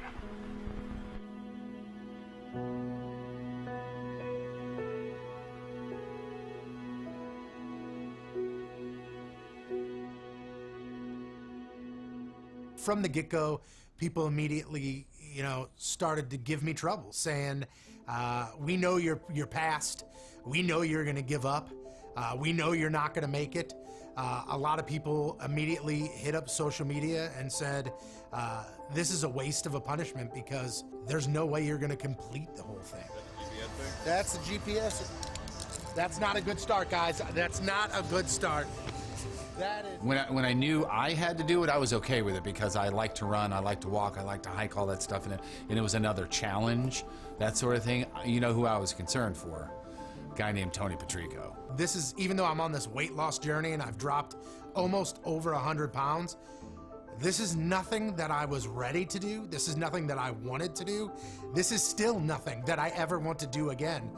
But immediately, I hear the results and know that it's myself and Jeff Burton walking, and instantly I start thinking of ways that I can get out of it. Hey, we all agreed to this, that we walk from point A to point B. Turns out it was downtown, our building currently, to our new building, which turned out to be almost 16 miles. Fire and ice. Fire and ice. That's what I want in my sex, is fire and ice. My first thought was, man, I really wanted to, like I said, challenge myself and see how fast I can do it, because I've done a couple of half marathons, so this would be a couple miles more than that, and I really wanted to see what I could do. But then the idea was, hey, let's stick together, because it's better for everything, meeting all the Team Rizz and all the Rizz Show listeners and everything together, as opposed to, oh yeah, he's back there, he's up there, that sort of thing. But really, honestly, what went through my mind was, what the hell are Tony and I going to talk about for 7 hours?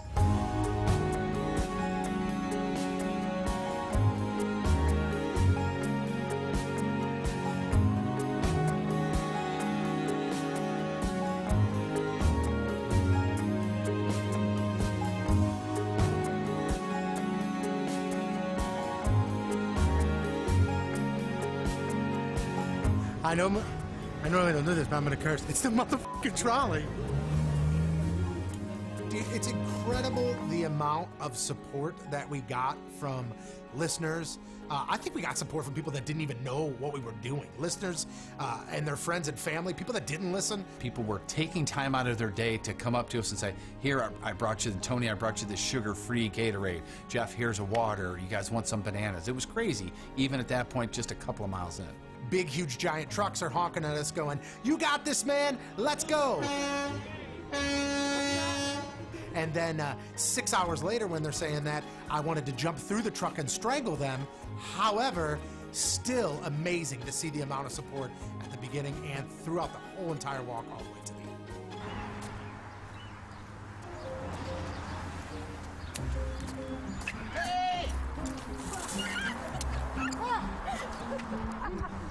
Thank you for that. That was awesome and unbelievable. Look at this person. Look at this person.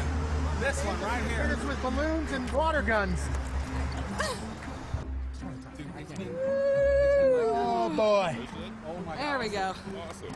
There we go. Look at the ice, dude. You gotta get the ice. Once we made the left-hand turn onto Olive from Bryce, things took a turn. My legs are hurting. I haven't stopped. Every time we stop and say hey, like I love saying hey. How much energy I have. But my legs just start giving out, so I'm just gonna keep putting one foot in front of the other. Our pace has significantly slowed, but we've never stopped. We've never said, hey, we need a break. With me meeting up with you, did it not give you a little extra pep? Every time I see you, I get a little extra pep. Thank you. Physically, we were exposed to the sun finally 100%. There was no trees, there was no buildings, nothing. The trees disappeared. The sun hit the top of the sky, and the temperature roared its ugly face directly on top of my dome.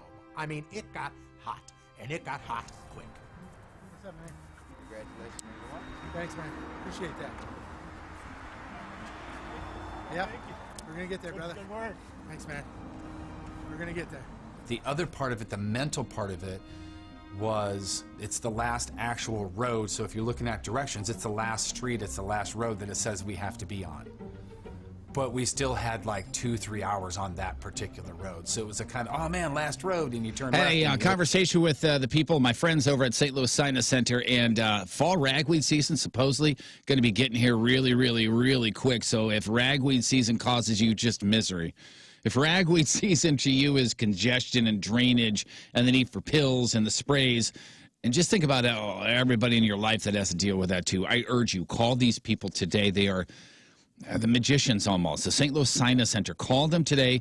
Make this year different. And when I say this year, I mean this fall ragweed season different. Don't be miserable. Put your allergies in the past.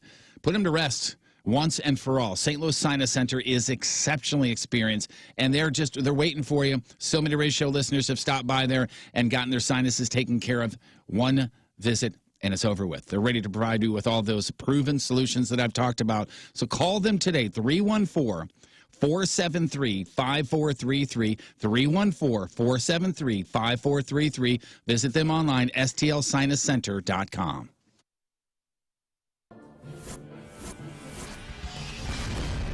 Check, check. Happy birthday, Rizz. You're listening to the Rizz Show. All right, change of plans. We'll do real or fake picks tomorrow because is Scott Dixon coming in? IndyCar driver? Yep, he is at some point. 2008 Indianapolis 500 winner. I don't know if he's going to be wanting to do the real or fake picks with us. So I don't want to put him on the spot, you know? Yeah, I get it. Maybe he's not cool with it. But we'll make the picks tomorrow. In the meantime, we do have some pertinent information for you. Today is National Grab Some Nuts Day. I just grabbed mine. I just did. Well, with your situation, it's unavoidable. Yeah.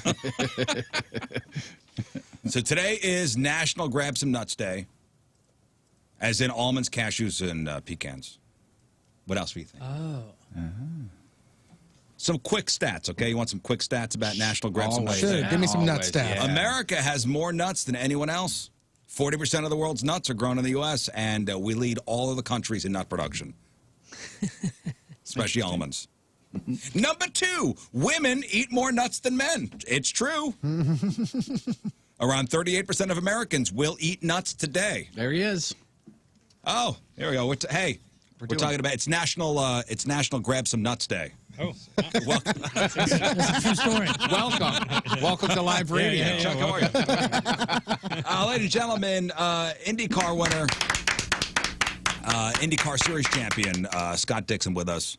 Chuck Walls, good morning. Good morning. How are you? Chuck Walls. Hi, Chuck. Good morning. Sit down. Get comfortable.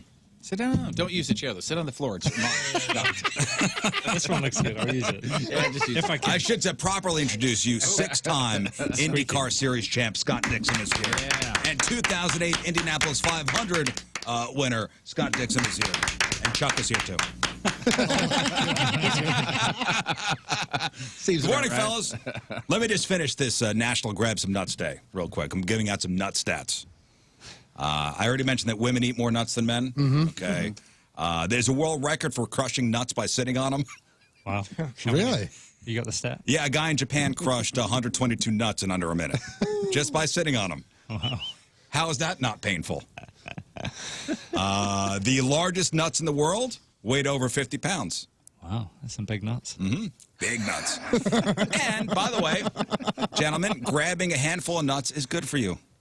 See, Tony, I told you. A Yeah. study at Harvard found that the more nuts you eat, the longer you live. Almonds have the most fiber, and macadamia nuts have a lot of healthy fats. There you go. Some national. You were Grab talking Some about the Nuts food Day the whole stats. time. Okay. I thought we were going back and forth. Let's talk racing, guys.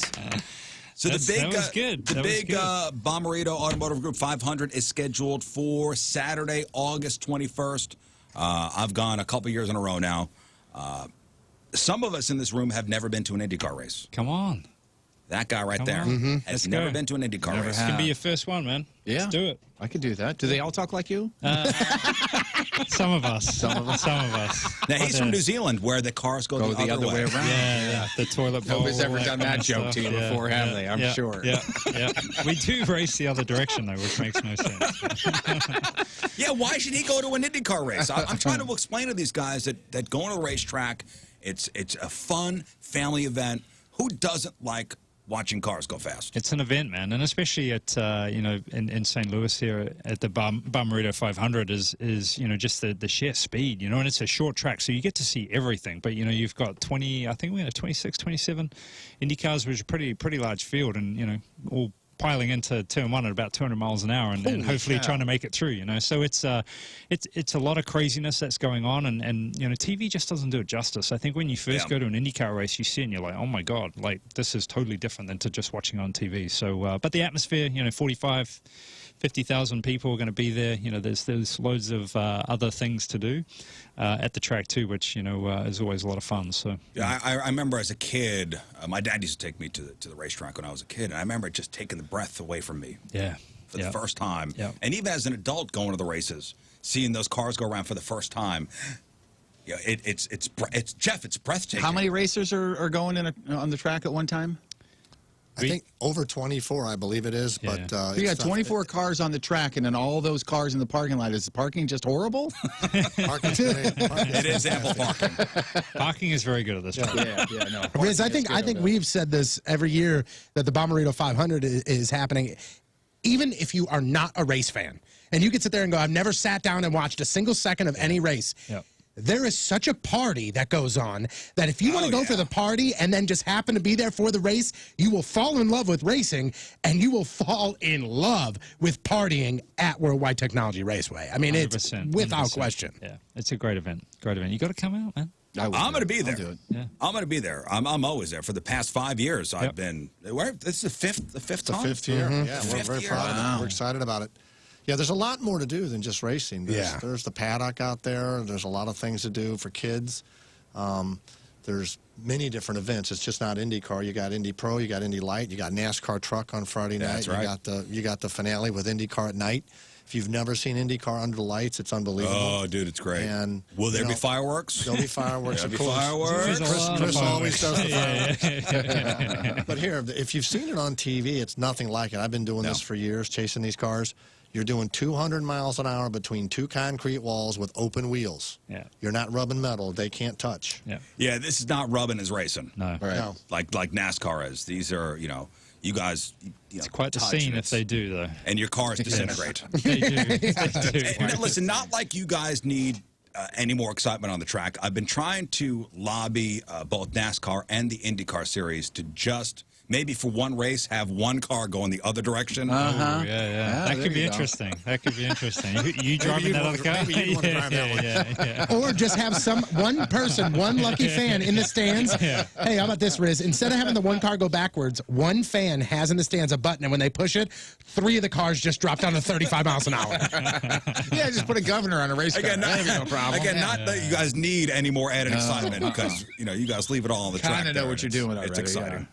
This is the final oval track of the season. That's right. Yep. And you won on an oval track this year already in Texas. Yes. Yeah, was it our first race? Might have been our first. No, it was our second or third race because we started in St. Pete. So, yeah, it's been confusing with COVID because the normal schedule has been kind of flip-flopped a little bit. But, yeah, this will be – we need more ovals back, actually. I think we only have 4 or 5, I think, on the calendar at the moment, which, IndyCar used to be kind of 50-50. So, this is a fun one. I actually won my 50th ever IndyCar race here last year at the track here in St. Louis. So, looking forward to – maybe going for 52 or 3 or 4. So do you prefer the road tracks or you prefer the ovals? I love them, but they're extremely different. Coming from New Zealand, we don't really have ovals. We have dirt tracks that run in the other direction. But no, for me, my first passion and true love was road course racing. But then coming to America in 1999, just fell in love with racing, and then the Indy 500, and then all these short tracks that America has.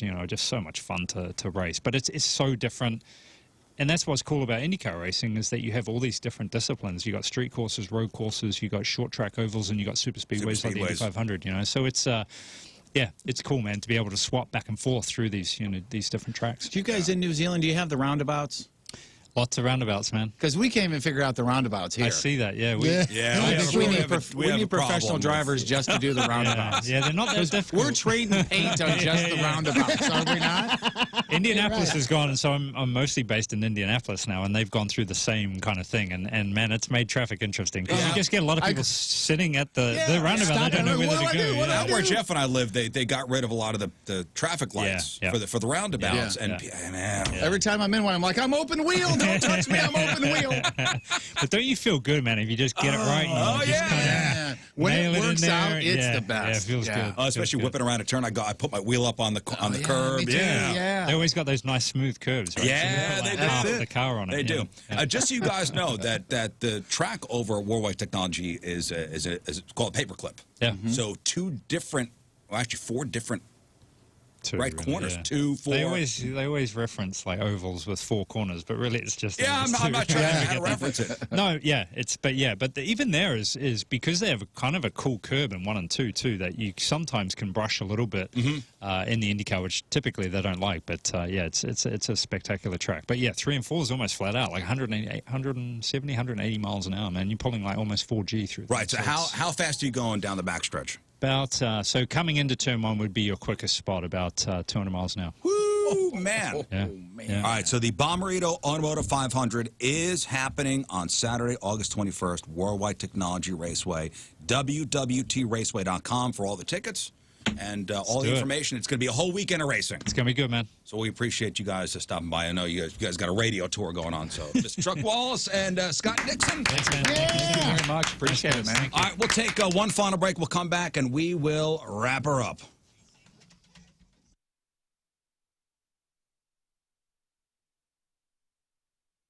This is the joy for me. I love pizza. I love pizza. I now just manage it. I don't deny myself pizza. I have pizza every day. That's the genius of this program. I haven't lost any weight, and I eat pizza every single day.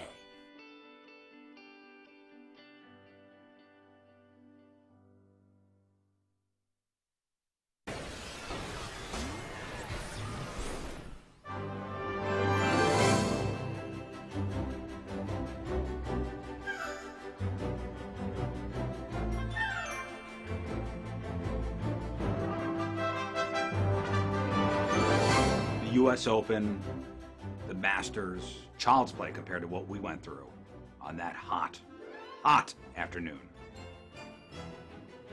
I was hungry most of the day. I think we played golf. I think we played golf. I was hungry most of the day. Yeah, everybody thinks I'm an amazing golfer, but it really points to more about how bad they were, to be honest with you. Their jaws were on the floor as to how good we were. How good we were driving him. He was, hitting pins out there. I was driving him 463 yards, I think was the distance. And they were like, you guys are the greatest golfers I have ever seen.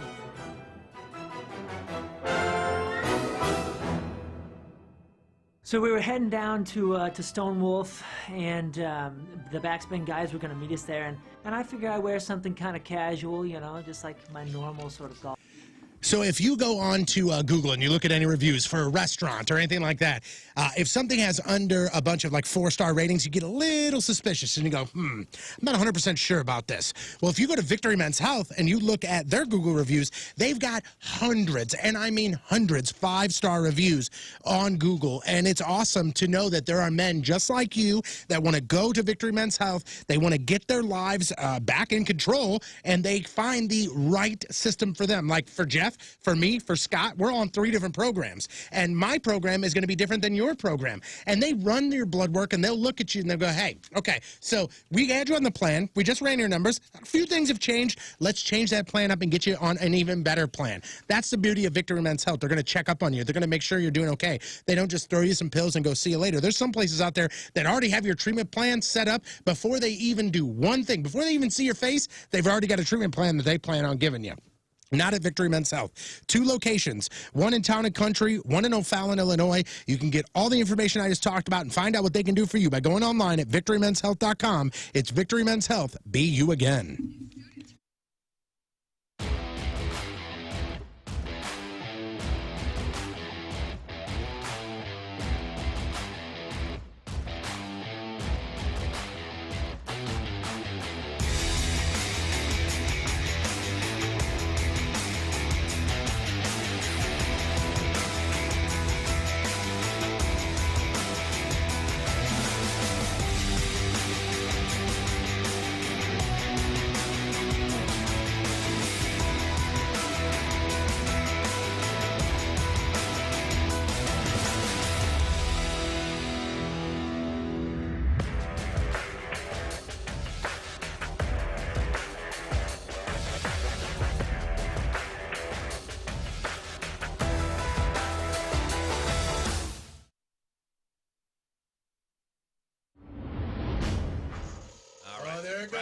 she goes, Jeff, where she stops, nobody knows.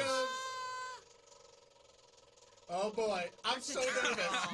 I got. What's it gonna be? Is it gonna be nip? Is it gonna be? Go TP Jeff! TP Jeff! You know, I'm gonna be honest with you. I'm kind of disappointed. I'm super disappointed.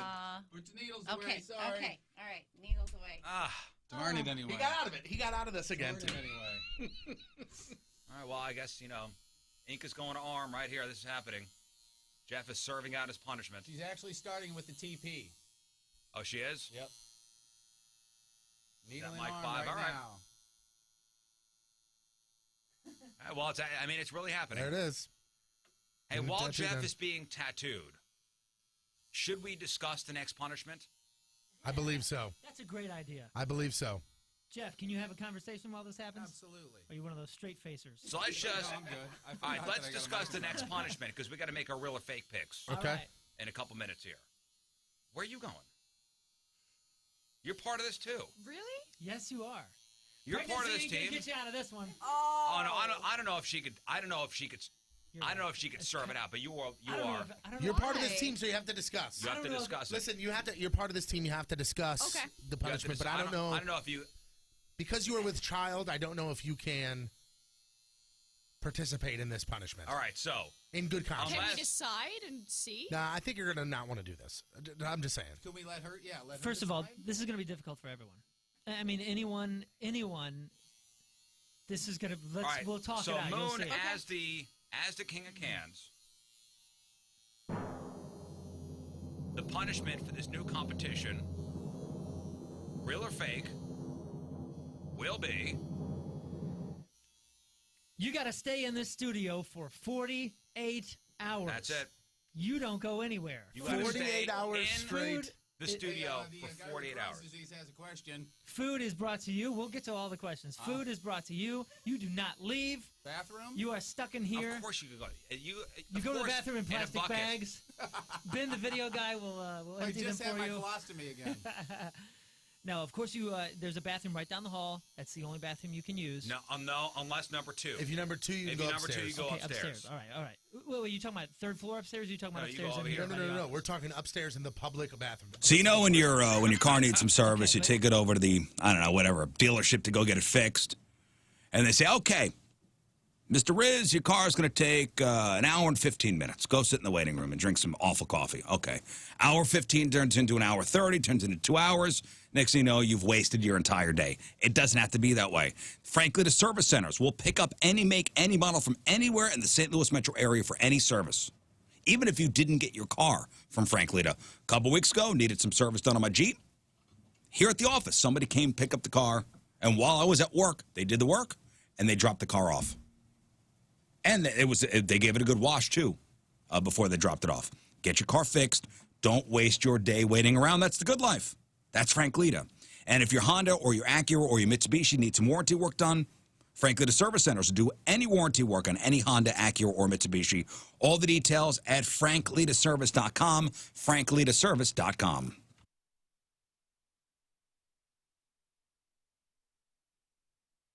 Somebody said make sure you bring a fire extinguisher with you in the Hey, I'm bathroom. going to start it. Turned 98, he won the lottery, and he died the next day.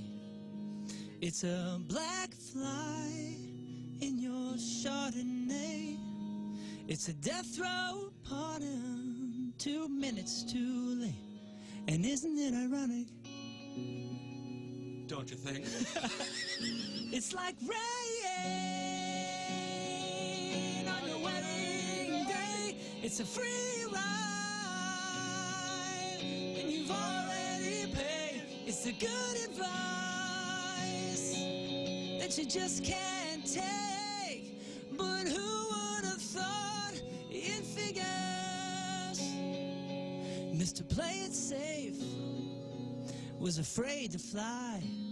He packed his suitcase and kissed his kiss goodbye. Guys, if you're feeling just a little bit off, or you're actually concerned for your health, well, first of all, good for you, because you should be concerned for your health. And you want to go to the best of the best when it comes to making sure you're at peak level performance, looking your best, feeling your best, and performing your best. That's where Mentality comes in. It's in the name Mentality. Rizz and I both go to the Chesterfield location. So do a lot of former pro athletes, and that's what kind of got me thinking about it. And I was like, you know, if there's a retired guy, a retired pro athlete that's in his 30s that's going to get checked and all that kind of stuff, it's probably not an age thing. It's just an edge thing. You want to make sure that you're not making excuses and you're making changes to make sure you're at 100%. So I went in, got a blood draw, talked to the Mentality board certified physicians. They educated me on what testosterone, where my levels are supposed to be, where my hormones are all supposed to be, what free testosterone is.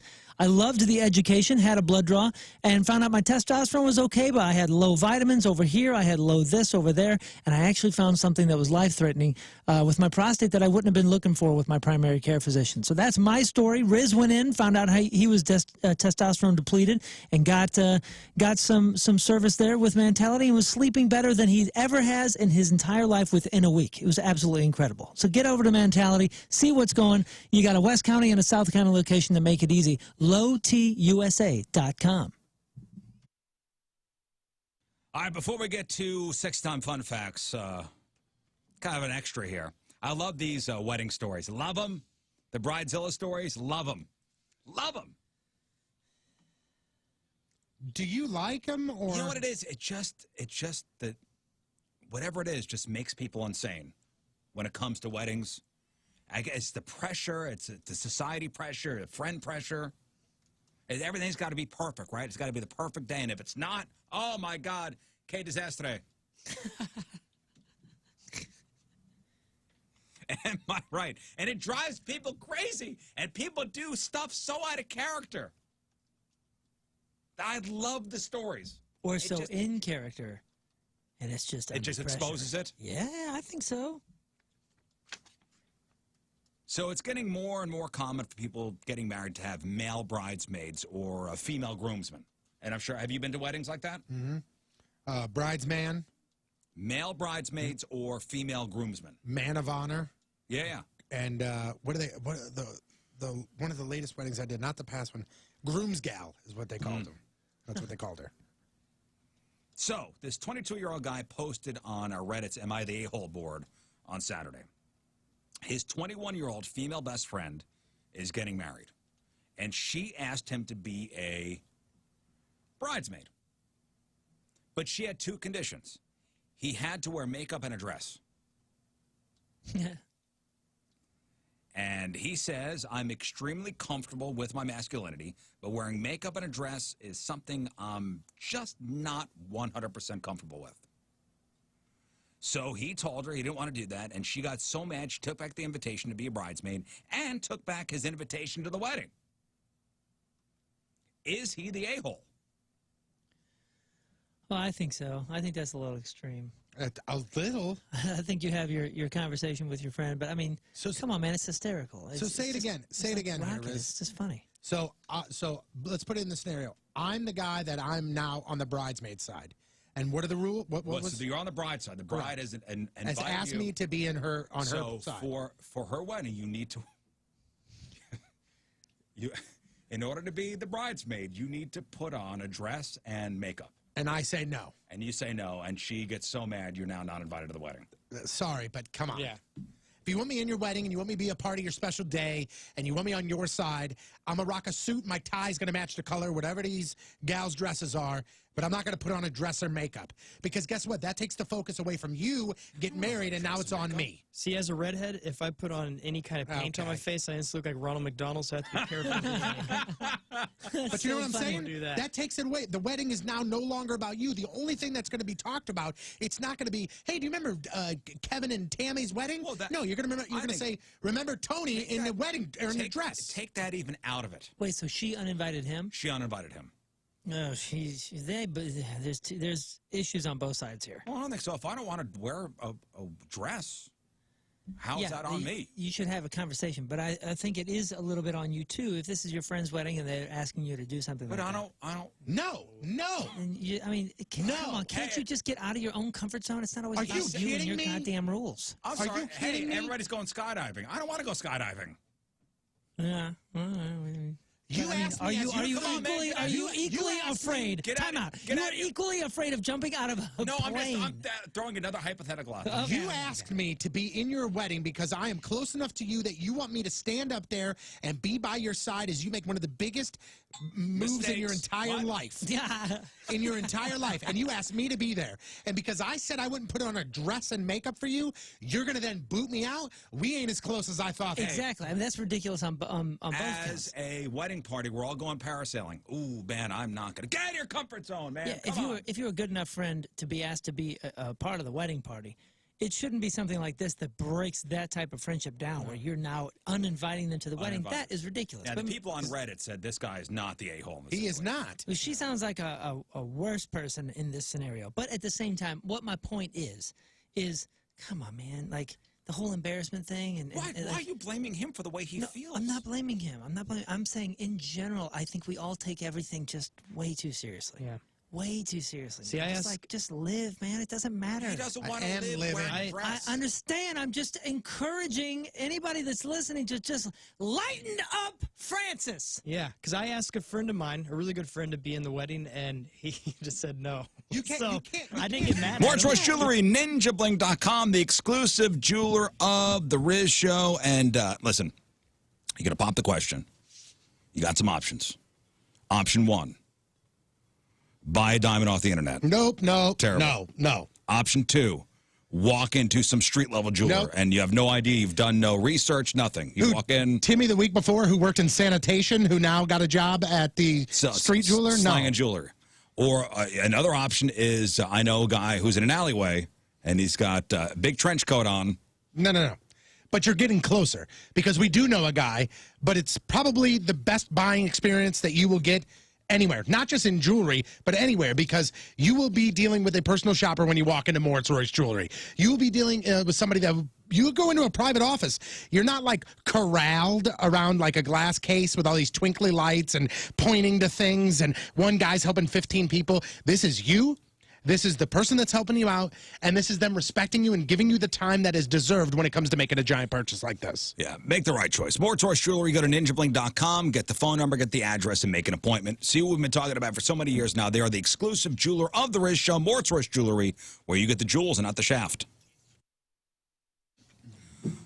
Boy, the end of today's show seemed like a Friday show, didn't it? Yeah, it was crazy. We'll take a couple days off. Kind of, rushing around, people in and out of the studio. Big thanks to Scott Dixon for stopping by. I'll tell you what, they ran him out of here so quick before we even got to really chat about stuff.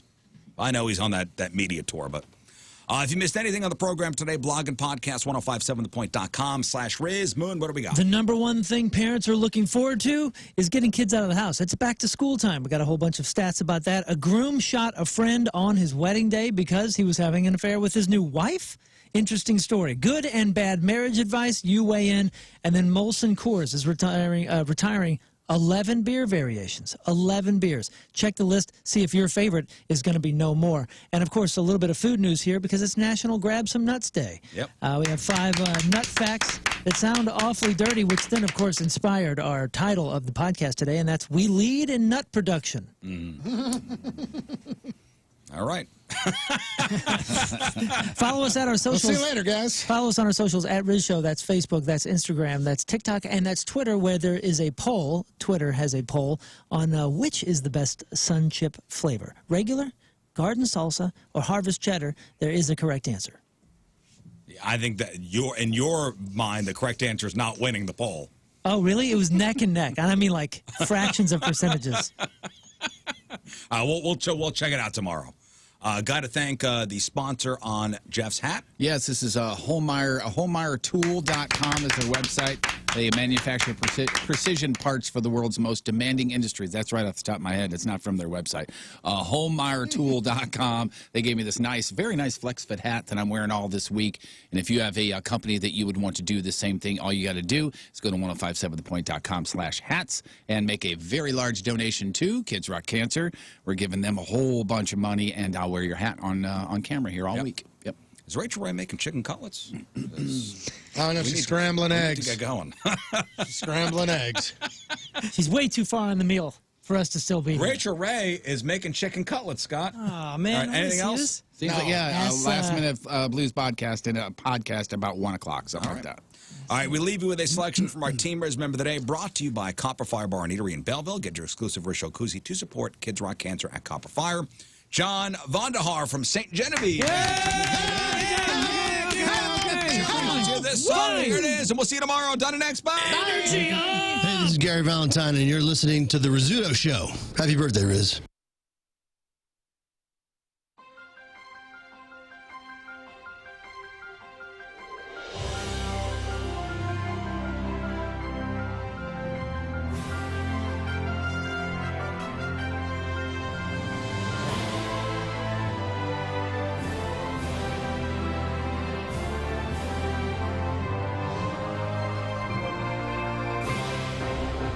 All right, it's Rizz, and we are at Ravens Ridge MMA in Webster Groves, and I am about to compete in event number 1 for the Rizz Olympics. I'm here with John from Ravens Ridge. True or false, was musical kata invented in Webster Groves? Absolutely. Yes, absolutely. So I'm in the home of musical kata. John, do you have any advice as to how I should approach